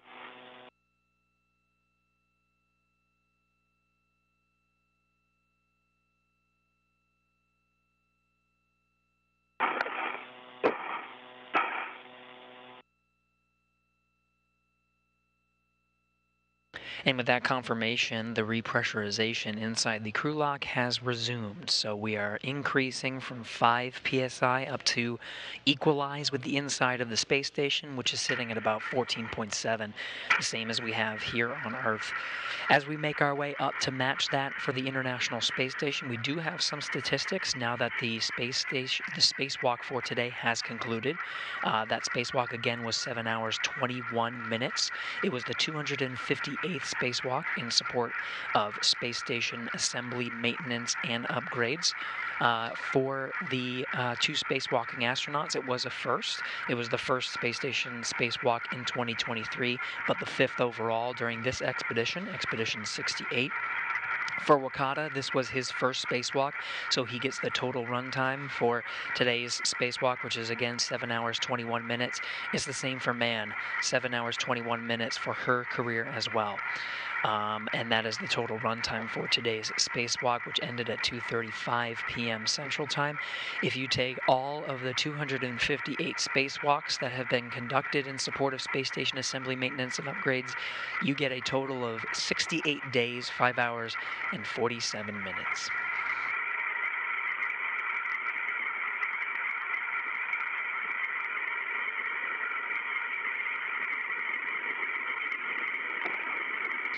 Now back to the action. Again, Rubio on the right and NASA astronaut Josh Cassada on the left. will be working to oversee the repressurization and ingress of the astronauts from the crew lock into the equipment lock where the two are situated. Once they get inside, the two spacewalking astronauts will flank Casada and Rubio to the left and to the right. They'll get situated in those racks, the silver racks you see right now, one very clearly behind Josh Casada. But first we got to make our way up to equalize with the pressure of the International Space Station, and the rate is a little faster than we saw for the depressurization sequence. So right now we're a little more than 12 psi. Again, we're going to about 14.7.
Repressurization is complete.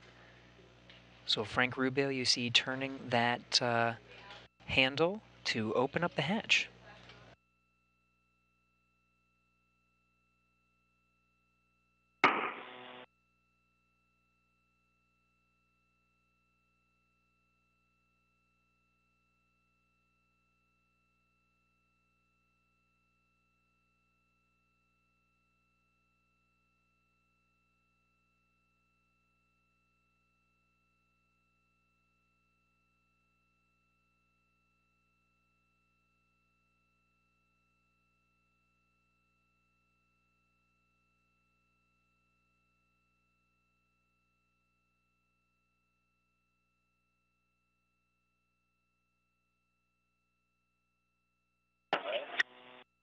Houston Station on 1 for step 4. Go ahead on 1.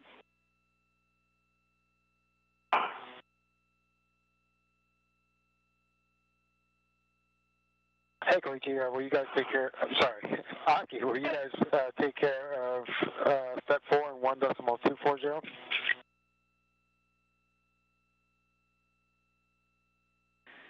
And Frank, we are taking care of it.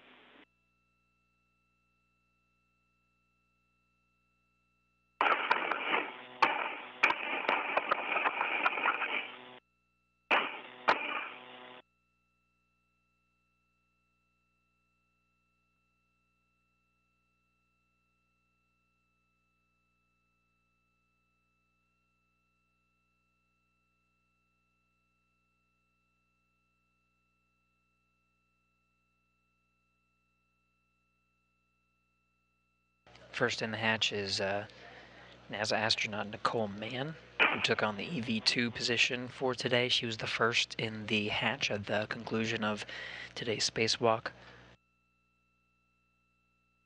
Casada and Rubio as the suit IVs. They're the ones responsible for getting both of the astronauts situated so they can start doffing or taking off their suits.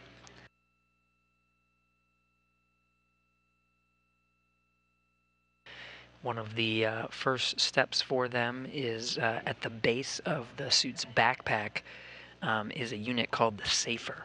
That's sort of their emergency jetpack that they would use in the very unlikely scenario that they would become untethered.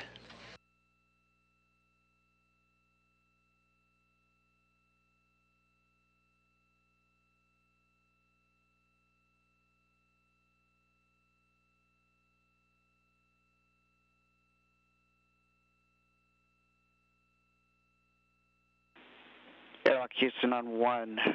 EV crew is no longer hot mic.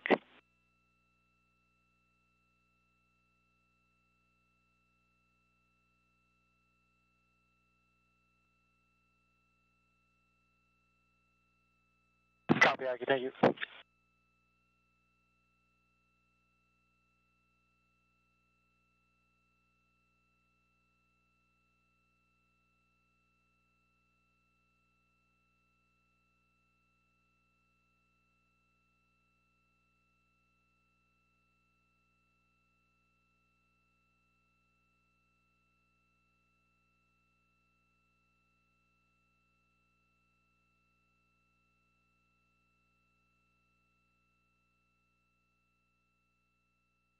So you can see the safer unit has been removed from the base of the backpack of Nicole Mann's spacesuit.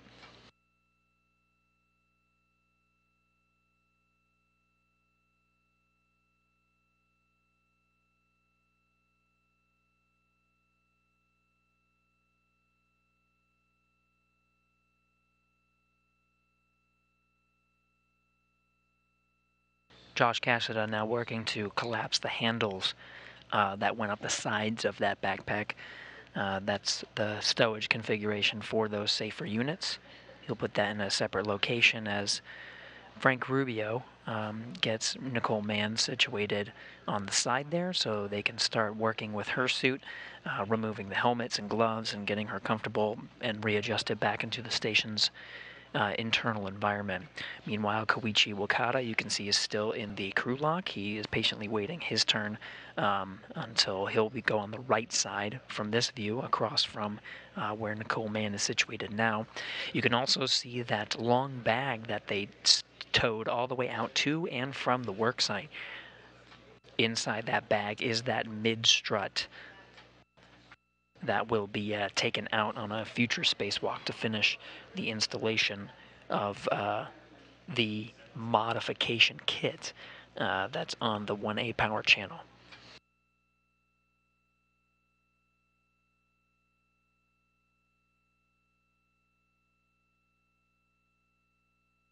Even with the conclusion of the spacewalk today, we'll continue our coverage until they start doffing the suits and removing the helmets.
Same process for Koichi Wakata to get him situated, so Frank Rubio and Josh Cassada can continue removing the components of the suit and get them out so they can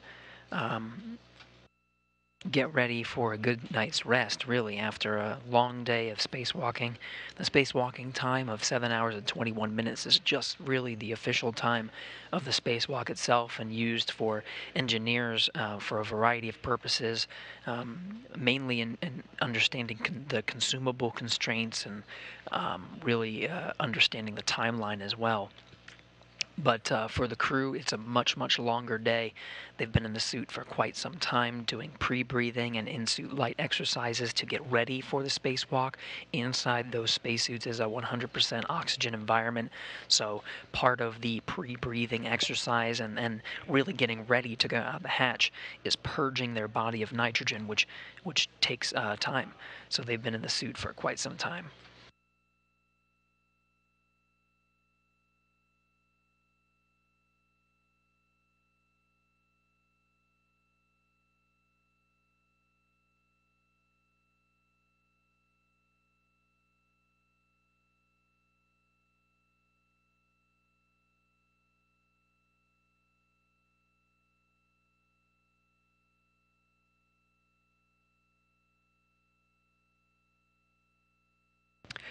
Once again, losing video from the International Space Station. We're lucky that most of these drops have been very, very short in duration, so we are anticipating that we'll regain that video from the station once again. And when we do, as a reminder, we'll continue our coverage until they start doffing the suits, showing the crew and them excited after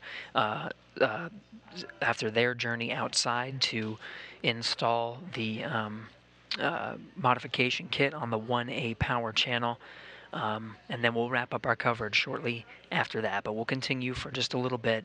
As a reminder, the spacewalk ended after 7 hours 21 minutes at 2:35 p.m. Central Time. The team here in Mission Control Houston in the International Space Station Flight Control Room, you see likely more flight controllers than you've seen before. Right now, they're actually undergoing a handover period. So as the crew members are getting inside, there will be a new shift of flight controllers that will get them ready for bed and do some of the cleanup activities that are necessary before they enter into their pre-sleep and sleep periods for the night.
Lots of activity in the equipment lock right now. Just as a reminder, Frank Rubio on the far right as the suit IV, helping Koichi Wakata. On the left is Josh Cassada helping with Nicole Mann in her suit. In the far back, we have Roscosmos cosmonaut Sergei Prokopiev taking some photos. And it seems like we have another Roscosmos cosmonaut in the background there, also taking some photos.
We're following along with the suit doffing process for Nicole Mann on the left, Koichi Wakata on the right. On the right, helping Wakata is Frank Rubio. On the left, helping Mann is Josh Cassada. They're working to get those gloves off. It's a lot of strain during a long spacewalk on the fingers.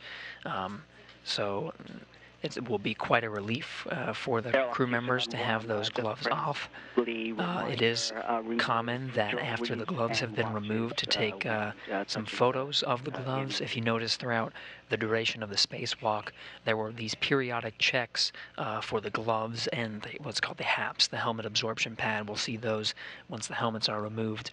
But the gloves, because they are used so intensively throughout a spacewalk, they're used for all of the translation or the movement across the outside of the space station. They're used for all of the work, using the pistol grip tool, grabbing onto various structures, and sometimes they have some nicks and scrapes, and so they document after the spacewalk the condition of the glove. So we might see some photos of the gloves, but it looks like for now they're stowing them in the various locations. I think the priority here is really get the crew nice and comfortable now that they've conducted the spacewalk, allow their fingers to be free.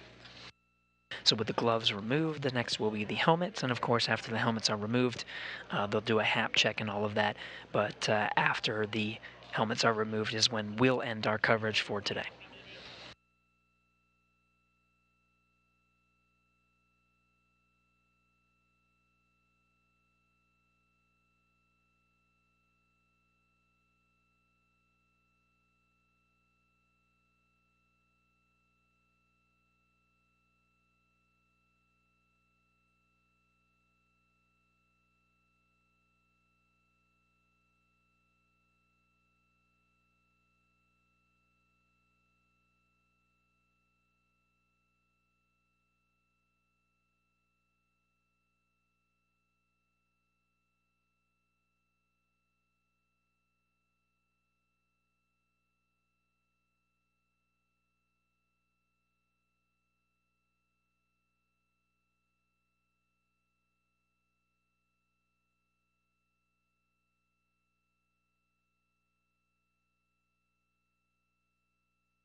Both helmets off for each of the respective spacewalking astronauts today, who have added 7 hours and 21 minutes to their total career spacewalking time, a first for both of them.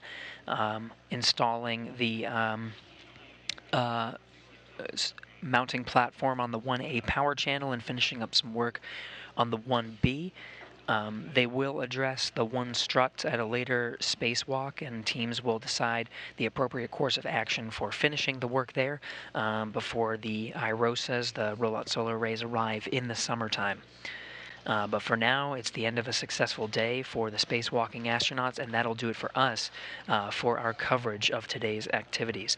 Smiles all around the cabin, everyone excited for the two astronauts who have added spacewalking to their career today. And with that, we'll wrap up our coverage here.